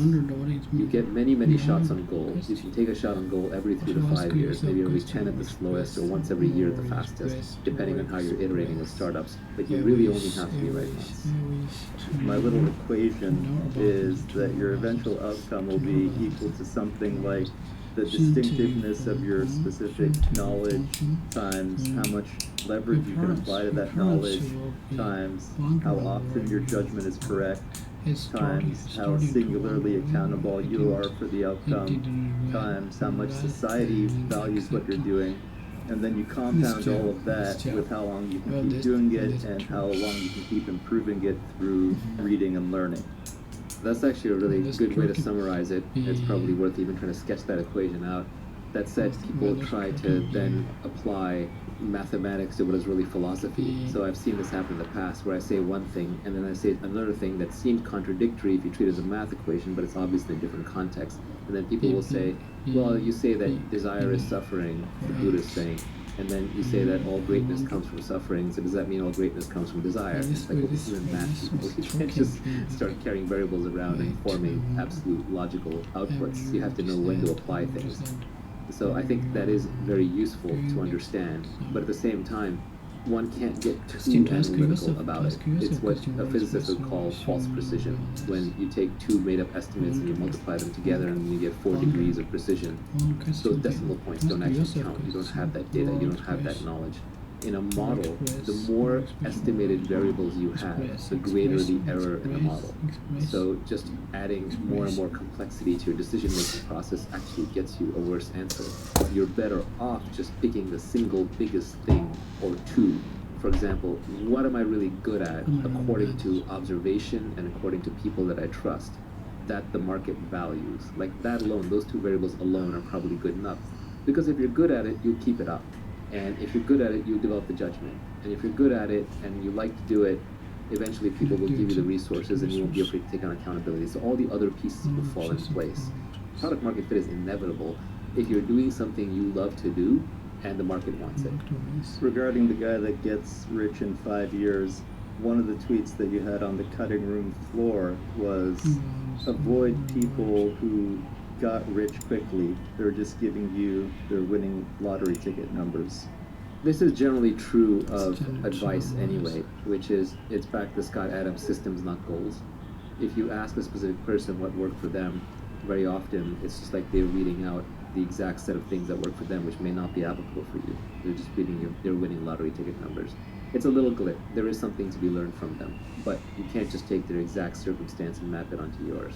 The best founders I know, they listen and read to everyone, but then they ignore everybody, and they make up their own mind. They have their own internal model of how to apply things to their situation, and they do not hesitate to discard information. If you survey enough people, all the advice will cancel to zero. So you do have to have your own point of view, and when something is sent your way, you have to very quickly decide, is that true? Is that true outside of the context of what that person applied in? Is it true in my context? And then, do I want to apply it? You have to reject most advice, but you have to listen to and read enough of it to know what to reject and what to accept. Even in this podcast, you should examine everything. If something does not feel true to you, put it down, set it aside. If too many things seem untrue, delete this podcast. I think the most dangerous part of taking advice is that the person that gave it to you is not going to be around to tell you when it doesn't apply any longer. Yeah, and I view the purpose of advice as a little different than most people. I just view it as helping me have anecdotes and maxims that I can then later recall when I have my own direct experience and say, that's what that person means. 90% of my tweets are actually just maxims that I carved for myself that are then little mental hooks to remind me when I'm in that situation again, like, oh, I'm the one who tweeted, if you can't see yourself working with someone for life, then don't work with them for a day. So as soon as I know that this person is not going to be someone that I'm going to be working with 10 years from now, then I have to start extricating myself from that relationship, or just not investing that much more effort into it.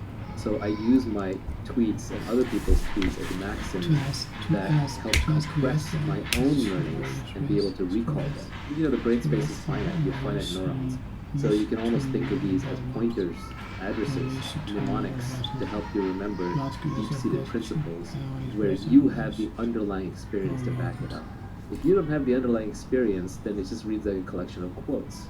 It's like, it's cool, it's inspirational for a moment, maybe you make a nice poster out of it, but then you forget it and move on. So all of these are really just compact ways for you to recall your own knowledge. The last tweet on the topic of working for... Okay. This is an expression. This is an expression consider and that was expression didn't occur before and wondered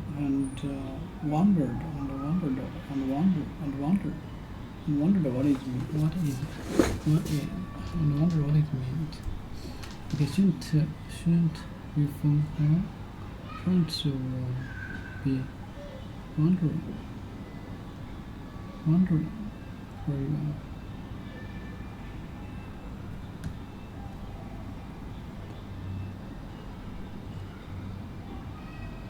Please don't wonder.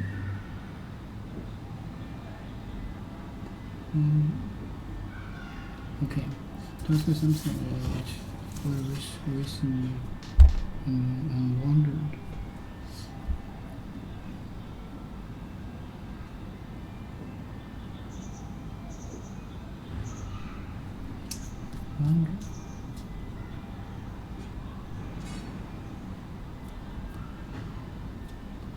It will be okay. Yes, and wonder what it when was this person he didn't hear about before and wondered what it meant.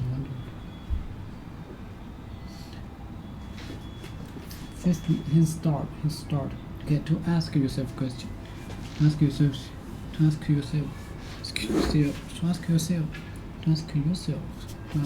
question.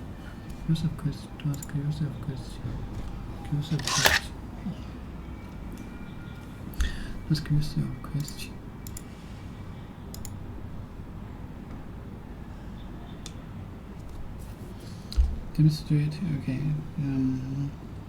The that was the expression he didn't heard before and wondered what it mean. That was expression he didn't heard before and wondered what it mean.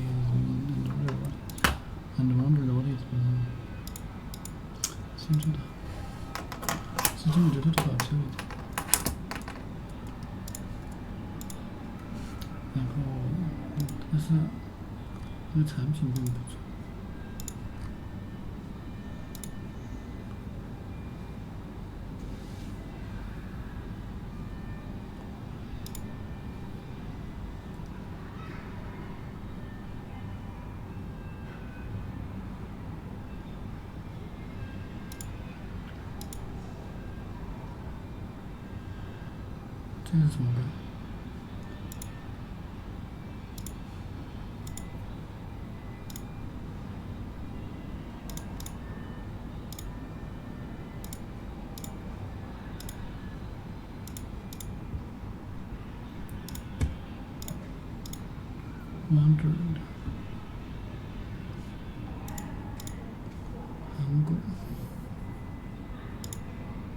Long term is that when you're finally wealthy, you'll realize that it wasn't what you were seeking in the first place.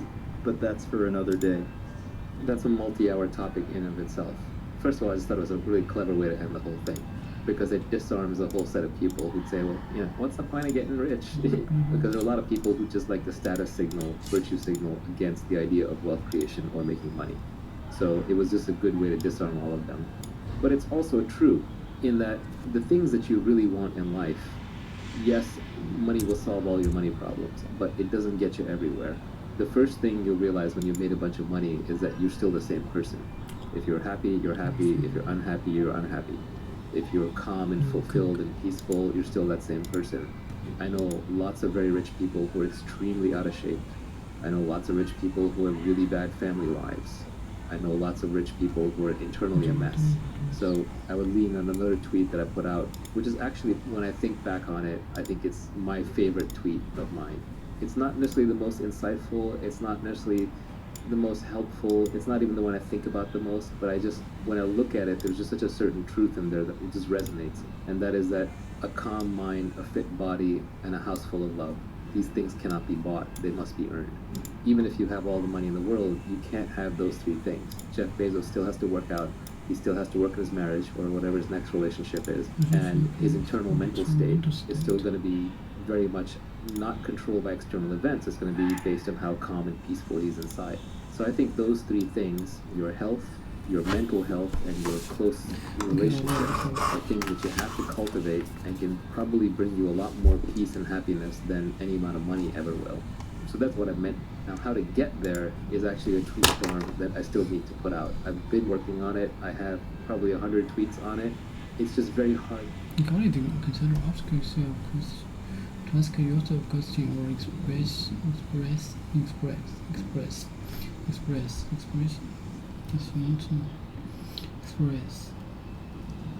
or showing you feel or showing a feeling, opinion, or fact.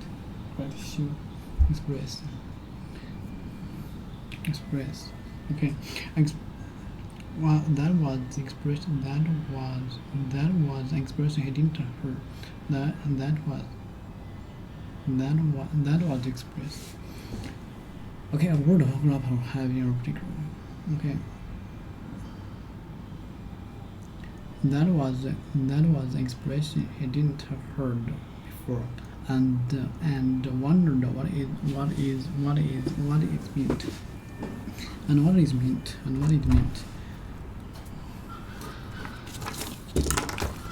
Wonder what it meant. That was the expression. Okay, that was the expression he didn't have heard before. That was the expression he didn't have heard before. That was an expression he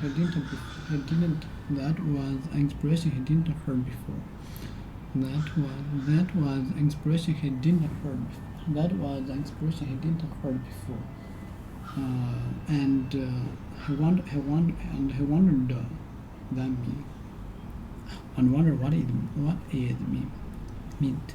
Okay, that was an expression he didn't have heard before, and he wondered what it meant. Okay, that was the expression he didn't have heard before, and he wondered what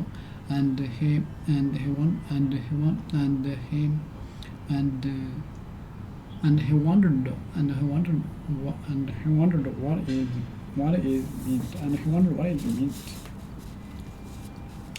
Expression is also mathematical. Expression is also mathematical.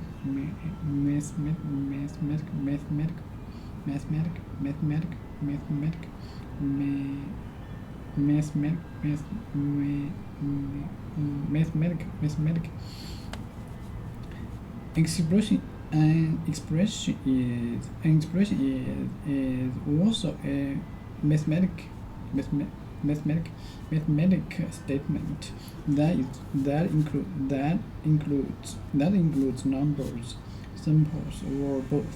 Okay, expression is also mathematical statement that includes members. That includes members, symbols, or both. Symbols or both.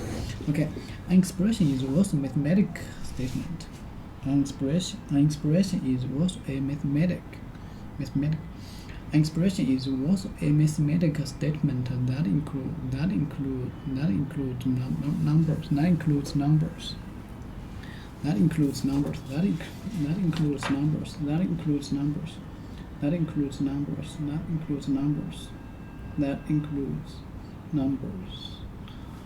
Okay, that includes numbers. That includes numbers. Okay, that includes numbers. That includes numbers. An expression is also a mathematical statement that includes numbers, symbols, or both. Okay? That includes numbers,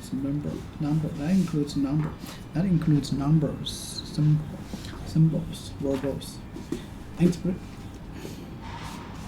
Expression is also a mathematical. An expression is also a mathematical statement that includes the numbers. That includes. An expression is also a mathematical statement. Mathematical statement. Mathematical.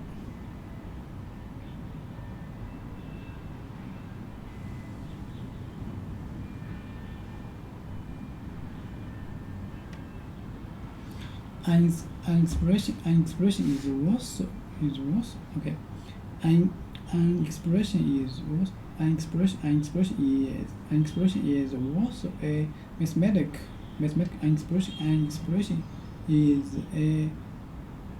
An expression is also a mathematical include okay statement. Show something that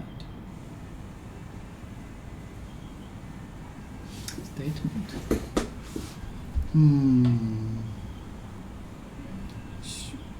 To show a feeling, pain, statement, mathematic statement.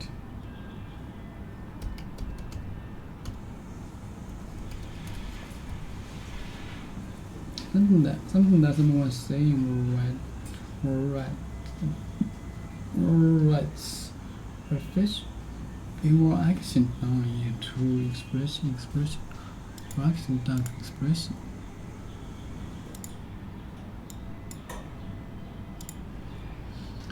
这个小是专门做心念的 mathematics 有意思。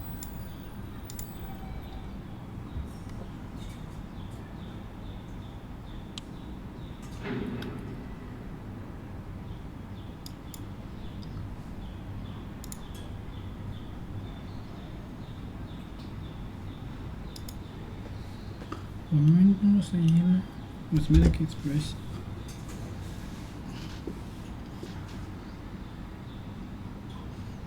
In mathematics, a simple or growth not this. In statement that includes numbers, symbols, numbers, symbols,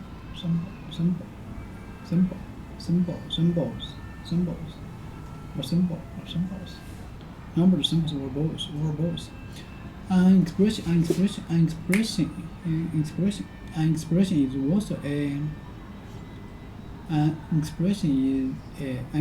is also a mathematical statement. Includes numbers, symbols, or both. Statement that includes. Okay. An expression is what?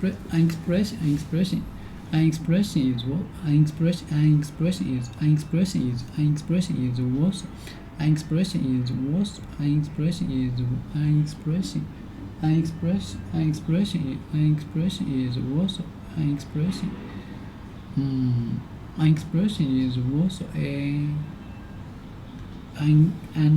An expression is also a mathematical statement that includes numbers,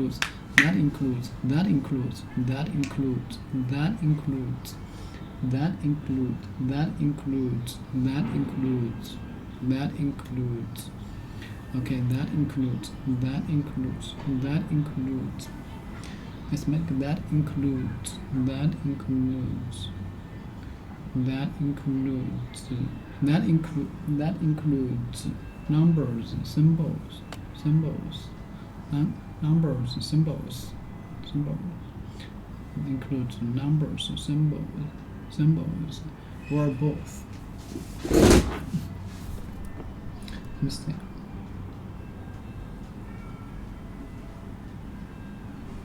Numbers, symbols, and expression is also mathematical. Expression mathematical. Or both.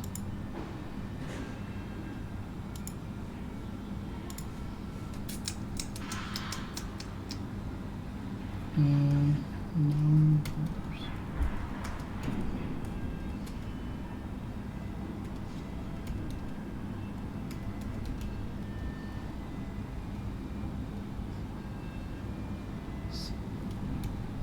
Symbols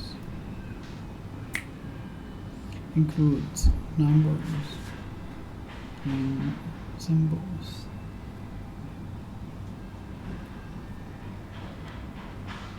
Number symbols. Number symbols. Number symbols. Numbers, symbols. Number symbols. Number symbols. Number symbols. Numbers, symbols. Okay, an expression is also a mathematical statement that includes numbers, symbols, numbers. Number symbols.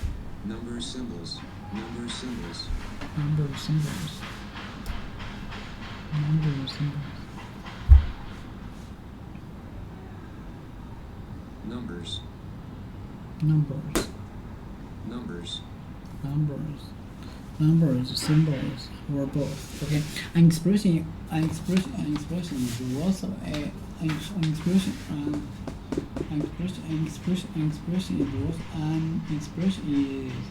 an expression is also a mathematical.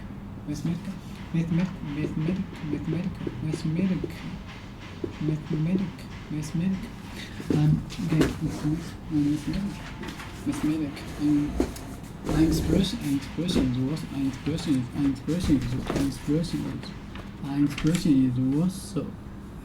also a mathematical statement that includes numbers, symbols, or both. Showing the act of showing a feeling the act of showing a feeling or address or a feeling or address that is showing. The act of showing a feeling or address. Wonder to ask you a question.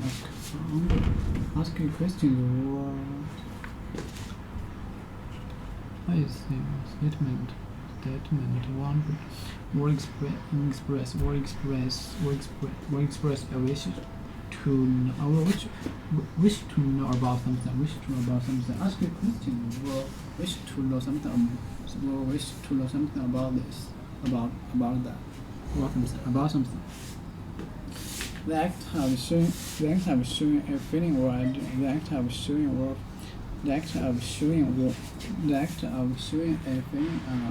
feeling or address. The act of showing a feeling or address or a feeling or address that is shown. The act of showing a feeling or address.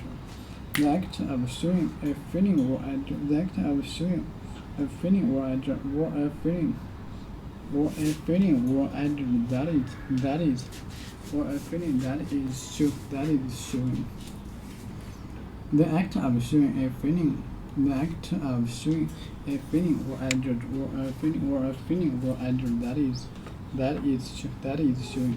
The act of showing.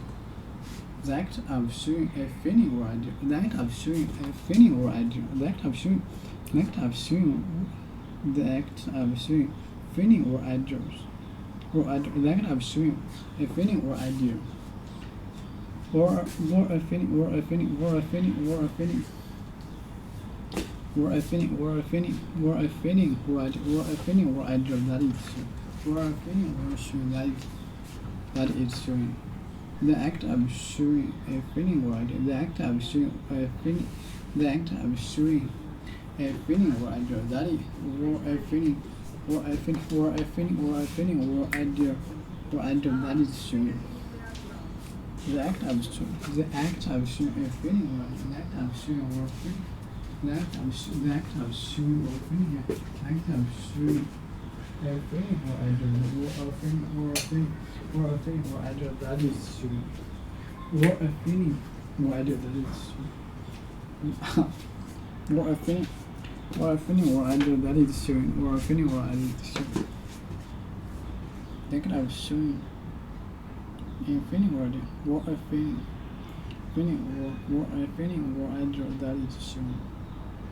Okay, the act of showing a feeling or idea or a feeling or idea that is showing that is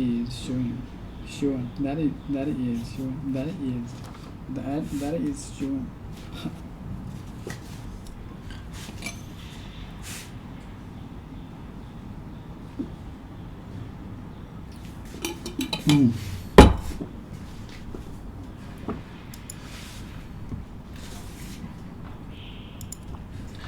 Or a feeling that is showing. Let me see.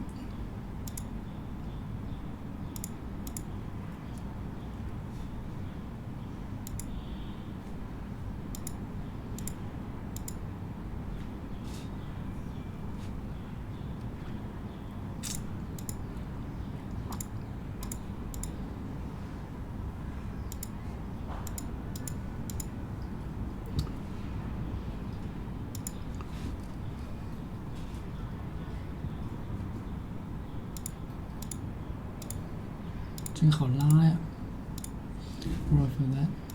The act of the act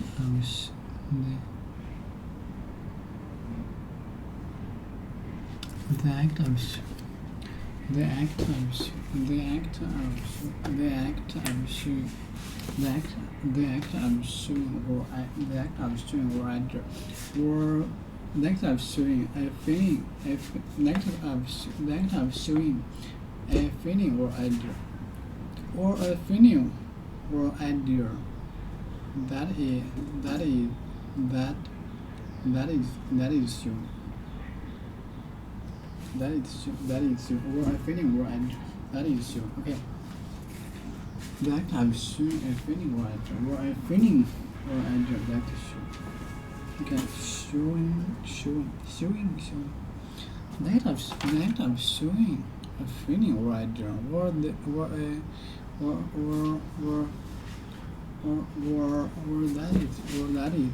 is showing.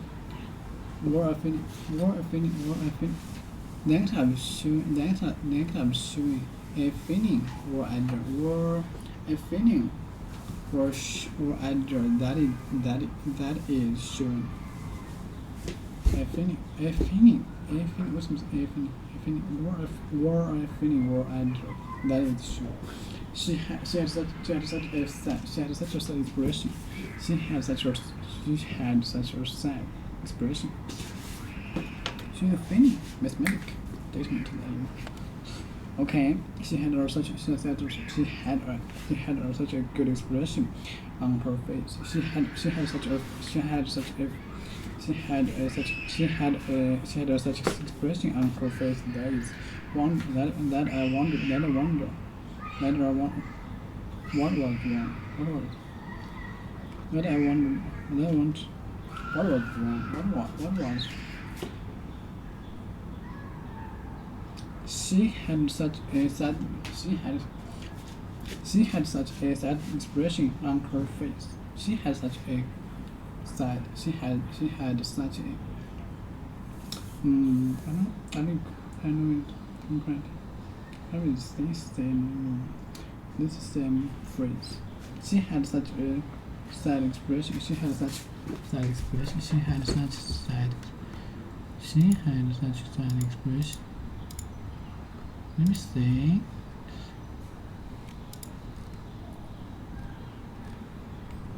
She had such expression. 唉，这个太拉了，这个。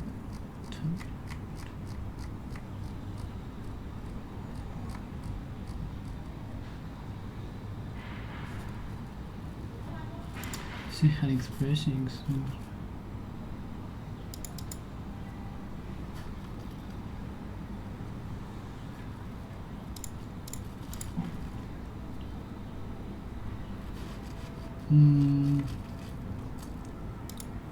She had expressions in person.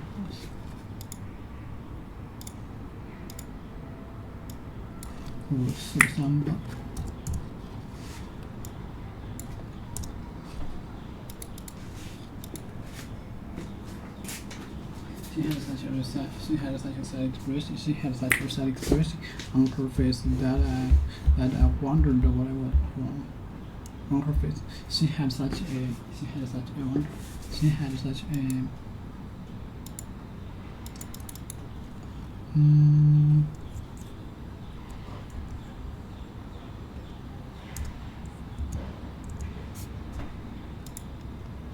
She had such a wonder expression. She had such.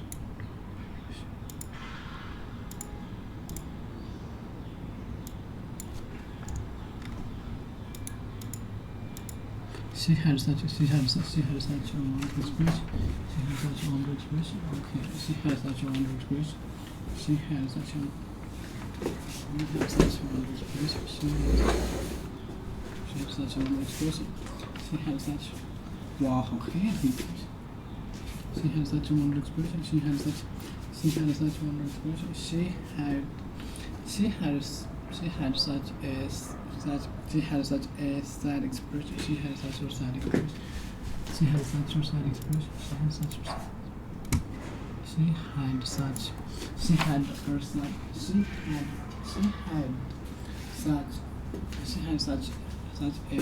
such a sad expression on her face that I wondered what was wrong.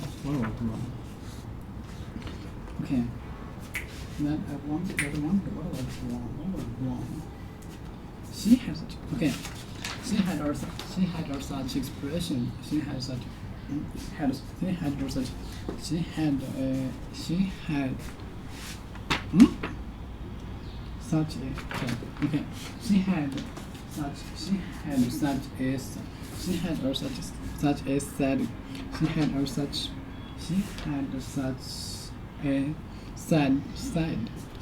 sad expression that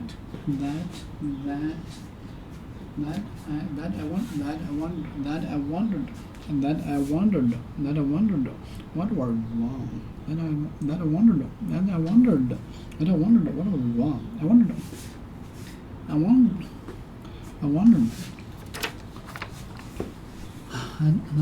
I want to ask myself, which was wrong? And I wondered what was wrong. Wanted. I wish to know about that. I should know about something. I wondered to know that. I wondered that. Wish to know.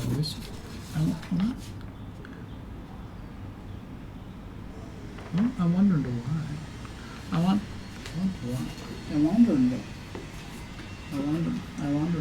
what was wrong. I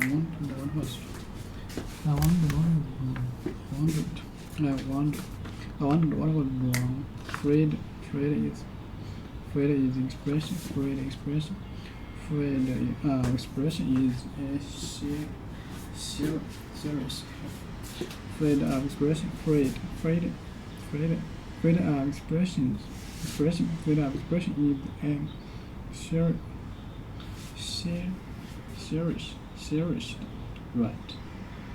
Freedom of expression right. Freedom of expression right. Cherish.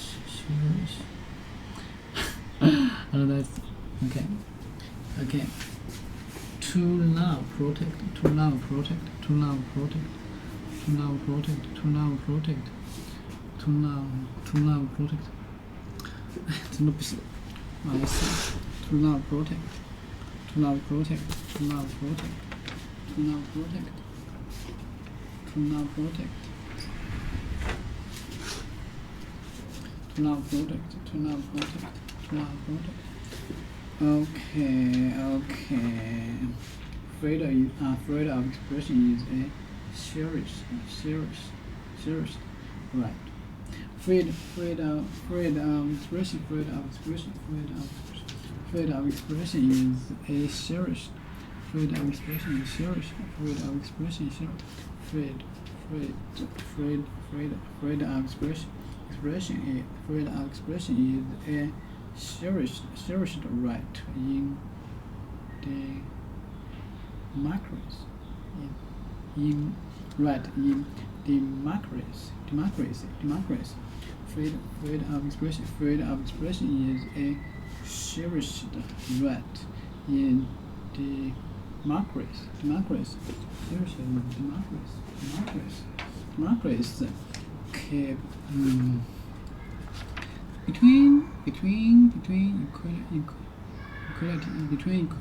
and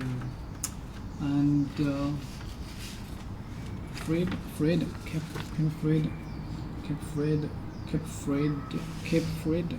Keep freedom and equality. Keep freedom and equality. Keep freedom and equality. Keep freedom and equality. Keep freedom and equality. Okay. Keep freedom and equality. Freedom and equality. Okay, let's see. Keep freedom and equality. I don't want that. Keep freedom and equality. Keep freedom and equality. Keep freedom and equality. Keep freedom and equality. Keep freedom and equality. Keep freedom and equality.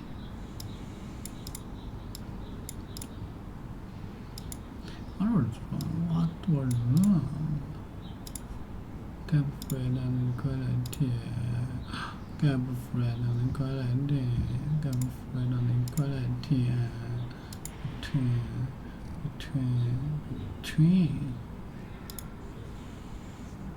Keep freedom and equality. Keep freedom and equality. Keep freedom and equality. Keep freedom and equality. Okay, keep freedom and equality.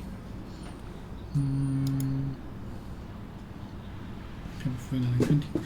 Okay, in mathematics, simple or group of that in freedom.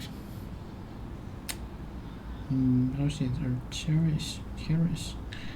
Now protect and careful. Now protect and care for someone or something that is important. That is important.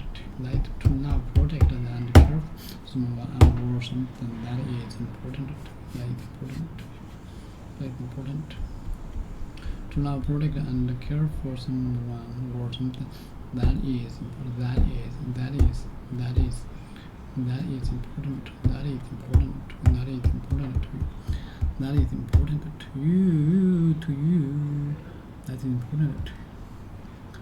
That is important.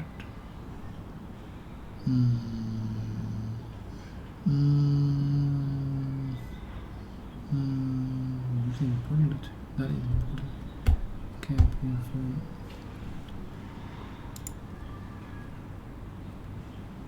What is important to you? To you? To you? Important.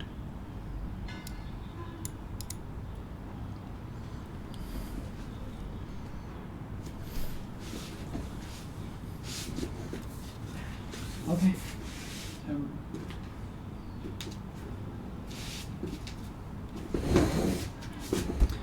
靠，怎么个这么？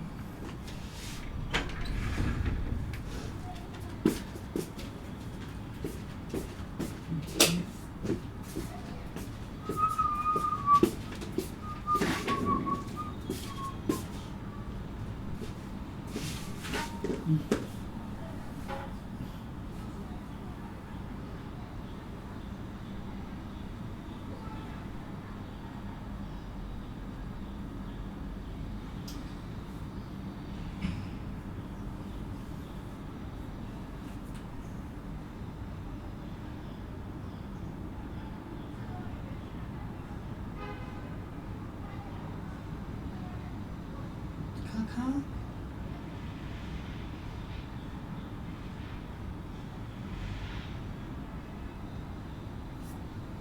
不是吧？上个多少了？上周是多少了？1900。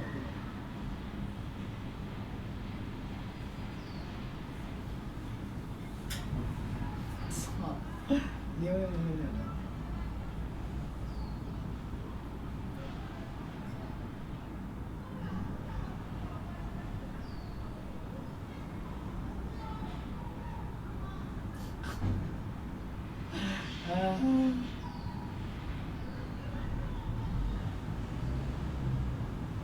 以前第一次做项目没有。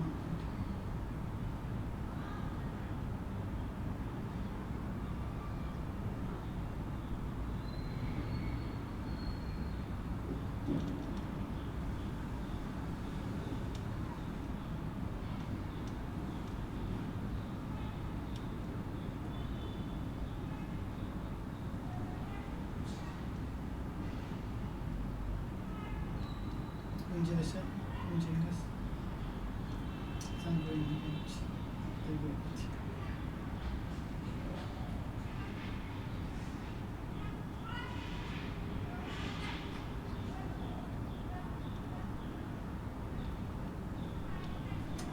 但是小公司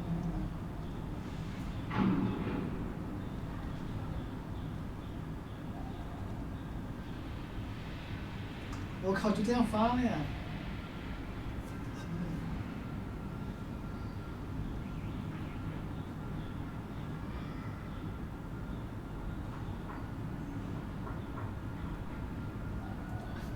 厂长太牛了吧！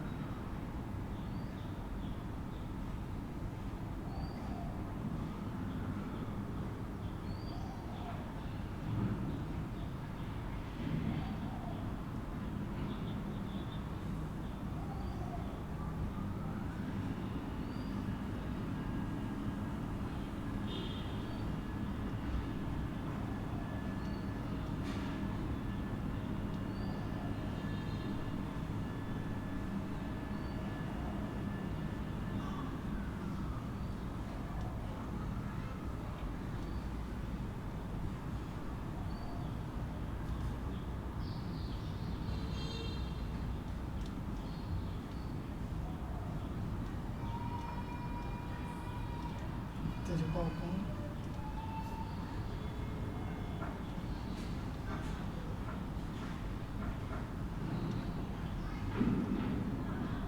可宣传吗？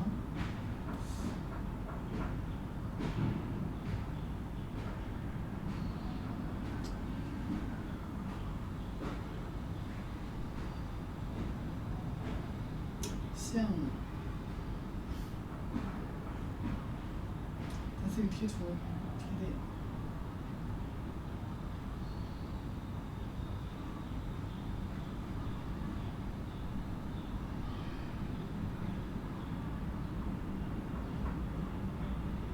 靠！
牛啊！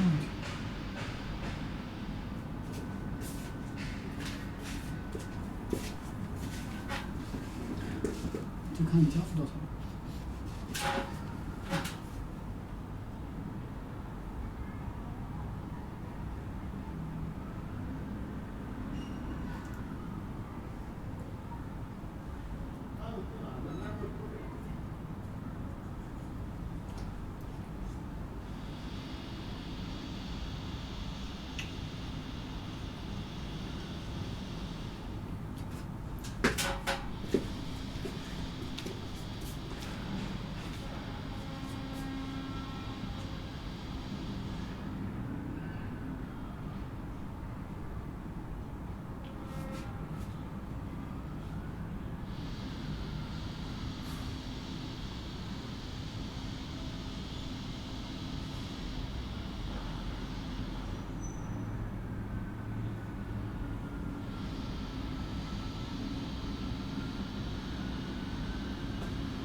있으면 언제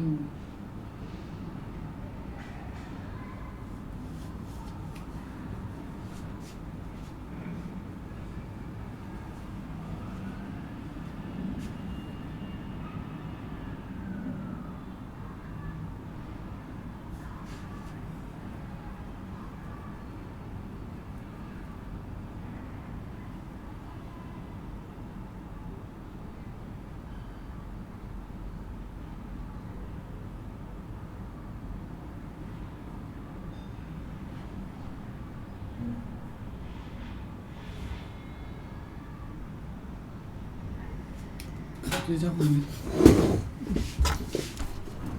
Okay. Freed.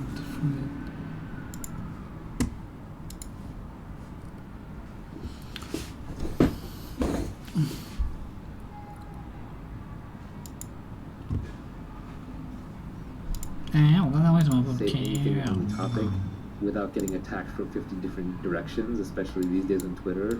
So I've been hesitant to do it because I want to target it for a very specific kind of person. There's a bunch of people who don't believe that working on your internal state is useful.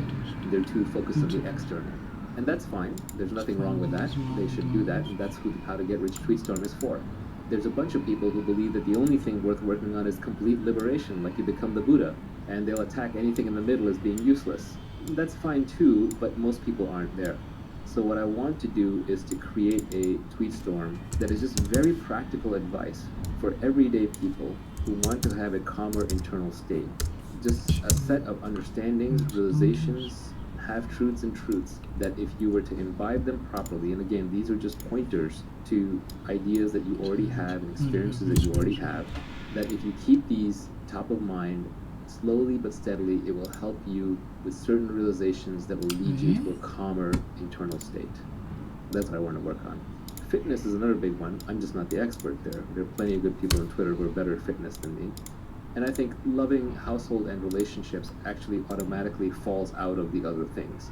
If you have a calm mind, and if you've already made money, you should have good relationships. There's no reason why you shouldn't. A lot of divorces actually happen over money. Unfortunately, that's just the reality of it. So having money removes that part of it. A lot of external battles happen because your internal state is not good. When you're naturally internally peaceful, you're going to pick less fights. You're going to be more loving without expecting anything in return, and that will take care of things on the external relationship front. So money solves your money problems. Money buys you freedom in the material world. I think that was a tweet from your cutting room floor. And money lets you not do the things that you don't want to do. Yeah. Okay, freedom of expression is cherished right in democracy. Freedom of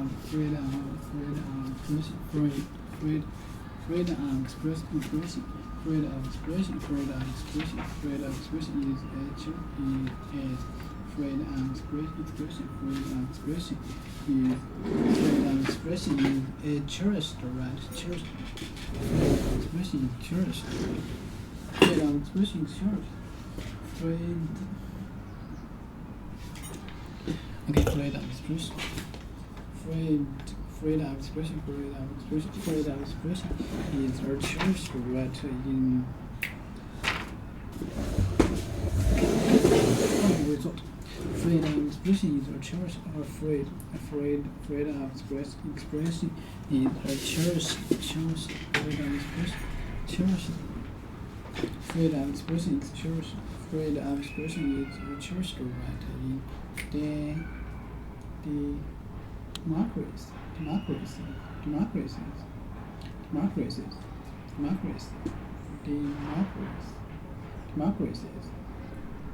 Is a cherished right in democracy. Freedom of expression is a cherished. Okay, freedom of expression is a cherished right in democracy. In democracies. Okay, freedom of expression. Freedom of expression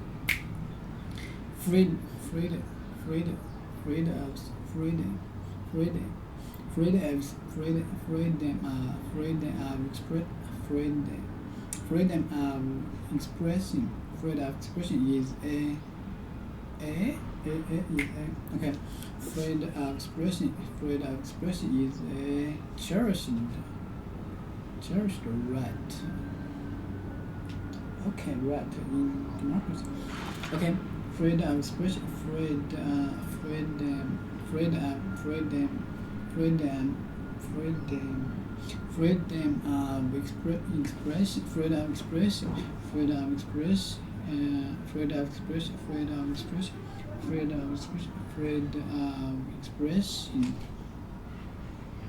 of expression is a cherished right in democracies. Okay, yeah, I'm right. Freedom of expression is a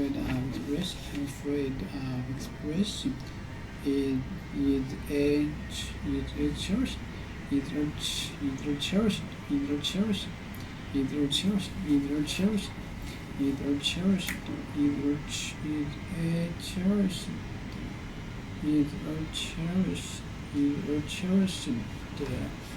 In democracy. She had such a sad expression.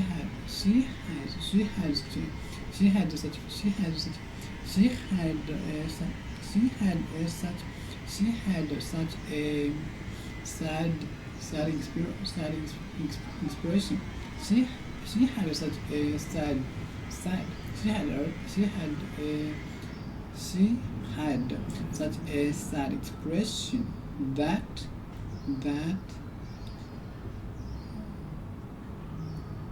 expression. Okay, on her face. Okay, she had such a sad expression on her face that I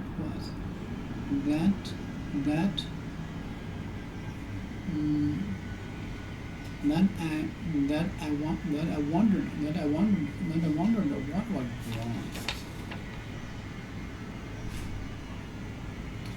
She had such a sad expression on her face that I wondered what was wrong. Okay, told me completely. Her second husband is totally different from Mark.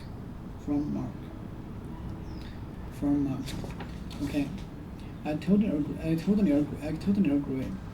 Completely. His second, completely. Her second husband is different from Mark. His second different from Mark. Particularly one now. Completely, his second husband is totally different. Completely, his second husband is totally different from. Okay, completely. Her second husband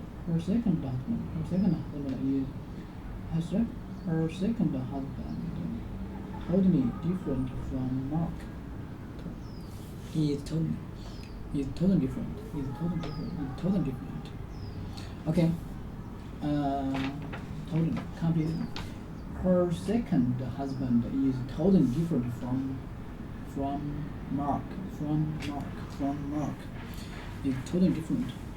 Okay. Yeah. Talking. Totally. Completely. Her second husband. Her second husband is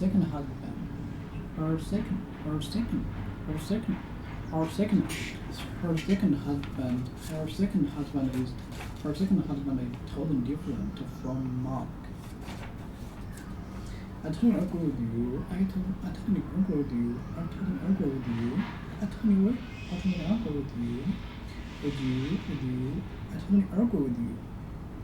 you. She was depressed. Were unhappy. Is that right? She was depressed. She was depressed and felt totally hopeless about the future. She was depressed.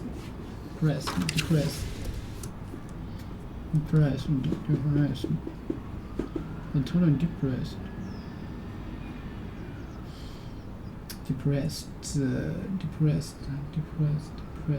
Afraid, chair, depressed. Unhappy and she was felt totally hopeless about the future. She was 高兴的是对未来很有信心啊。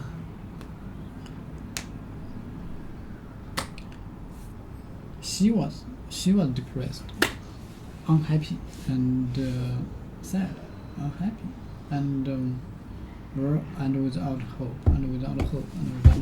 Okay.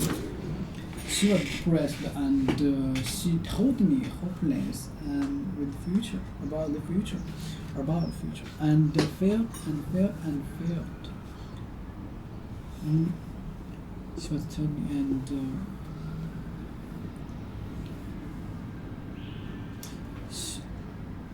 I know this， 就是说他现在很绝望。以前他对未来感到很有希望，但是现在他很绝望。She was totally she was depressed and felt。曾经感到非常未来非常的有希望。非常的，对未来非常美好。他曾经对未来感到非常美好。现在绝望，但曾经 ，OK。She was depressed. She was depressed and felt totally hopeless about the future. And felt totally hopeless. She was depressed and felt totally hopeless and about the future. I totally agree with you. I totally agree with you. She was depressed. She was depressed and felt totally hopeless and felt totally hopeless and felt totally hopeless about the future. Okay, totally, completely. Her second husband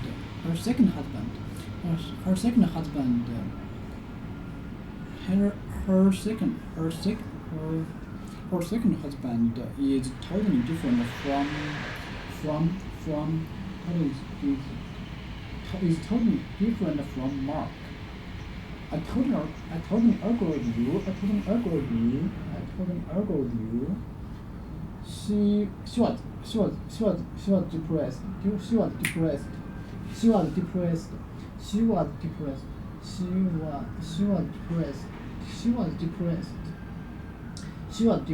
And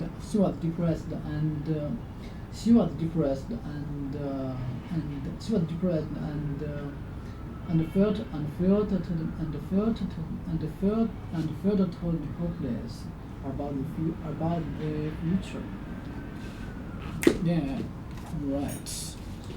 I'm right. OK， 这一分完结。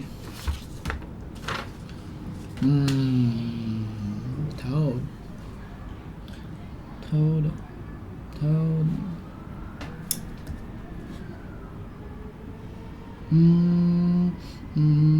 其实我还能再看两个。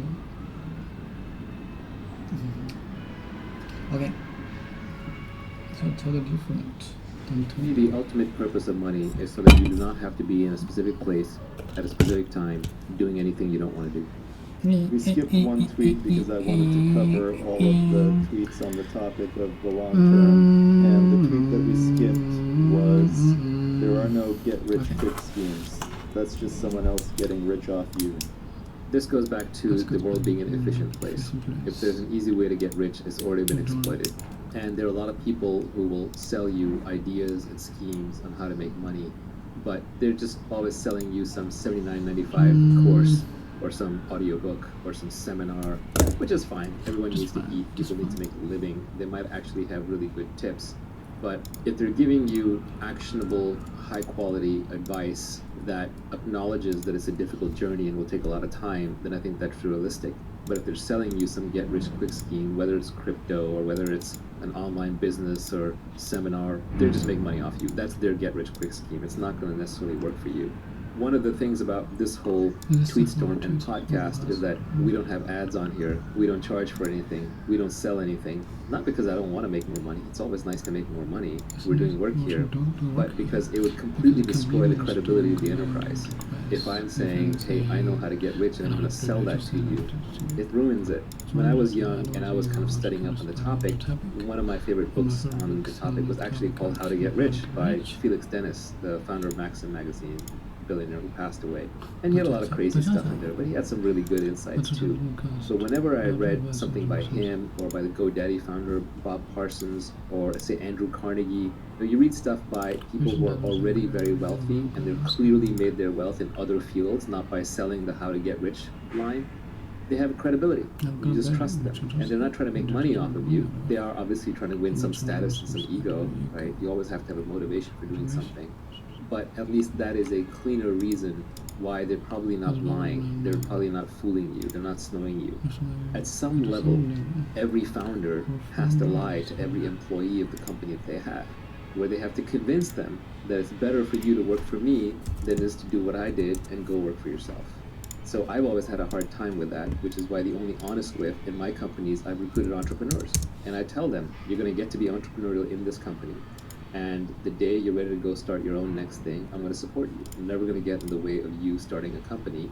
but this can be a good place for you to learn how to build a good team and build a good culture, how to find product market fit, to perfect your skills and meet some amazing people while you figure out exactly what it is you're going to do, because positioning, timing, deliberation are very important when starting a company. But what I've never been able to do is look them in the face and say, you must be at your desk by 8 a.m. because I'm not going to be at my desk by 8 a.m. I want my freedom. Or say to them that you're great at being a director today and you'll be a VP tomorrow, putting them in that career path track, because I don't believe in it myself. If anyone is giving advice on how to get rich and they're also making money off of it, they should have made their money elsewhere. Like, you don't want to learn how to be fit from a fat person. You don't want to learn how to be happy from a depressed person. So you don't want to learn how to be rich from a poor person, but you also don't want to learn how to be rich from somebody who makes their money by telling people how to be rich. It's suspect. Anytime you see somebody who's actually gotten rich following some guru's advice on getting rich, just remember that in any random process, if you run it long enough and if enough people participate in it, you will always get every single possible outcome with probability 1. There's a lot of random error in there, and then also this is why you have to absolutely and completely ignore business journalists and economist academics when they talk about private companies. I won't even name names, but like when a famous economist rails on Bitcoin, or when a business journalist attacks the latest company that's IPOing, it's complete nonsense. Those people have never built anything. They're professional critics. They don't know anything about making money. All they know is how to criticize and get page views, and you're literally becoming dumber by reading them. You are burning neurons. I'll leave you with a quote from Nassim Taleb that I liked, where he said, if you want to be a philosopher king, first become a king and then become a philosopher, not first become a philosopher and then become a king. I'm glad you brought up Taleb, because I was going to finish this by saying just remember the title of his first book, which is Fooled by Randomness. One of the reasons why we're a little vague in this podcast is because we're trying to lay down principles that are timeless, as opposed to just giving you the winning lottery ticket numbers from yesterday. You summarized this entire tweet storm with 2 words: productize yourself. Productize and yourself. Yourself has uniqueness. Productize has leverage. Yourself has accountability. Productize has specific knowledge. Yourself also has specific knowledge in there. So all of these pieces, you can combine them into these 2 words. Whenever you're doing anything in business, if you're looking towards the long term of getting wealthy, you should ask yourself, is this authentic to me? Is it myself that I am projecting? And then am I productizing it? Am I scaling it? Am I scaling with labor, or with capital, or with code, or with media? So it's a very handy, simple mnemonic. I mean, what is this podcast? This is a podcast called Naval. I'm literally productizing myself with a podcast. You want to figure out what you're uniquely good at, or what you uniquely are, and apply as much leverage as possible. So making money isn't even something you do. It's not a skill. It's who you are, stamped out a million times. Making money should be a function of your identity and what you like to do. Another tweet that I really liked was, this was not mine, somebody else put this up. They said, find 3 hobbies, one that makes you money, one that keeps you fit, and one that makes you creative. I would change that slightly. So I would say one that makes you money, one that makes you fit, and one that makes you smarter. So in my case, my hobbies would be reading, making money. I love working with startups, either investing in them, brainstorming them, starting them. I just love that ideation and initial creation phase around startups. And then on the hobby that keeps you fit, I don't really have one. The closest thing I have is yoga, but that's where I fell apart. And I think people who early in life discover something like surfing or swimming or tennis or some sport that they continue doing throughout most of their life are very lucky, because they found a hobby that would make them fit. We finished discussing the tweet storm, and we're going to spend some time on Q&A and discussing some of the tweets on the cutting room floor that didn't make it into the tweet storm. My first question is, do you think there are some common failure modes or typical things that people do wrong when they're trying to apply this advice? A lot of people don't understand what specific knowledge really is, or how to quote-unquote obtain it. People don't understand what accountability really entails. They think that accountability means being successful, being accountable. No, it means that you have to stick your neck out and fail with your name out there publicly, and be willing to let people hate on you. One of the reasons I'm less active on Twitter lately is because every tweet summons an army of nitpickers and haters, and it gets exhausting. But on the other hand, You have to learn how to ignore them, otherwise you can't survive on Twitter. A lot of people try to reconcile it with like, should I quit my 9-to-5 job or not? That can be a very hard decision. I don't think you need to go that extreme. You can start applying accountability and leverage and specific knowledge even within your existing career. It doesn't have to necessarily be fork off and do something else completely. A lot of people will use it as a way to agree and disagree with their existing biases. They'll say, oh yeah, I agree with that part, or that part you're completely wrong. The most interesting parts should be the ones that you disagree with. But clearly, I've proven that I know a few things. So if you disagree with it, then maybe that is an area where you can improve your thinking. I definitely improve my thinking all the time, but I will tell you that in this tweet storm, I put down the minimum viable principles. I did not put down the whole universe of what I know about how to make money, because 90% of it is suspect. I put down the bedrock, the stuff that I'm pretty solidly sure about. And I have not yet seen a tweet that has successfully contradicted anything in this tweet storm that would cause me to say, oh yeah, I got that one wrong. I think another place where people get a little bit off is they look at this and they say, well, this only applies to tech entrepreneurs. I disagree. The example that I gave about real estate was a good one in that regard. It's just the nature of leverage that technology drives leverage. So I'm going to push you in a tech direction to get the free leverage that is available in tech. And obviously this message is being delivered through the internet, so it's going to have a pro-internet bias. There are also people who believe that it is unfair to the people who don't have these opportunities to do anything with the opportunities that they do have. With that defeatist attitude, why even get out of bed in the morning?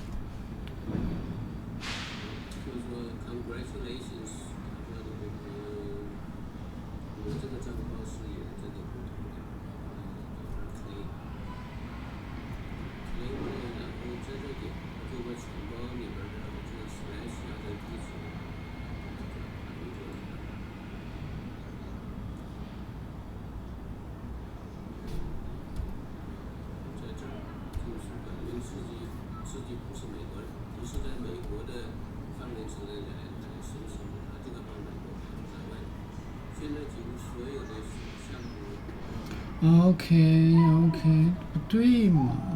90% of people are dead. There's a lot of people who are living on $1 a day. Do you live on $1 a day? No, it's up to you to play the hand that you're dealt to the best of your ability, and then you can take the winnings, the pot from that hand, and do whatever you want with it to fix the world. But saying that you should not do things just because others can't do things is living in denial. It's an excuse to not do anything. There are also people who believe that wealth creation is fundamentally at odds with an environmentally safe and healthy planet. And they view the whole thing as a giant zero-sum game. That's a false narrative as well. Elon Musk is not playing a zero-sum game with the environment, and there are plenty of entrepreneurs who are not.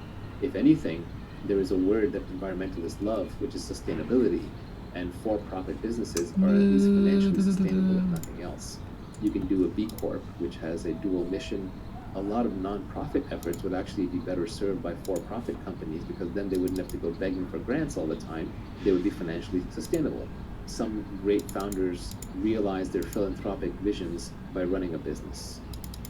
Who is this advice targeted to? Is it for my Lyft driver? Is it for an internet entrepreneur? Is it for somebody who wants to start a YouTube channel? Because it comes from someone who's steeped in Silicon Valley and tech companies, it's always going to have a bias towards that. But I think it's good for anybody who wants to be entrepreneurial, anybody who wants to control their own life, anybody who wants to deterministically and reliably improve their ability to create wealth over time, is patient and looking at it for the long haul. Certainly if you're 80 years old, retired, running out of energy, you should probably just stay retired. But there are 80-year-olds who have a lot of energy and want to do new things and live for the future. It can obviously apply very easily to a young person, I would say 9, 10 years old and up. The most difficult one is probably middle-aged, because when we're in our 30s, 40s, 50s, we already have a lot invested. We have a lot of obligations, because those are the years where we're earning and people are relying upon us. We don't want to change because we don't want to admit defeat in what we've been doing today. But that's where it can actually be the most fruitful. It may be the most difficult pivot. You have a 9-to-5 job, you have a family relying upon you. And so it may seem like the things in this podcast are far too idealistic, but maybe it can inform your weekend projects. Maybe it can inform your self-re-education that you do at night on the internet. Maybe it can inform what roles you take on in the company that you're at, because they move you closer and closer to points of leverage, points of judgment, or points where you're naturally good at and you're authentic. It might cause you to take on more accountability. Even applied piecemeals, these principles can directionally guide you regardless of what stage you are at in life short of retirement. And if you're in retirement, just test them to see if they're true and then teach them to your kids or your grandkids. There's many different ways to participate. It should really apply to almost everybody who has a complete body, sound mind, and is looking to work. I think one way to apply the advice is to look at who is getting the leverage off of the work that you're doing. Look up the value chain, look at who's above you and who's above them, and see how they are taking advantage of the time and the work that you're doing and how they're applying leverage to it. People do that naturally in that they want to move up the corporate ladder, but that's mostly about managing other people. And what you really want to be doing is managing more capital, products, media, and community. People think about moving up the ladder in their organization, but they don't think that often about moving to a different organization or creating their own organization to get more leverage. In general, ceteris paribus, fancy Latin words for all other things equal, you will do better in a smaller organization than a larger one. You will have more accountability, it'll be more visible.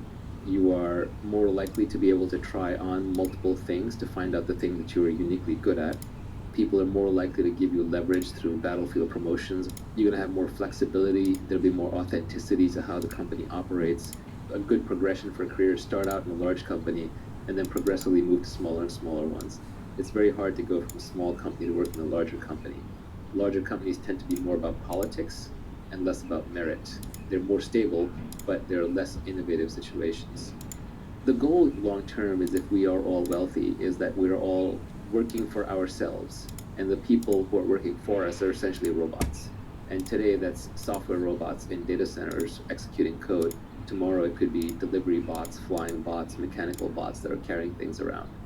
This goes back to this idea of the best relationships are peer relationships. If there's someone above you, then that's someone to learn from. If you're not learning from them and improving, then there shouldn't be anybody above you. If there's somebody below you, it's because you're teaching them and enabling them. If you're not teaching them and enabling them, then get a robot underneath. You don't need a human being below you. This is utopian, and it's a long ways off, but in the not too distant future, anybody who wants to work for themselves will be able to work for themselves. You may have to make other sacrifices. You may have to take on more risk. You may take on more accountability. You may have less steady income. But more and more, I think the younger generation is realizing that if they're going to work for themselves. In one of your tweets, you listed out some of the things you should study, like programming, sales, reading, writing, arithmetic. One of the items that ended up on the cutting room floor was that you should also study ethics. I was originally going to put that out there as a concession to people who believe that making money is evil and that the only way to make it is evil. But then I realized ethics is not necessarily something you study. It's something you think about, and it's something you do. Every one of us has a personal moral code, and where you got that moral code from is different for everybody. It's not like I can point you to a textbook. Sure, I can point you to some Roman and Greek text, but that's not going to suddenly make you ethical. There's the golden rule, right? Do unto others as you would have them do unto you. Or there's Nassim Taleb's silver rule, which is don't do unto others what you don't want them doing unto you. Once you've been in business long enough, you will realize how much of business is about trust. And it's about trust because you want to compound interest. You want to be able to work for long periods of time with trustworthy people without having to reevaluate every discussion, without having to rethink each time, and without having to constantly look over your shoulder. And so over time, you gravitate towards working with certain kinds of people. And similarly, those people will gravitate towards working with other ethical, quote-unquote, people. So being ethical turns out to be a selfish imperative. You want to be ethical because it attracts the other long-term players in the network. And then they want to do business with you. And if you build a good enough reputation for being ethical, eventually people will pay you just to do deals through you, because you're the one who will validate and ensure the deals by your presence, because you wouldn't be involved with low quality stuff. So being ethical actually pays off in the long run, but it's the very long run. In the short run, being unethical pays off, which is why so many people go for it. It's a greedy algorithm. But you can be ethical simply because you're long-term greedy. And I can even outline a framework for different parts of so-called ethics just based on the idea of long-term selfishness. For example, you want to be honest because it leaves you with a clear mind. You don't have two threads running in your head. One is the lies that you told you to keep track of, and the other one is what you're saying. You just have to think about one thing at a time, so you have more energy to think about that thing, so you're a clearer thinker. Also, by being honest, you're rejecting the people who only want to hear the pretty lies. So you force those people out of your network, and sometimes it's painful, like friends and family. But long term, you create room for the people who like you exactly the way that you are. So that is a selfish reason to be honest. For example, in negotiations, if you're the kind of person who always tries to get the best deal for yourself, you will win a lot of very early deals and it'll feel very good. But on the other hand, there are a few people who will recognize that you're always scrabbling and not acting fairly, and they will tend to avoid you. Over time, those people end up being the deal makers in the network because people go to them for a fair shake or to figure out what's fair.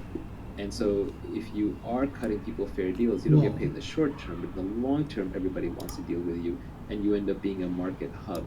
You have more information, you have trust, you have reputation, and people end up doing business with you. A lot of wisdom is just realizing the long-term consequences of your actions. And so the longer term you're willing to look, the wiser that you're going to seem to everybody around you. Do you want to tell us about some of the jobs that you had as a youth and the specific job that kicked off your fanatical obsession with creating wealth? This gets a little personal, and I don't want to do the humble brag thing. There was some thread going around on Twitter about, like, name 5 jobs you've held, and every rich person on there was trying to signal how they've held, like, normal jobs. So I don't want to play that game. I've held a bunch of menial jobs. There are people who have had it worse than me, people who had it better than me. There was one point where I was washing dishes in the school cafeteria, and I said, F this, I hate this, I can't do this anymore. And I sweet-talked my way to a computer science prof of helping TA his CS class in algorithms when I myself was completely unqualified for that. And so it forced me to learn computer science algorithms so I could TA the rest of the course. But that desire came out of the suffering of washing dishes in the college cafeteria, which is not to say there's anything wrong with that. There's nothing wrong with anything, really. But it was just not for me. I did not enjoy it. I had an active mind, and I wanted to make my money and earn my living through mental activities, not through physical activities. But sometimes it takes the suffering of doing the wrong thing to motivate you enough to do the right thing. I worked at a law firm for a while, a big prestigious law firm in New York City. I had a big internship there, and I basically got fired for surfing Usenet back in the day. This is before the internet was a big thing. Usenet was the news groups, and it was the only way for me to stay from being completely bored. And I was an overpaid guy wearing a tie and a suit, and I had to hang out in the conference room when the lawyers needed photocopies. I would make photocopies, and in the meantime I would be bored out of my skull. This is pre-iPhone. Thank God to Steve Jobs for saving us all from unending boredom. But I used to read the Wall Street Journal, or anything that I could get my hands on. I would have read the back of a brochure just to keep from going insane, because listening to a bunch of corporate lawyers discuss how to optimize minute details in a big contract is really dull. And they got mad at me because they wanted me to sit there quietly and not read the Wall Street Journal. They said that's rude, that's misbehavior. So I got called up and reprimanded a bunch of times, and then I was finally terminated, and I was sent home in shame early from my very prestigious internship, destroying my chance of going to law school. And I was unhappy for all of an hour, but ultimately it's one of the best things that ever happened to me, because then I would have ended up as a lawyer. Not that I have anything against lawyers, but it's not what I was meant to do. You mentioned a catering job that you had a while back that really kicked off the whole obsession. That was an envy thing. When I was in high school, I had to make some money to pay for my first semester at college, and I had to get a job. It was the summer of 1990, 1991 time frame. So this was the Bush senior recession. If anyone who's alive back then remembers this, it was actually really hard to get a job. So I ended up working for an Indian food catering company.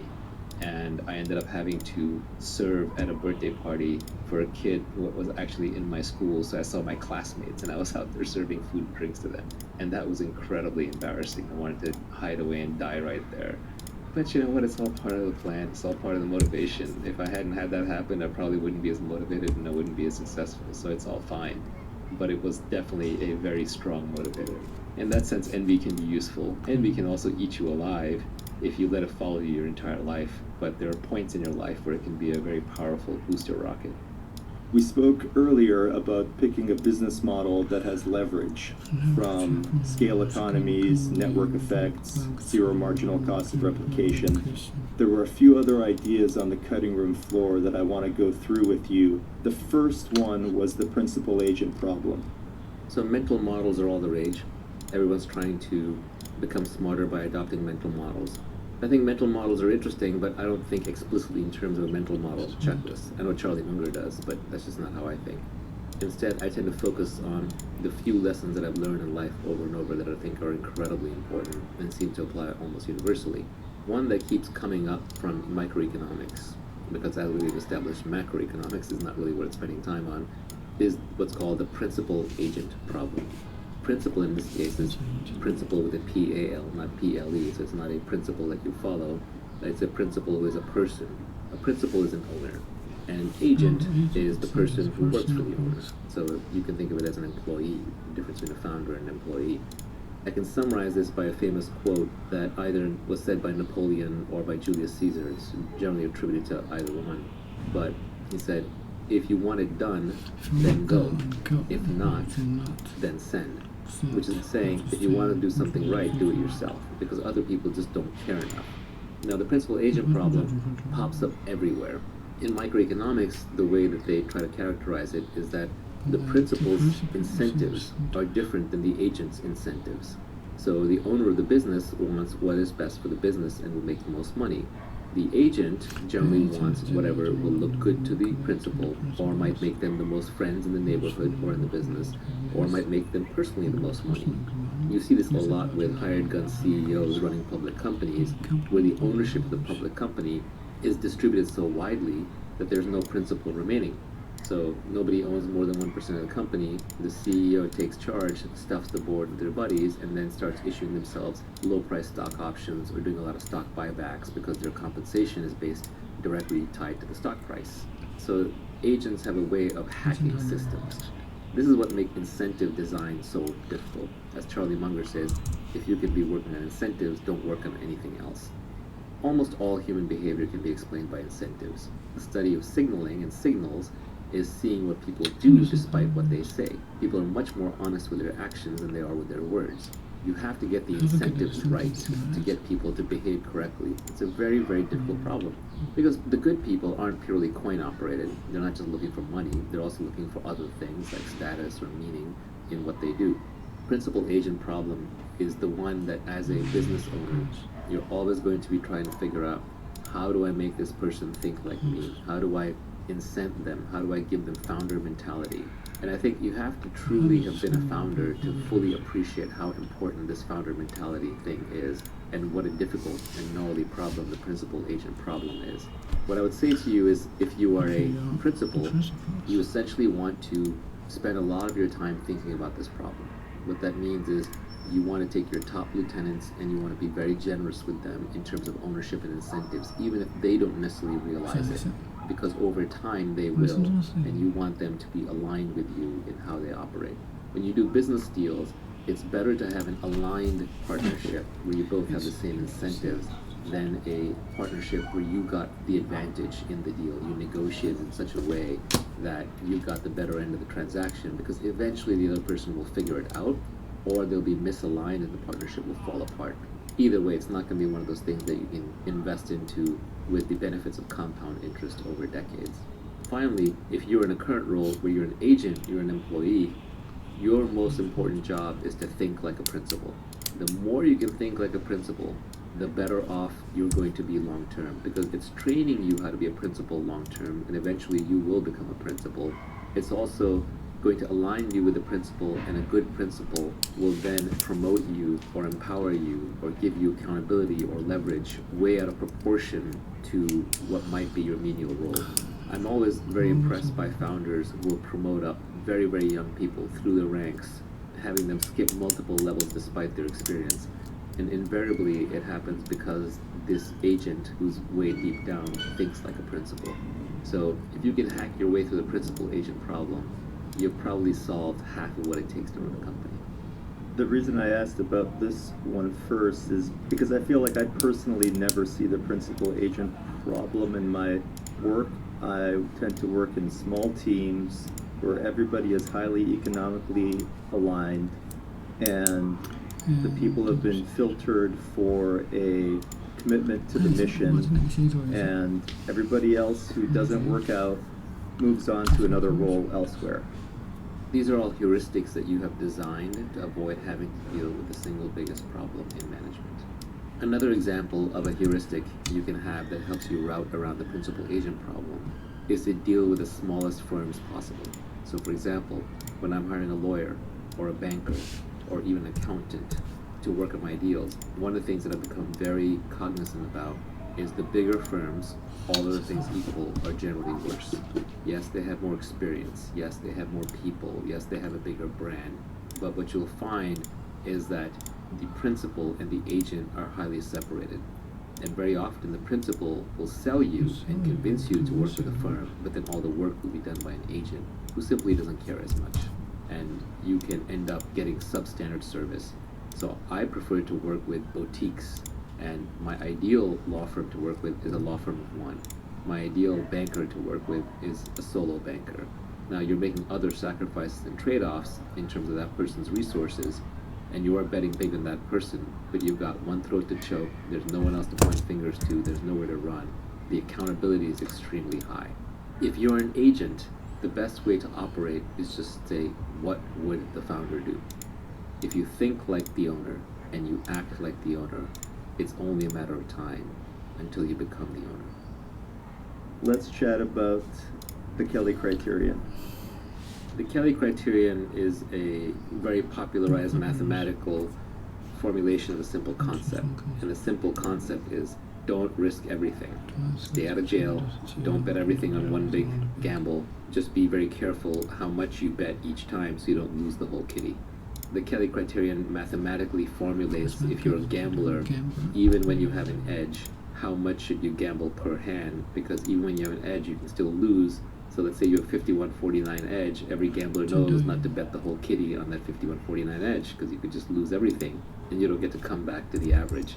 Nassim Taleb famously talks about ergodicity, which is a fancy word for the simple concept that what is true for 100 people on average isn't the same as one person averaging that same thing 100 times.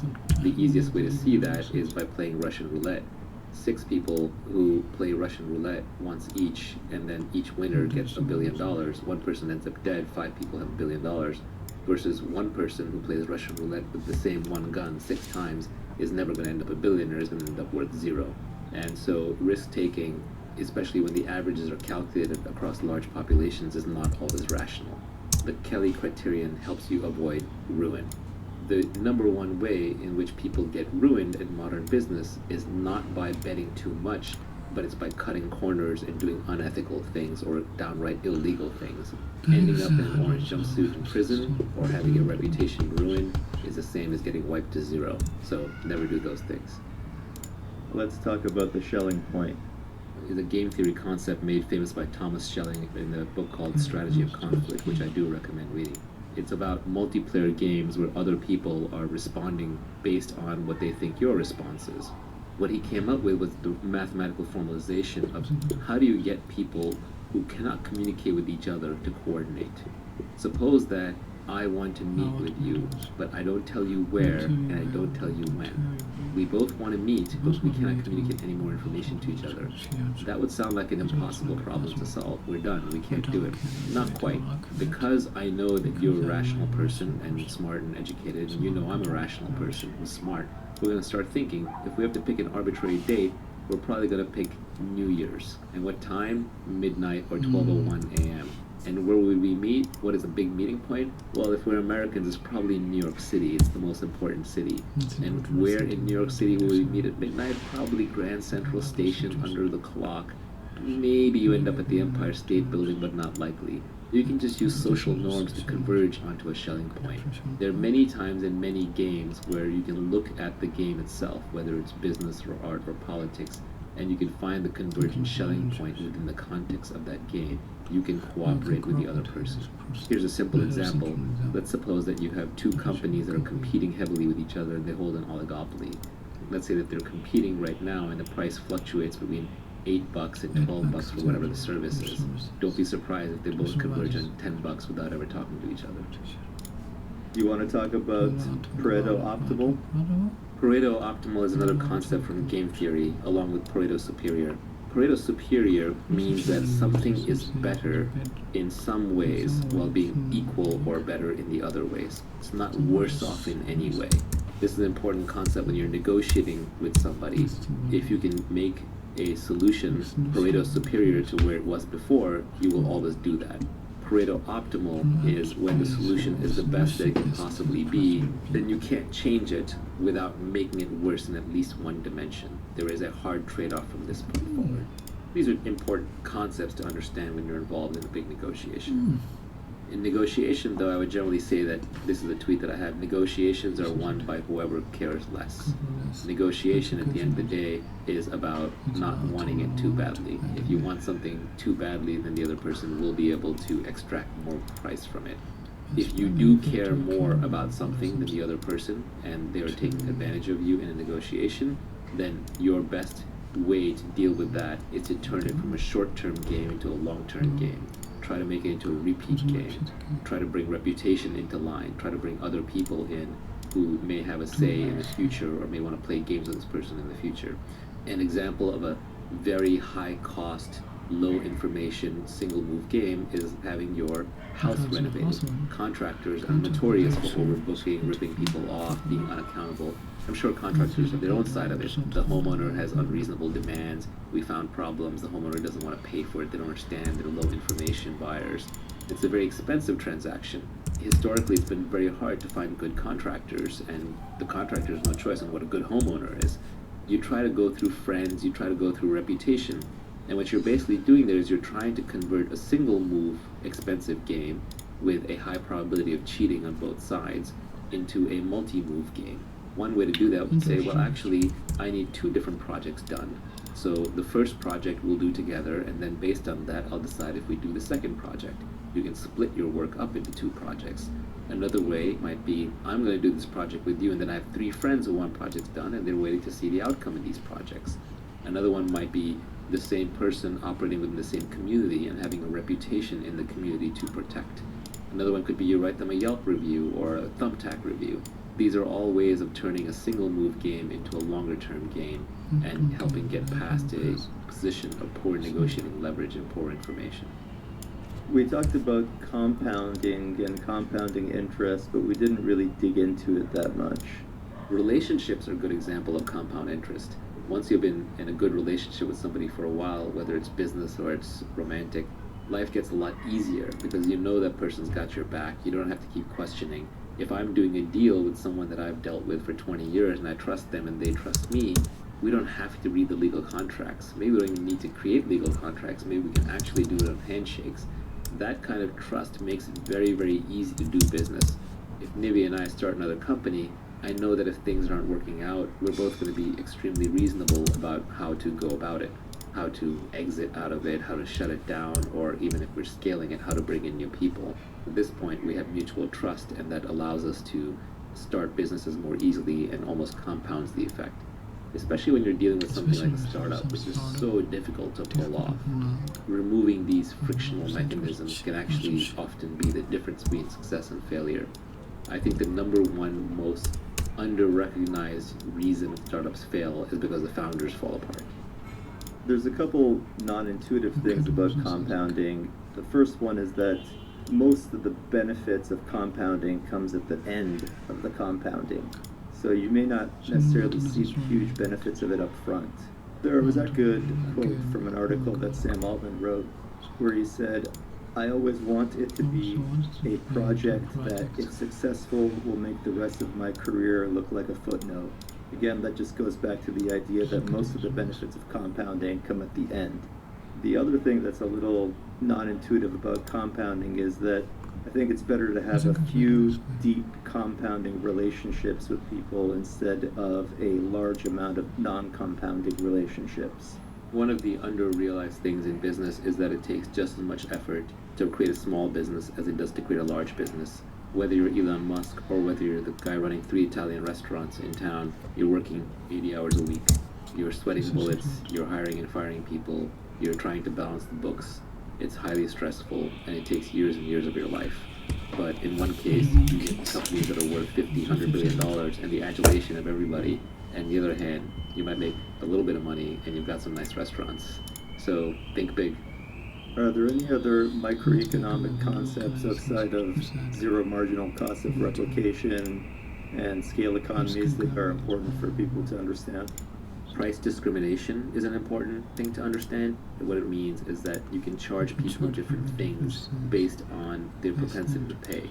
Now, you're not allowed to charge different people different things just because you don't like them. You have to offer them a little something extra, but it has to be something that rich people care about. Business class seats will routinely cost 5 or 10 times what an economy class seat does, but it probably costs the airline just 2, maybe 3x to provide that. It's just the rich person is more willing to pay, so you have to give them the little things that they need extra to either signal they're rich or that little bit of comfort that they want. Price discrimination gets used a lot in enterprise software, where you have a freemium product. The free version will do almost everything, but then if you want the version that's a little extra secure or hosted on your site or has multi-user administration so the IT person can monitor everything that's going on, you suddenly find yourself paying 10, 100, or infinite times as much as you go from a free product to a price product. Another good concept is consumer surplus and producer surplus, which is the excess value that somebody gets, even though they were willing to pay more, the product was priced the same for everybody. I get a lot of joy out of my morning coffee. Obviously, I've made some money. If my coffee costs $20, I would pay $20 for my morning coffee. But Starbucks doesn't know that. It can't price the coffee at $20 just for me because it's selling the exact same product. So I'm getting a lot of consumer surplus out of the coffee. And all businesses generate consumer surplus. It's a good thing to keep in mind when someone's harping about how evil companies are. Amazon might be $1 trillion company, but I will bet you they're generating trillions of dollars in consumer surplus through convenience and willingness to pay. There are a lot of people who are willing to pay more than what Amazon charges them for all their services. Let's talk about NPV. NPV is just the net present value of something. It's when you say, that stream of payments I'm going to get in the future, what is that worth today? So a common example of this is you're joining a startup company and you're getting stock options, and the founder says, well, this company is going to be worth $1 billion and I'm giving you 0.1% of the company, therefore you're getting $1 million worth of stock. What he or she's arguing is what it's going to be worth in the future. You have to discount that back to today. You have to figure out what is that worth today, and you have to apply a discount rate or an interest rate that takes into account the massive risk that startups face. What you'll end up with is the price that it's worth today, and that's the price at which a venture capitalist would invest in the company today. So if that founder just raised a round at $10 million, and that company is only worth 1% of what the founder is arguing, your $1 million package is actually worth $10,000. So NPV calculations at a very rough level, you should be very comfortable doing in your head. What's a mispriced externality? You mentioned that at some point during our podcast. An externality is when there's an additional cost that is imposed by whatever product is being produced or consumed that is not accounted for in the price of the product. Sometimes you can fix that by putting the price back into the product.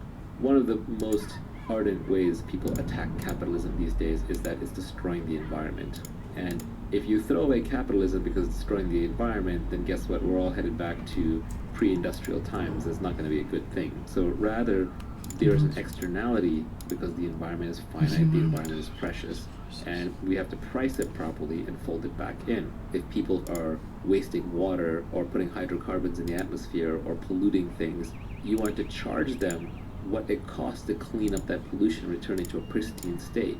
Perhaps that price has to be very, very, very high. If you raise that price high enough, you knock out pollution. It's much better than feel-good measures where we're just going to ban plastic bags and we're going to say don't take showers on Saturdays and Sundays when we're having a drought. California likes to run declarations and ads to scare you into not taking showers on times when there's a drought, when it would be just much better to raise the price of fresh water. Your average consumer might pay a few pennies more for a shower, but then the almond farmers who consume a lot of the water will cut back on using fresh water, and almond farming may move to a part of the country where water is more abundant. properly pricing externalities can save resources in a tremendous way. It's a good framework to think about how to be effective when you want to do things like save the environment rather than feel good things that won't actually amount to anything. One of the most common questions we get from people is, how do I get the time to start investing in myself? I have a job. I'll kick off the answer with one of the tweets from the cutting room floor where you said, you will need to rent your time to get started. This is only acceptable when you are learning and saving, preferably in a business where society does not yet know how to train people and apprenticeship is the only model. You're going to have to work starting out unless you happen to be born rich, in which case you probably won't have the motivation to make money in the first place. But if you're going to do the work, join a business where apprenticeship matters. You know, Warren Buffett went and tried to work for Benjamin Graham straight out of school to learn how to be a value investor, and he offered to work for free, and Ben Graham said, you're overpriced. It's true in that these apprenticeship businesses, you're probably making a sacrifice in terms of short-term career work there. But try to learn something where people haven't quite figured out how to teach it yet. And that can happen if you're working in a field that is brand new and quickly expanding, so no one has figured it out. Or it's a field that's very circumstantial, where the details really matter, and it's always moving. For example, fund investments or investing in general is one of those skills. Entrepreneurship is one of those skills. One of the most coveted jobs that's come up in Silicon Valley in the last half decade or so is being a chief of staff for an entrepreneur, where the brightest young kids will follow the CEO or the entrepreneur around and do whatever that person needs them to do. And in many cases, they were overqualified for the position. You may have someone who has 2 graduate degrees who is essentially running the CEO's laundry for that day because that's the most important thing that needs to be done. But at the same time, they're also going to be sitting in all the highest end staff meetings. They're going to be privy to all the venture fundraising decks and all the stress and drama, theatrics, innovation, and knowledge that can only come from being next to the entrepreneur. Because the entrepreneur is willing to do anything and everything to make their company successful, and the chief of staff is accompanying them and learning. Now, obviously, this is very Silicon Valley-centric tech company advice. If you are currently stuck in a normal job and you don't have the opportunity to learn in an apprenticeship model and you need to make money, then go ahead and do that job. But even within the context of that job, try to be innovative, sign up to take on new challenges, new responsibilities, find the part of the job that has the steepest learning curve. What you're really trying to avoid is repetitive drudgery. Repetitive drudgery doesn't serve anybody. Then you're essentially just counting the time until your job is automated away. Even if you're a barista at the coffee shop, try to figure out how to make connections with the customers. Try to figure out how to innovate on what you're offering them in your basic service and delight the customer. And what will happen is managers, founders, owners, they notice. The hardest thing for any founder is to find people who will work with them who have founder mentality. And that's just a fancy way of saying they care enough. And what most people will say, well, I'm not the founder, I'm not being paid enough to care. Actually, you are. The knowledge and the skills that you gain by having founder mentality set you up to be a founder down the line, and it pays you in that sense. You can get a lot out of almost any position. You just have to put a lot into it. If I'm working a job and I want to figure out if I should get accountability, judgment, specific knowledge, leverage, it sounds like you're saying the one thing to optimize for is specific knowledge out of all those things if you can. Judgment takes experience, takes a lot of time to build up. You have to put yourself in positions where you can exercise judgment that will come from taking on accountability. Leverage is something that society gives you much later once you've demonstrated your judgment, unless you learn a code or you become good with media. These are permissionless leverage. Leverage kind of comes later, judgment comes later. Accountability you can take on immediately. You can say, hey, I'll take charge of this thing that nobody wants to take charge of. So accountability is where you can step up, but then you're publicly putting your neck on a chopping block. So you have to deliver. Specific knowledge gets built up by taking on accountability for things that other people don't know how to do, and that perhaps you enjoy doing or you're naturally inclined towards doing. You could be working in a factory, and it may turn out that the hardest thing in the factory is knowing how to raise capital to keep the factory running. And that's what the owner of the factory is always stressed out about. And if you notice this, and you're like, I'm good at balancing my checkbook and a good head for numbers, and I'm good at watching money, but I haven't really raised money before, you offer your help and become the owner's sidekick in that regard, you help solve their biggest problem, you'll become the heir apparent. Early on, find things where you have any interest and take on accountability. Don't worry about short-term compensation. If you dive into the edge of knowledge, which nobody knows how to solve, and you solve the hard problems taking on accountability, people will line up behind you. The leverage will come. There are a couple other related tweets to this topic from the cutting room floor that I'll read out. First, the technology industry is a great place to acquire specific knowledge. The frontier is always moving forward. If you are genuinely intellectually curious, you will acquire the knowledge ahead of others. Real technology is around us everywhere. The spoon was technology once. Fire was technology once. But once we figured out how to make it work, it disappeared in the background. It became part of our everyday lives. So technology is by definition the intellectual frontier. It's taking the things that are recent from science or from culture that we have not yet figured out how to mass produce, and it's figuring out how to commercialize it, how to make it available to everybody. So technology will always be where you can pick up specific knowledge that is valuable to society that doesn't quite understand yet.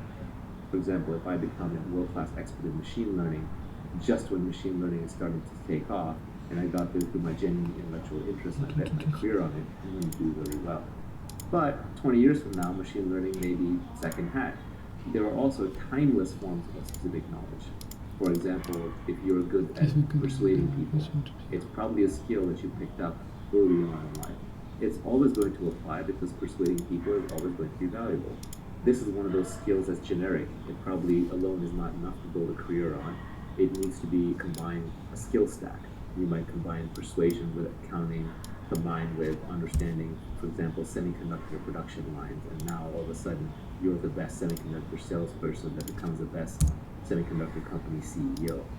There are timeless specific knowledge skills. Those are skills I would say that can pretty much never be taught. And then there are timely specific knowledge skills which come and go, but even those tend to have fairly long shelf lives of a decade or 2 decades or 3 decades. So technology is a good place to find those specific skill sets. And if you can bring in a more generic specialized knowledge skill sets. The other tweet from the cutting room floor was related to accountability in companies. It said, companies don't know how to measure outputs, so they measure inputs instead. Work in a way that your outputs are visible and measurable. If you don't have accountability, do something different. The entire structure of rewarding people comes from the agricultural and industrial age, where your inputs and your outputs matched up very closely. The amount of hours that you put into doing something was a good, rough proxy for what kind of output you're going to get. Today, it's extremely nonlinear. One good investment decision can make a company $10 or $100 million. One good product feature can be a difference between product market fit and complete failure. So judgment and accountability matter much, much more. And you want the accountability because sometimes the best engineers or the best salespeople are the ones who don't work very hard, but then they'll ship that one critical product at just the right time. Or they'll make that one huge sale or that one deal that will make the company or at least make the numbers for the quarter. It's very important that people are able to tell that you had a role in that. That doesn't mean that you stumble over your team. Humans are extremely sensitive to people who take too much credit. So you do want to be the kind of person that is always giving out credit. But the smart people will know who is responsible. There are jobs where you're not customer facing enough, where you're kind of a cog in the machine, and you sacrifice accountability to some degree. An example is when you're a consultant.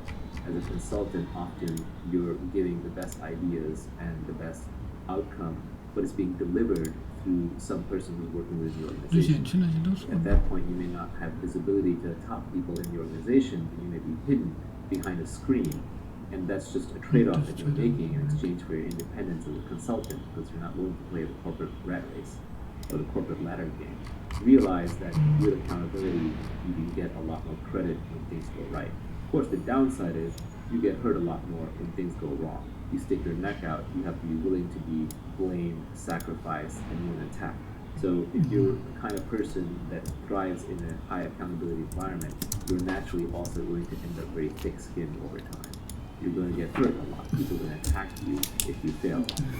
If you're working a job, I think you can apply a lot of the principles of the speedstorm inside the job, like we just discussed, including other ones like partnering with rational optimists. You can find people in the organization who are optimistic and rational, that have energy, integrity, and intelligence.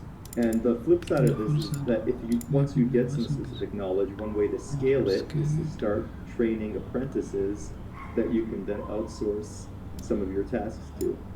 For example, I made a bunch of good investments and I figured out a little bit here and there about the venture business.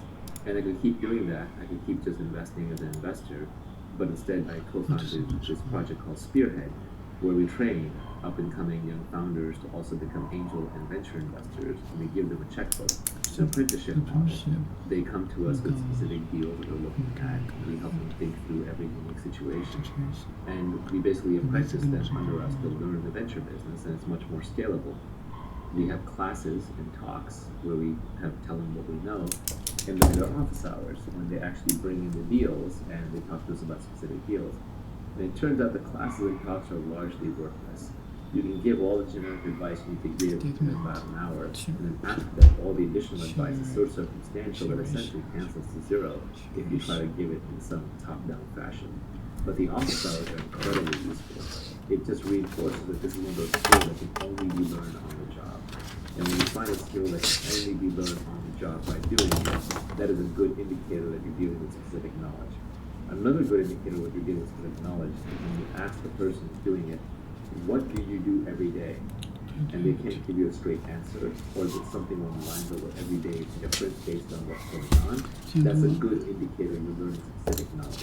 The thing is so complicated and it's so dependent on circumstances that it can't be boiled down into a textbook form or communicated by a make money consultant. The mafia figured out this apprenticeship model a long time ago. The best way to end up running one of the families was to become the driver for the dawn of one of the families. It's a complicated business. Tony Soprano said, I'm a businessman who has to enforce my own contracts. Very complicated business. This is Nivi. You're listening to the Naval podcast. We haven't published an episode here in a while, and that's because we've been publishing on another podcast called Spearhead. What we're discussing on Spearhead is how to be a good angel investor. I've collected the first 10 or 12 episodes of Spearhead into one long episode, and that's going to start here in about a minute. We decided to put this info into a different podcast because we want to stay focused on health, wealth, and happiness on the Naval podcast. Spearhead is a project of ours where we give founders $1 million funds to invest into startups. If you're interested in applying for one of these funds, applications are open until November 21st, 2019. I'll put a link to the application. Botanic. All right, welcome everybody back to the podcast. We have with us Hasib Qureshi, who's a partner at Dragonfly. Hasib and I used to work together back when I was more active in crypto land. And Vitalik is, of course, a polymath and genius, although he may bristle at that description, who created Ethereum, which was the first smart contract blockchain to gain any volume and change the face of blockchain computing as we know it. Hasib, do you want to give us a quick one-paragraph background on yourself? So I'm a software engineer by background. I'm now an investor. I run Dragonfly Capital, which is a global crypto fund. We only invest into crypto, and I've been doing this for a little bit over 4 years now. It's funny because when I first got into crypto, I remember I was actually at IC3, this academic crypto conference. I just left my job at Airbnb, and I met Vitalik for the first time, and I asked you, what do you think is the most important problem to solve in crypto? At the time, your answer was something about wallets. Then you were like, I think it's important to build more wallets. And at that time, I had a vague understanding of what that meant to build wallets. But that was what triggered my dive down the rabbit hole of Ethereum. I remember in the very early days, when I was first really diving deep into crypto, I remember coming away with a very strong feeling after that IC3 conference that Bitcoin was going to die. And the reason why I thought Bitcoin was going to die is I was like, look at the obvious massive delta in the intellectual energy and character of what's going on in the Ethereum world, which is everything that I saw at IC3, versus what I saw in the Bitcoin world, which was a whole lot of religious anger and fervor and not a whole lot of innovation. And I turned out to have a very simplistic understanding of that time. But That was how I first got into crypto full time, through that small interaction that you and I had back then. And you also have a background as a poker player, if I remember correctly. That is also correct. In a former life, before I got into the technology world, I used to be a professional poker player for about 5 years. There's a strangely large number of us who were either in Magic the Gathering or in poker before we got into crypto. Or World of Warcraft. Maybe it's just geeks and gamers. I do think it's bigger than that. I had this theory that you and I have talked about before. Every generation, there is some hustle that if you're really smart, very aggressive in looking for edges and not afraid of looking weird, there are ways to get ahead early or to make a lot of money in a way that's not obvious to most people. And it's maybe even slightly subversive. It's the kind of thing your parents would raise their eyebrows if you were spending a lot of time on. In my day, that was poker. There's a time when it became fantasy sports, and it became crypto, then it became DeFi, and liquidity mining, then it became NFT trading. 2 years from now, there'll be something else when NFTs are very professionalized and there's not that much alpha to be made trading NFTs. There'll be something else that young, really hungry people who are not afraid of looking dumb what they're doing to make a lot of money. Vitalik, you want to give us a quick background? Born in Russia, moved to Canada when he was 6. At the time, I had already been doing a lot of math, a lot of programming, and I had been halfway through high school.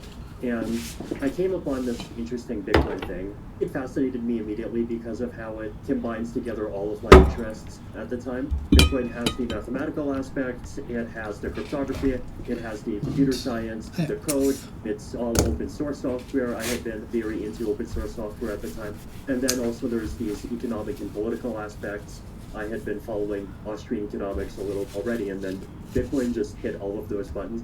I started trying my best to join the Bitcoin community.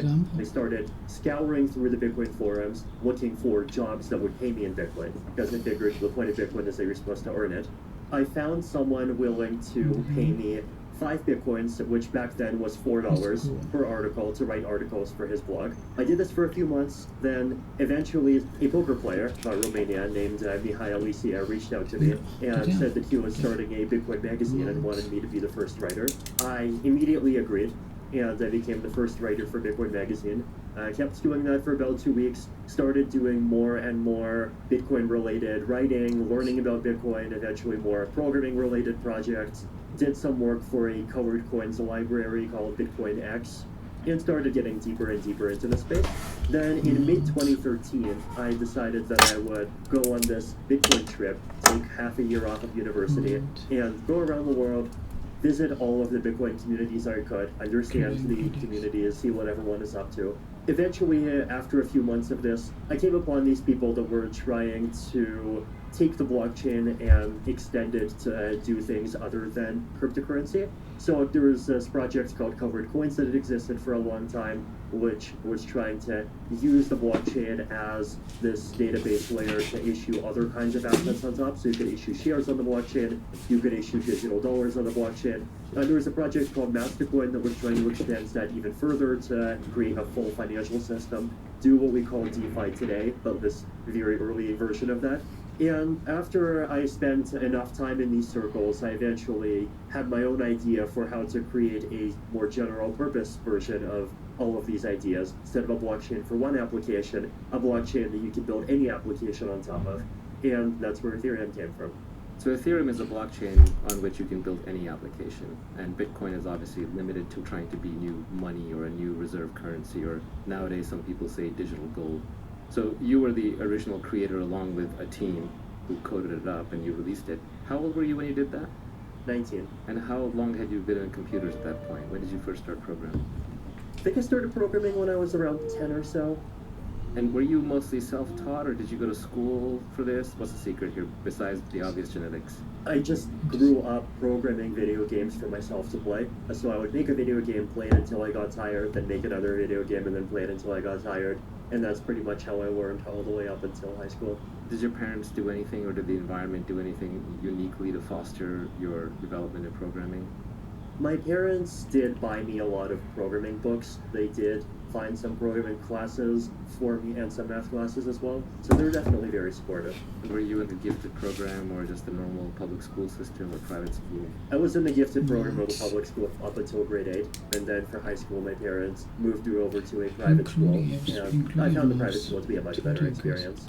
Were most of your collaboration colleagues met online, or was there a physical place that you were at where they were all hanging out and you stumbled into them? And Pretty much entirely online. The Bitcoin world lived on a forum.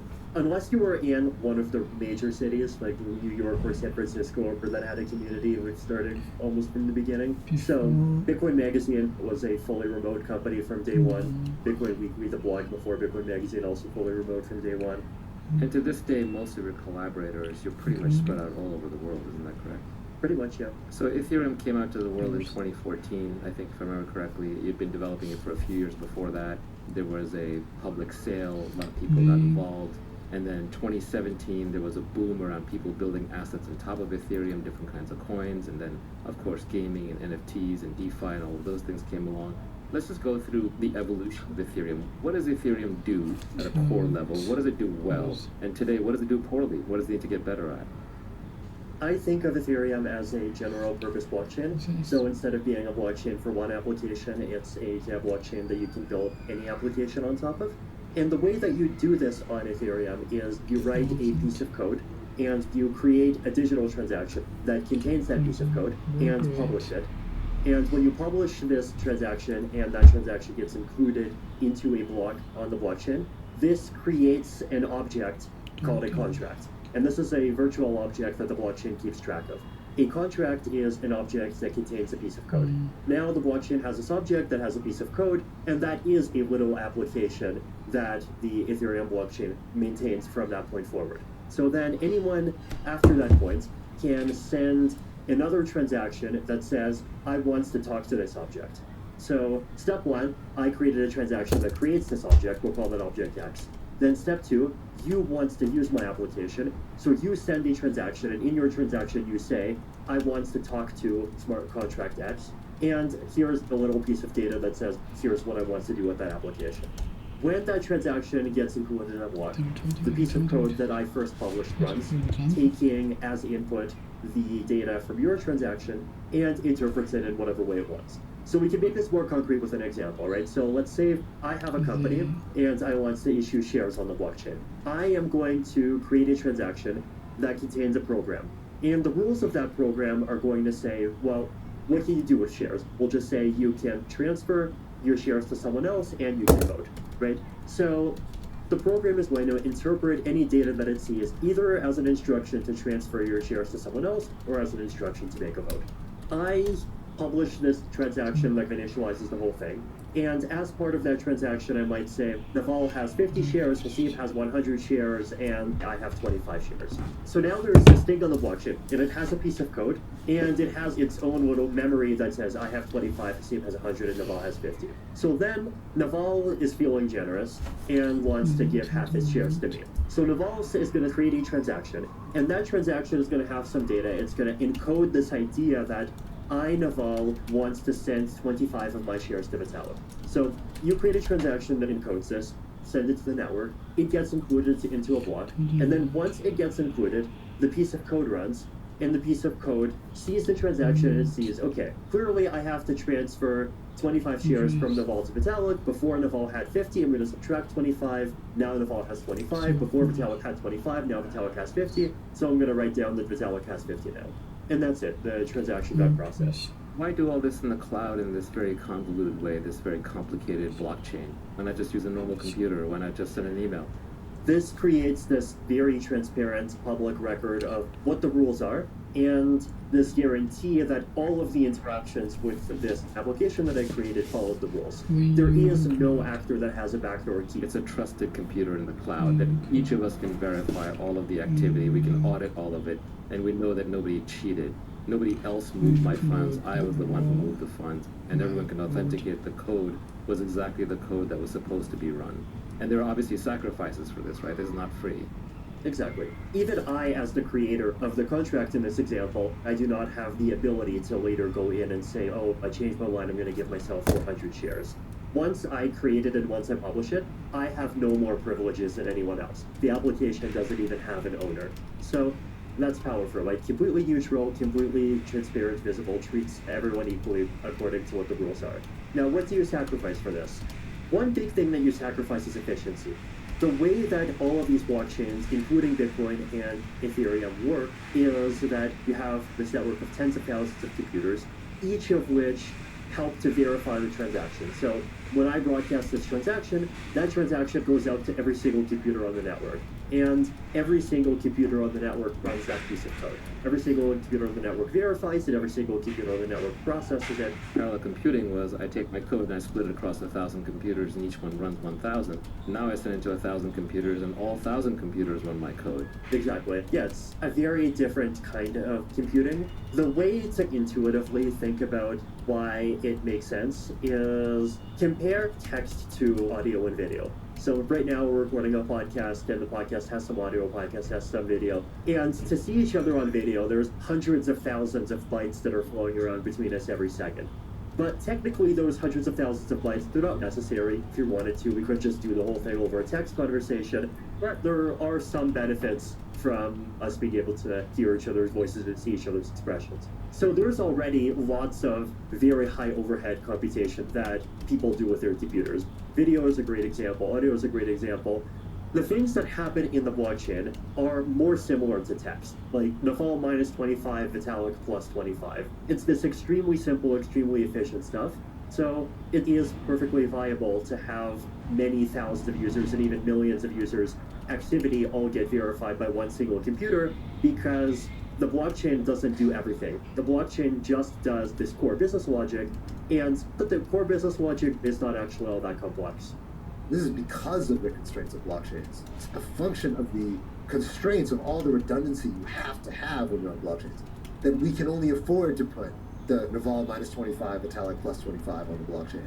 The goal in the long run is that we want to make it so that more and more kinds of low-value computations can also be happening on the blockchain. But right now, out of necessity, only high-value transactions can afford to pay the cost.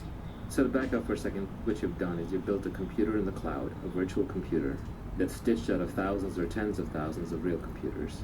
And that computer is very inefficient, it's very slow, it's going to move at a very slow speed, so comparing it in throughput to your home computer or to a supercomputer is nonsense, is besides the point.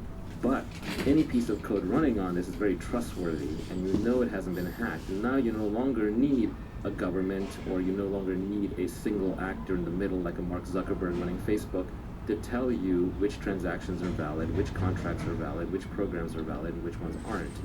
You've done away with the need for trusted third parties, and you've replaced it with a trusted computer that is being audited, verified, and checked by thousands or tens of thousands of computers.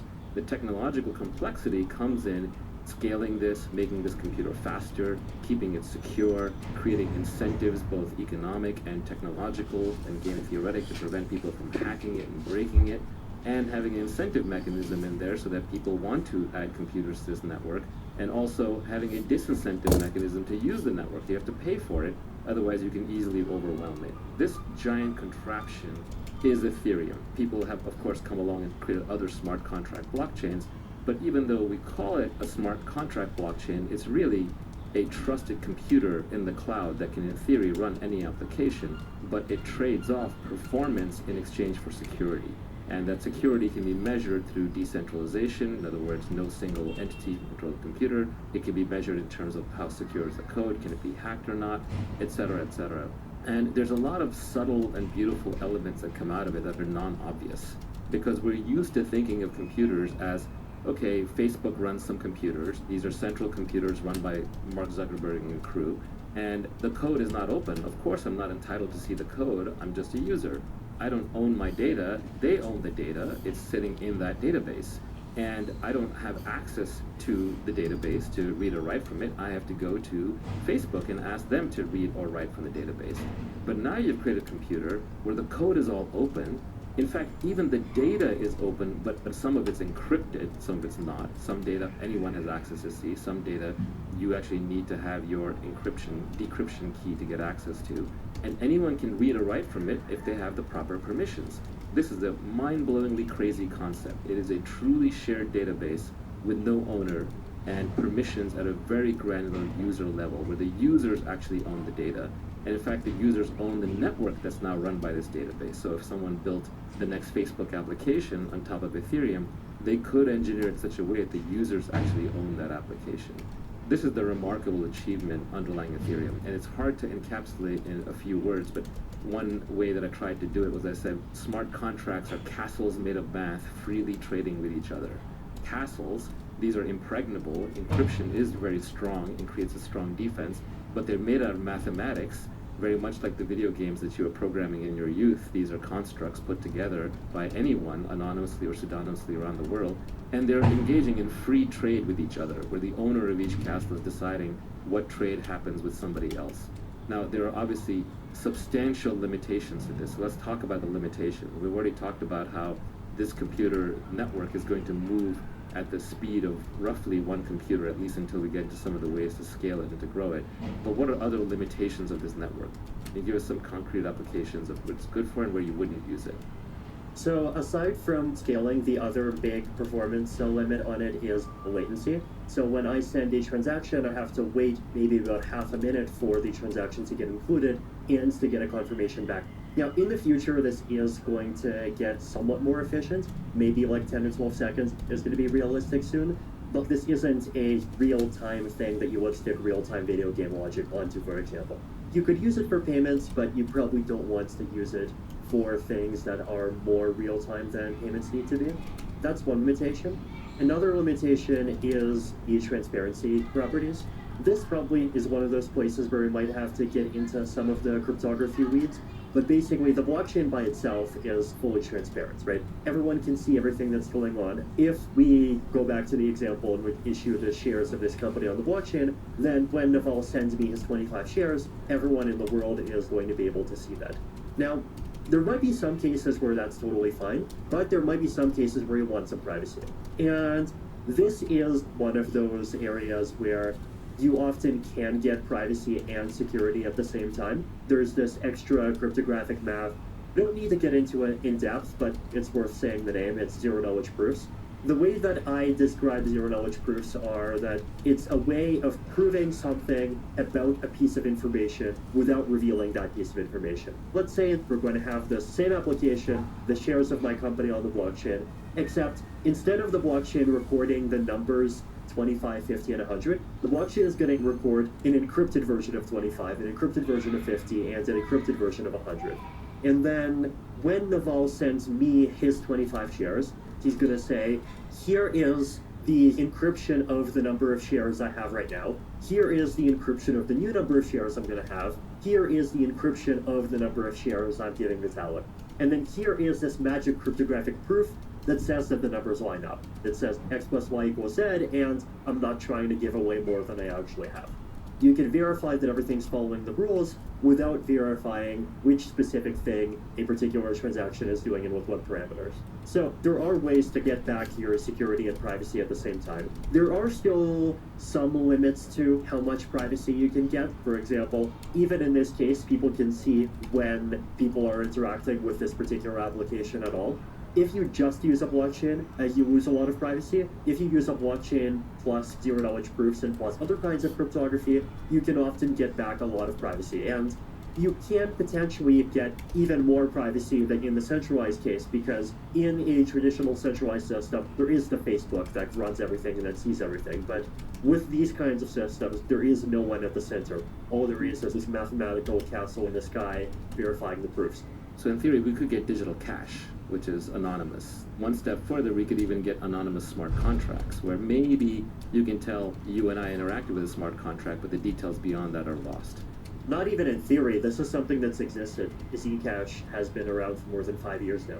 Zcash is a blockchain that is built around zero-knowledge proofs where all the transactions, the recipients and the senders can be anonymous. Truly moon math, as they say. So let's fast forward a bit. 10 years from now, 20 years from now, I know that's really long out in blockchain land because Bitcoin only came around in 2009 and ETH only came around in the early teens. But let's say 10 or 20 years from now, we've done all the hard engineering that we need. We've built as much technology as we can imagine. What are the limits of blockchain scalability and privacy? Where do we end up? Do we end up with every transaction we want to have private is private, or do you think a lot of them stay public? Do you think that we're using blockchains for almost all cloud computing, or is it still limited into the financial and high-value domain? one of the things that it's important to mention is that the scalability of blockchains is improving, and it's going to improve pretty rapidly. The way that blockchains work today is I send a transaction, the transaction gets on the network, and every single computer on the network has to verify that transaction. There are scaling techniques. Once again, we don't have to get into the weeds, but things like roll-ups, sharding, these are technologies that allow you to use blockchains in a more clever way, where you still have a lot of very redundant computation happening, but it's much more efficient. So what are the different techniques? Let's just go through those. So, centralized system, send a transaction, you send it to Facebook, Facebook has one computer verifies it. A blockchain, you have 100,000 computers, you send your transaction, all 100,000 computers verify it. Sharding, send your transaction, the system randomly chooses 1,000 computers, out of 100,000 computers, those 1,000 computers verify it, and the transaction gets accepted. So instead of all 100,000 computers verifying, only 1,000 computers verifying. When you have lots of transactions being accepted into the system, every single computer in the network on average is only going to have to verify like maybe 1% of all the activity. You can actually crank up the efficiency even higher. Eventually you can say every computer doesn't even have to verify 1%, every computer maybe only has to verify 0.1%. Think of how BitTorrent works, right? BitTorrent is also like a highly distributed network. If you want to download the really popular movies, you generally can. But on BitTorrent, you don't literally have every computer download every movie, because that's totally crazy. On average, the movies are going to have a few hundred seaters, maybe a few thousand seaters. So that number is big enough that you have the redundancy and you can generally get the content that you want, but it's not so redundant that it just becomes crazy and efficient. The question is, can you create a network that works the way that BitTorrent works from the point of view of data distribution and efficiency, but create something that still has the same verification properties that blockchains do? That is what sharding does. One of the weaknesses of sharding is that it is more technically complicated. You have to actually do the work to figure out what exactly are the rules by which these transactions get split apart between the nodes. How do you make them all talk to each other? How do you do this distributed verification? The approach that is simpler from a protocol perspective is to just say, we're going to require every node in this network to be really powerful. So instead of a laptop being able to be a node, we'd require every node to be almost a supercomputer. If you do that, then you can make blockchains that still work the way that they work today, but they can process more transactions. Maybe instead of being able to process 50 a second, they might be able to process 1,000 a second or 5,000 a second. The weakness of this approach, and the reason why Ethereum is not taking this approach, is that it leads to more centralization, right? The number of people who can actually verify what's going on decreases. The number of people who need to collude to try to push through some change to the protocol that the users might not want becomes much smaller. It's still much more decentralized than Facebook, but it becomes much less decentralized than it could be. And maybe in some cases that's the right approach. If you want to make like a decentralized video game, you want it to be decentralized, but it's not the sort of thing where if it gets captured, people lose hundreds of millions of dollars, then maybe this more centralized approach is actually totally fine. There is this whole spectrum of applications in the middle where it's fine. But if you want something that's high assurance, then you do want to crank the decentralization up closer to the maximum. And the current Ethereum does provide that. It does provide this very high level of decentralization and high level of verifiability, but at the expense of scaling. So what we're trying to do with sharding is we're trying to say, can you provide this high level of decentralization and high level of verifiability and still have a high level of scaling at the same time? I want to probe a little bit further on this decentralization question. A lot of folks who are coming into crypto, especially if they don't have a lot of experience, they notice that decentralization is important. It's hard to end up in crypto without believing that decentralization matters to some degree. But the question is, why here? You show up and there's a cultural slider about how much decentralization is the right amount. And Ethereum is like, you have to be able to verify Ethereum on a laptop. And the question is, why a laptop?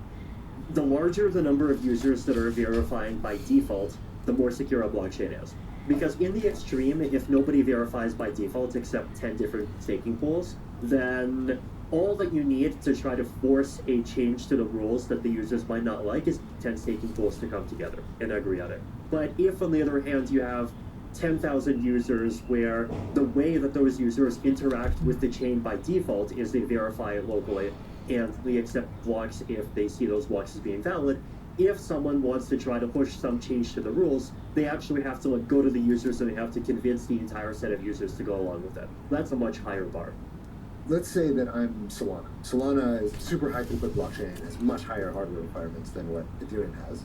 If I were a Solana proponent, I might say, well, Ethereum has 5,000 some odd nodes, something in that ballpark. Solana might have, let's say for the sake of argument, 1/10 the number of nodes.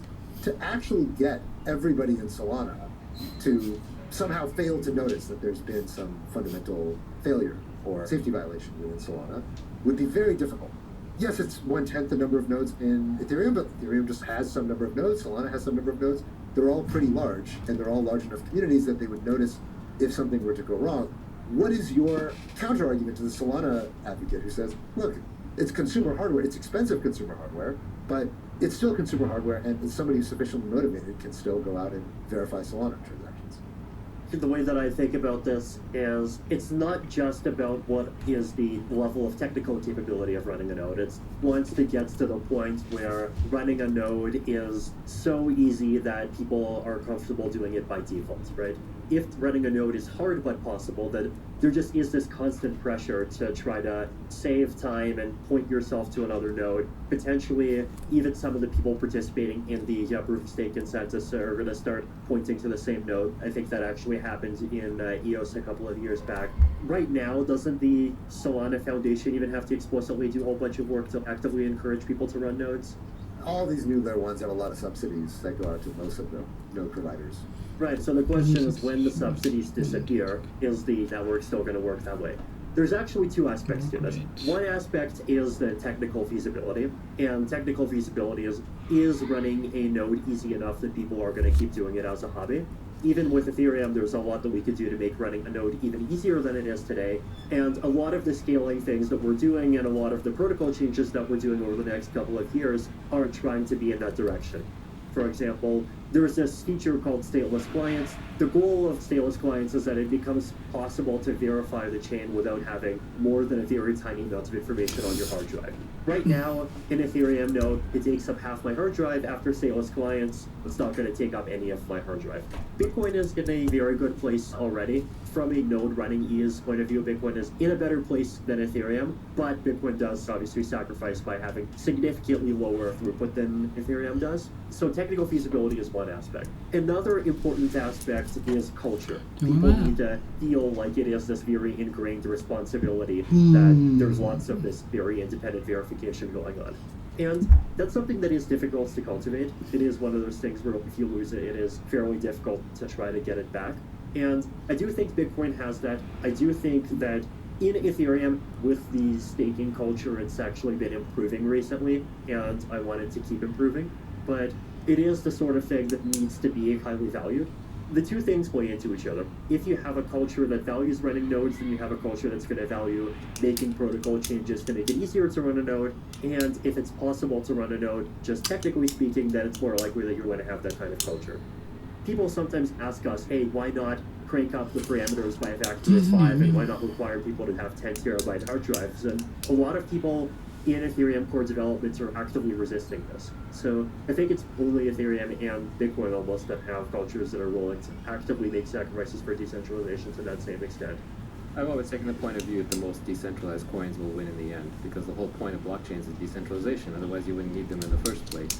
That said, it does seem that every wave that happens in crypto where new users come in and there's a boom in a bull market, the new users tend to go for minimum viable decentralization. They don't care about decentralization until the bogeyman shows up and starts stomping them out of existence. Even decentralized finance, a lot of these are decentralized in name only. They're running centralized front ends, the teams are in well-known locations, they're probably failing the Howey test on some level or another, and we're going to find out just how far governments are going to go to test the decentralization metric. But privacy is the same. People don't value privacy until somebody goes to jail over it, and then they're like, oh wait, I want privacy, or someone gets deplatformed. Right now we're in a bull market phase, and when the risks aren't as high, people sort of ignore decentralization and privacy. But after a couple of incidents, you will see people start paying attention to decentralization and privacy. And at some level, the OGs know this, because the most money is still locked up in Bitcoin ETH. And some of that is momentum, but some of that is also security. You can put money into Bitcoin ETH and forget about it for a long time. I'm not convinced you can do that in a lot of the other protocols that are not completely decentralized. privacy, everyone just seems to be ignoring for now. Well, Tornado Cash exists. Do you see Tornado Cash and Ethereum staying at a separate layer or separate application, or do you ever see it being folded into Ethereum at a core level? Realistically, it'll stay at a separate layer because Ethereum's philosophy in general is to try to be simple at the base and for a lot of the extra features to be something that gets built on top. There's a lot of other blockchains that take different philosophies once again, and EOS, their default wallet type, has social recovery in it or something like that. Oh, you gotta update your references. You're already just talking about that chain. We should get into social recovery. Social recovery is a really interesting concept. The basic idea is that your wallet, because now you have to be your own bank if you really want to be a crypto head, it's scary. So some of us have to trust third-party custodians within your backing to normal banking. So if you want to maintain it yourself, then social recovery wallets are where you can share your wallet with your friends or family or other trusted people, so that when you need to recover it, it takes 2 out of 3 or 3 out of 5 or whatever keys. And Bitcoin has native support for this. ETH now has products like Gnosis Safe and others that lend support to this. So the wallets are getting better, the security is getting better. We didn't talk about the whole ETH ecosystem, which is interesting. We were talking about scalability. The point I got was that ETH is a decentralization culture. It's going to go for decentralization first, which actually makes it attractive for high-value applications like decentralized finance. If you're trading a $10,000 trade, you'll pay the $50 in fees for the security. By the way, one thing that we didn't talk about is that a blockchain runs a market for block space. There's limited block space because there's limited computing power. So you're always participating in an auction and you're paying to get your execution of your application included in the current run of the blockchain. And so to do that, you're buying block space, and Ethereum block space has gotten quite expensive. So things like sharding and adding these things called rollups in there too, which we haven't talked about, these are ways of creating more block space, bringing down the cost of blocks. But even if Ethereum stays very expensive, then the high value applications will stay on Ethereum. Those people will just pay more. If you're building Wall Street, you want rule of law, you want equal protection of the law, you want property rights, so you pay for that. Whereas if you're just building a game and you're trading magic axes and swords and they're worth a couple of dollars each, maybe you just go to a blockchain that doesn't value decentralization as much. So perhaps the applications break down that way.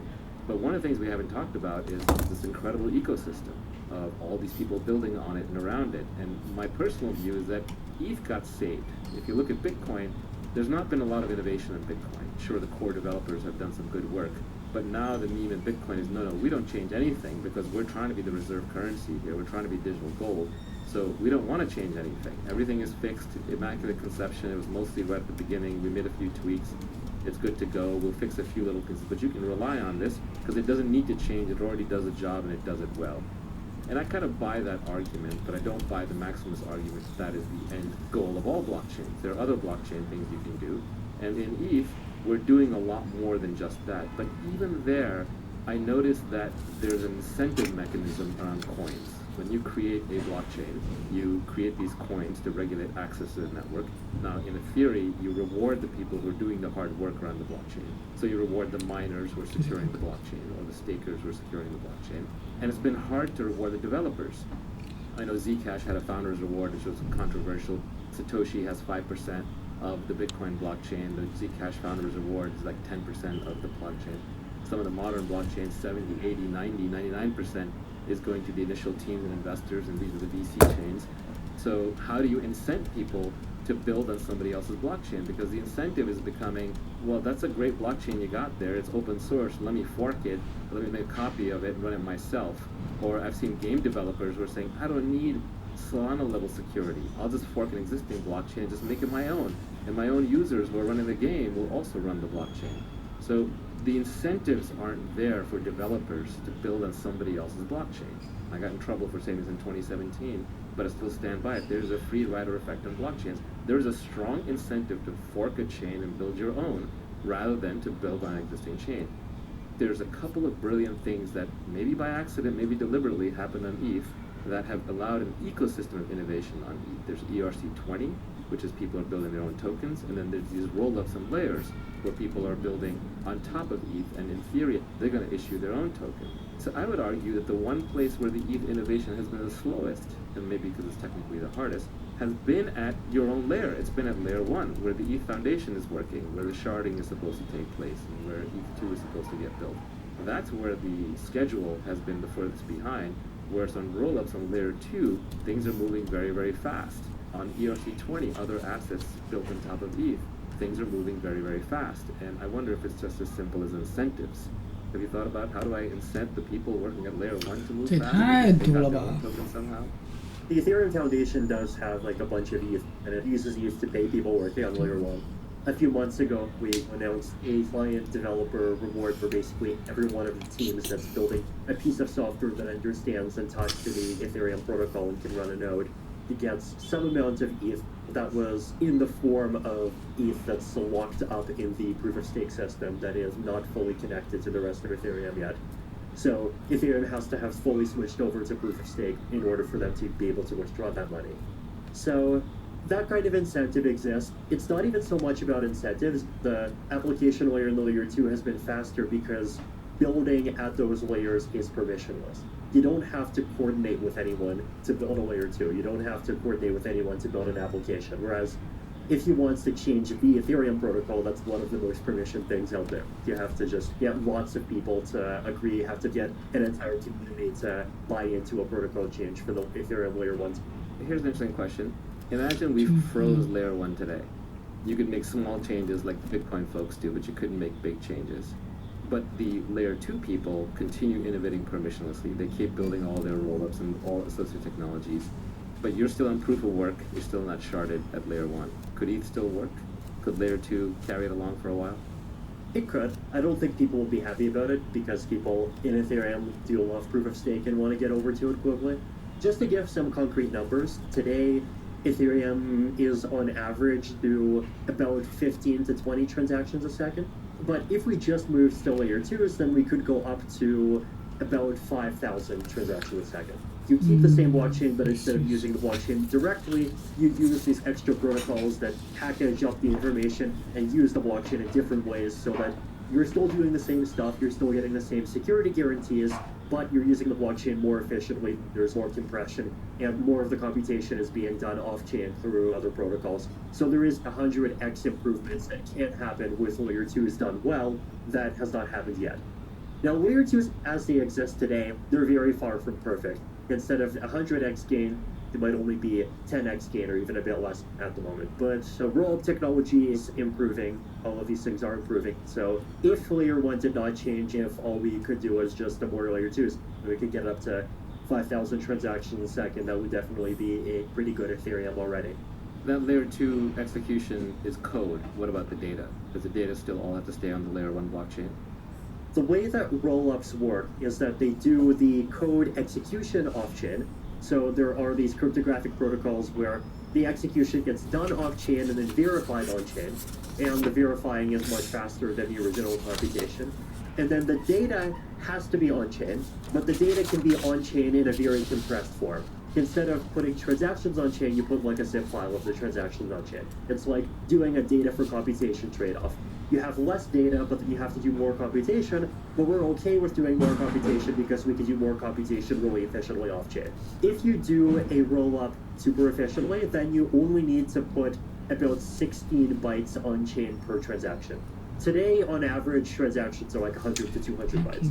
So 16 bytes on-chain, and then decompression, verification, computation happens off-chain, everything happens off-chain except for this tiny amount of data. That's where the efficiency comes from. Let's say if you and your team recently did an analysis where you tried to look at the actual throughput on these different smart contract chains, but you didn't do the decentralization part yet. So obviously ETH looks the worst because it's the most decentralized. Let's also talk about how much of that is because it's legacy and how much of it is because it just chose to be the most decentralized. To Vitalik's point, usually when people benchmark blockchains, they tend to choose benchmarks that make them look good, that produce big numbers, and the most obvious way to do that is to just benchmark transfers. Especially with a lot of these newer blockchains, they tend to benchmark transfers that are done in a testnet or done in a devnet environment, where you can always get crazy, gigantic numbers that aren't reflective of reality. We'd seen so many ridiculous claims being thrown around about what kinds of throughput blockchains could do, that we thought, okay, why don't we develop a clearly objective benchmark as a way to verify what can these blockchains do when you compare them apples to apples in terms of a common type of transaction that all blockchains do. And the most common one, which is how almost all trading happens today in blockchains, is a Uniswap style AMM trade, AMM, automated market maker. It's a very simple mathematical way to trade two atoms. Most of these you can just simulate by looking at the gas limit and looking at the block time, and you don't need to do a whole lot.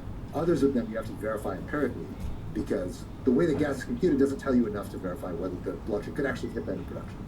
So what we found is that Ethereum can do about 10 trades per second, Celo can do about 25, AVAX can do about 30, but it has much higher ceiling, Polygon can do about 50, and Binance Smart Chain can do about 200. And then Solana, which famously claims that it can do in the thousands to tens of thousands of transactions per second, Solana can do about 280. But part of the reason why Ethereum performance is where it is to Vitalik's point earlier, that Ethereum has enshrined a certain level of decentralization. This is important as a norm, as an institution, that we make sure that Ethereum is accessible to anybody on the laptop. Most of these newer blockchains haven't chosen that. They choose different points on the decentralization performance spectrum. And my view is that it's totally sensible to have blockchains that choose a different point on that trade-off curve. It's really important to have Ethereum and to have Bitcoin, which go all the way to the left. But it's sensible that some people should have blockchains that are tuned for different trade-offs. But within tuning to a different trade-off, you'd be not very decentralized. My point is that if you're going to make that big trade-off, you'd better be getting a lot of bang for the buck when you're doing it. Not only that, but I think the high value applications are going to end up on Bitcoin and Ethereum in that case. And the highest value application is just money. I'm curious, Vitalik, if you think longer term money is a use case of ETH. Is ETH the token and ETH the coin price a byproduct of something you need to run the network? Or is it itself a core value that ETH should be a store of value and should be a place where people can put their money in and forget about it for 10 years? Ultimately, that's a question for the community to decide. And I think over time, the community is more and more deciding, yes, ETH is an important asset, and you can use ETH as a store of value. You can use ETH as a money. You can use ETH to make transactions, because ultimately, it is a cryptocurrency. It's a cryptocurrency whose value is in some ways supported and backed by all of the activity that's happening on the Ethereum chain. With EIP 1559, like the big portion of the transaction fee from every transaction, which is paid in ETH, has to get burned. Once we have proof of stake, it's projected that we'll even have negative issuance. So ETH is sort of positioned to be fairly unique in that way. But to me, it's not an either or. ETH, the asset, and Ethereum, the application layer ecosystem, are synergistic with each other. The stronger the application layer ecosystem is, the stronger ETH is. And the stronger ETH is as an asset, the stronger the application layer ecosystem. People often compare Bitcoin to gold or to the dollar as a store of value, but the biggest stores of value in the world are not Bitcoin and gold. They're factories, stocks, houses, real estate, actual productive assets. Oil is another one, commodities, etc. People store value in all kinds of weird places, art, NFTs. So it's absolutely possible that there will be multiple stores of value. If anything, what's more decentralized than having dozens of viable coins that you can store in, running thousands or tens of thousands or millions of assets that you can store in? That's true decentralization. So you don't have a point of view on it. You're just like whatever the community wants that makes the network run. But isn't there a tension between trying to be welcoming to newcomers and new applications and highly scalable and letting everyone use your network and constantly innovating and changing and trying new things versus preserving the value for the people who are already there and preserving the value that's already been built? There's an inherent tension there. There's definitely some tension. One of the big benefits of the Ethereum ecosystem, the layer 2 aspects to it, the pluralist aspects, the way in which the ecosystem has many sub-ecosystems, is that it is in many cases able to satisfy both. But if all you want to do is you want to have your ETH and you want to hold your ETH, then we can do that. And there's even some Ethereum applications that value stability almost as much as Ethereum itself does.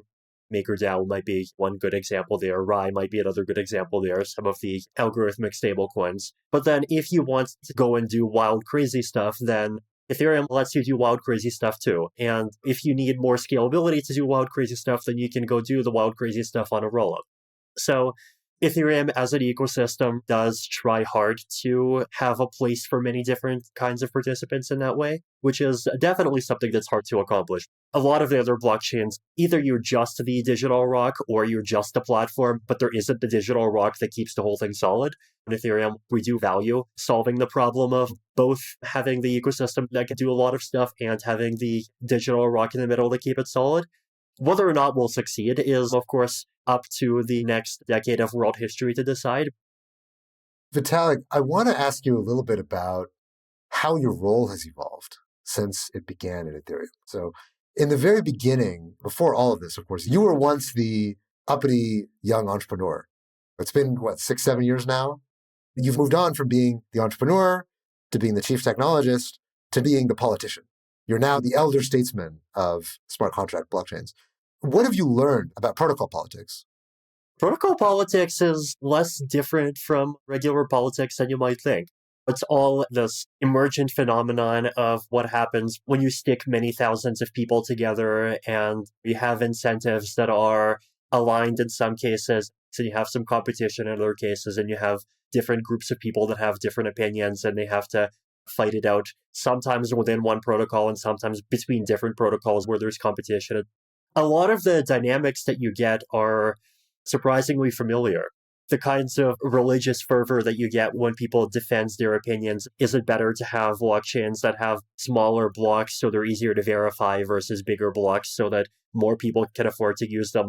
People have very strong opinions in the same way that people have strong opinions about either religion or democracy or freedom of speech or the welfare state or any other mainstream political topic. You built your career as a response to Bitcoin maximalism. And you've now lived long enough to see the rise of Ethereum maximalism. 3-4 years ago, it didn't seem like something like that existed. And now it's become very clear that as you have all these alternatives to Ethereum arising, there's a strong need for people within Ethereum to set apart their identity from other people. So I'm curious how you think about how to keep Ethereum healthy and not see the Ethereum community degrade culturally and religiously the way that you saw the Bitcoin community degrade. One of the things that I feel like I've learned over the last decade is that people are at their morally worst, not out of greed, but out of fear. And this is true in mainstream politics, and this is true in geopolitics and in crypto as well. COVID showed that. That was all fear-driven. The Russia-Ukraine crisis shows that. Russia's not attacking Ukraine to get oil fields. It's out of fear.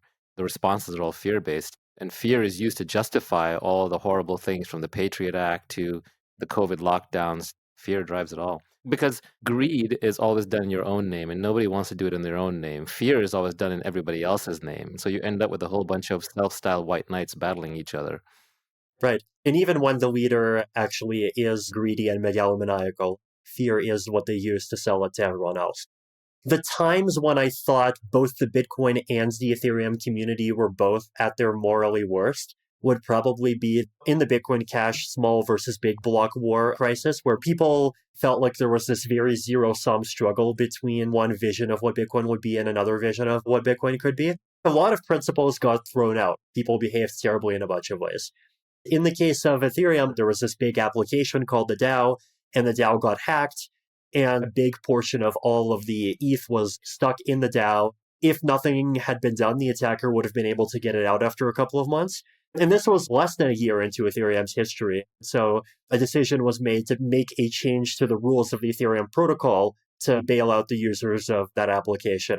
And there was this big debate. Some people thought this is fine one time because it was early days, and some people thought that it should be a principle that we never interfere, and it's best to start those principles from day one. We did end up hard forking to fix the DAO, and a lot of people disagreed.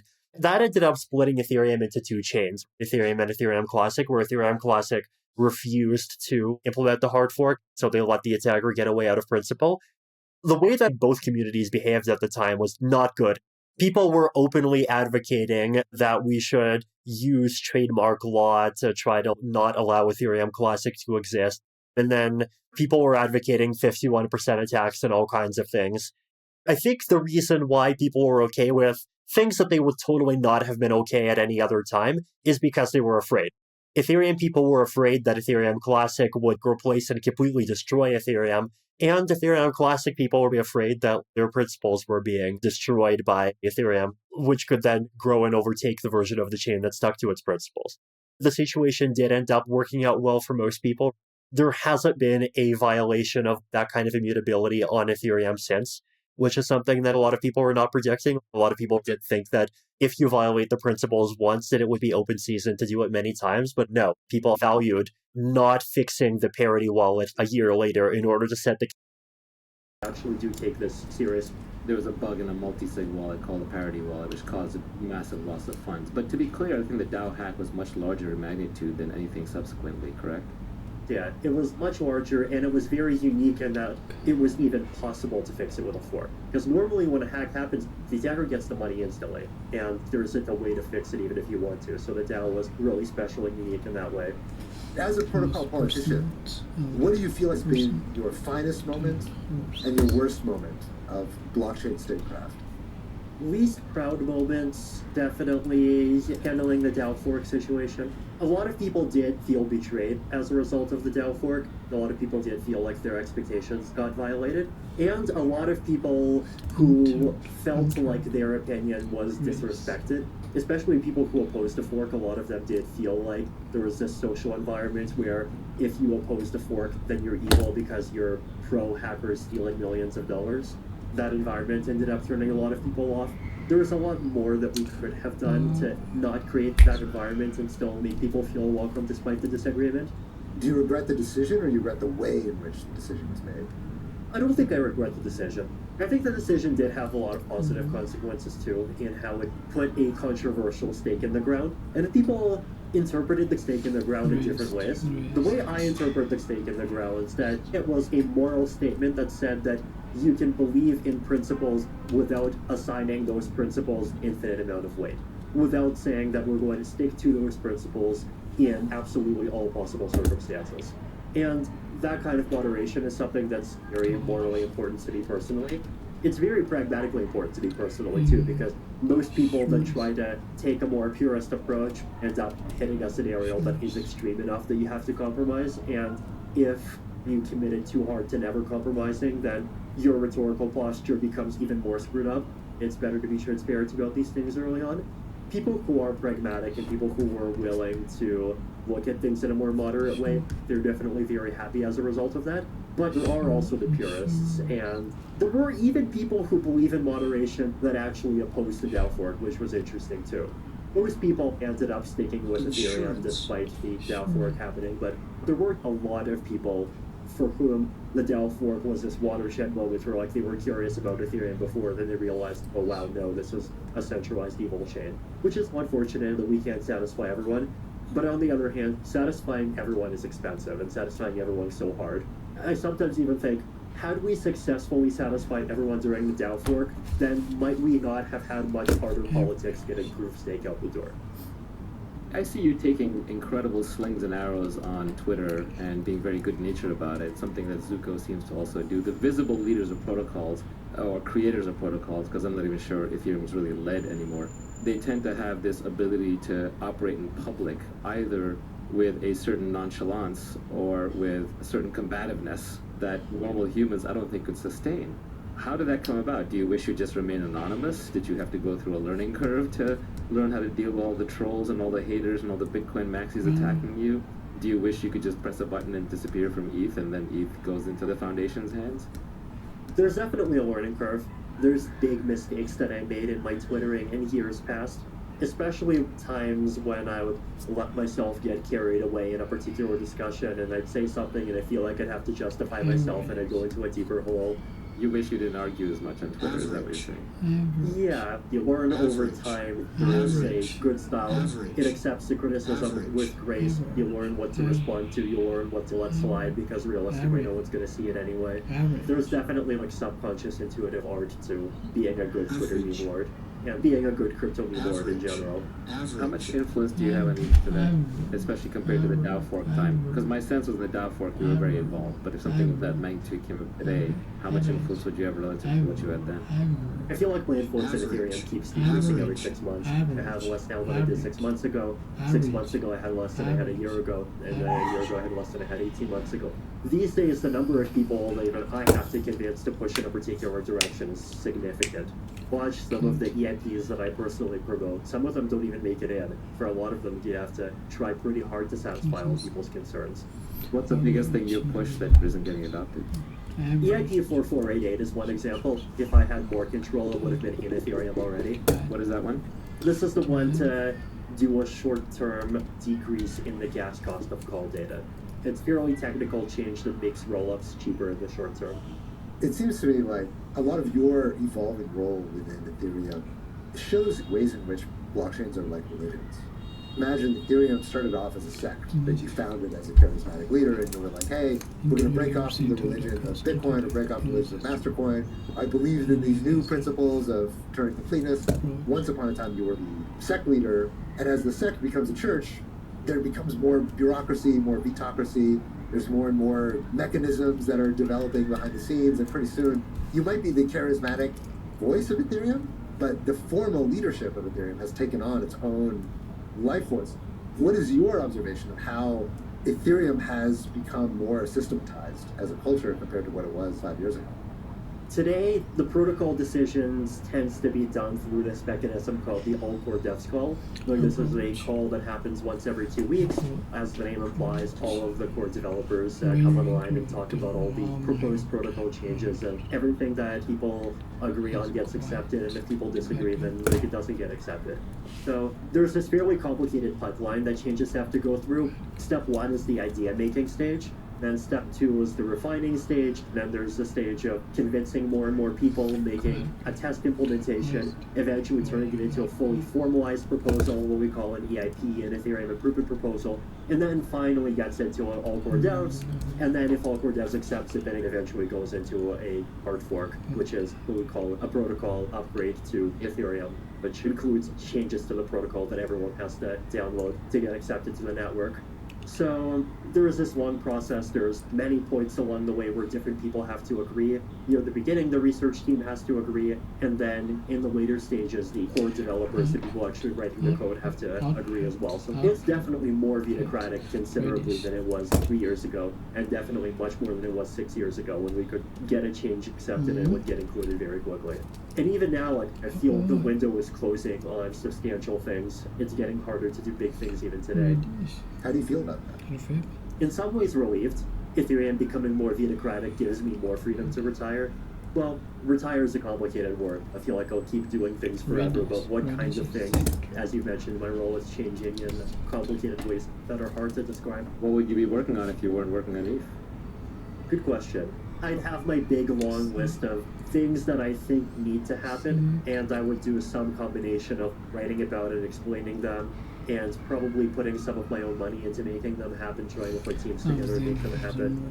This will be things like account security, like what we talked about with social recovery wallets, ideas around privacy, some of the secure blockchain-based voting stuff that I've been pushing, the entire roadmap of what do we need to do to make this ideal, trustless, decentralized society work. You already had that, the aforementioned AMMs that Prestige uses, automated market makers. That was an idea that came out of one of your blog posts. And then it got implemented as Uniswap. Any other low-hanging fruit there? Social recovery wallets, I heard that one. Blockchain voting. If you're a young hacker listening to this podcast, and let's say you're not shilling ETH, but you're like, hey, the world needs this, someone should build it, what would they build? Right now, decentralized clients is one important thing. Ways to access the Ethereum blockchain that are cheaper than running a full node, but are still decentralized that don't depend on a server. It's something that's going to become much more possible with the switch to proof of stake, and there's some people working on it, but we could use more people working on it. There's things at the application layer that could be useful. I've seen people working on decentralized VPNs, which are cool. Do you feel like there are any applications of blockchain that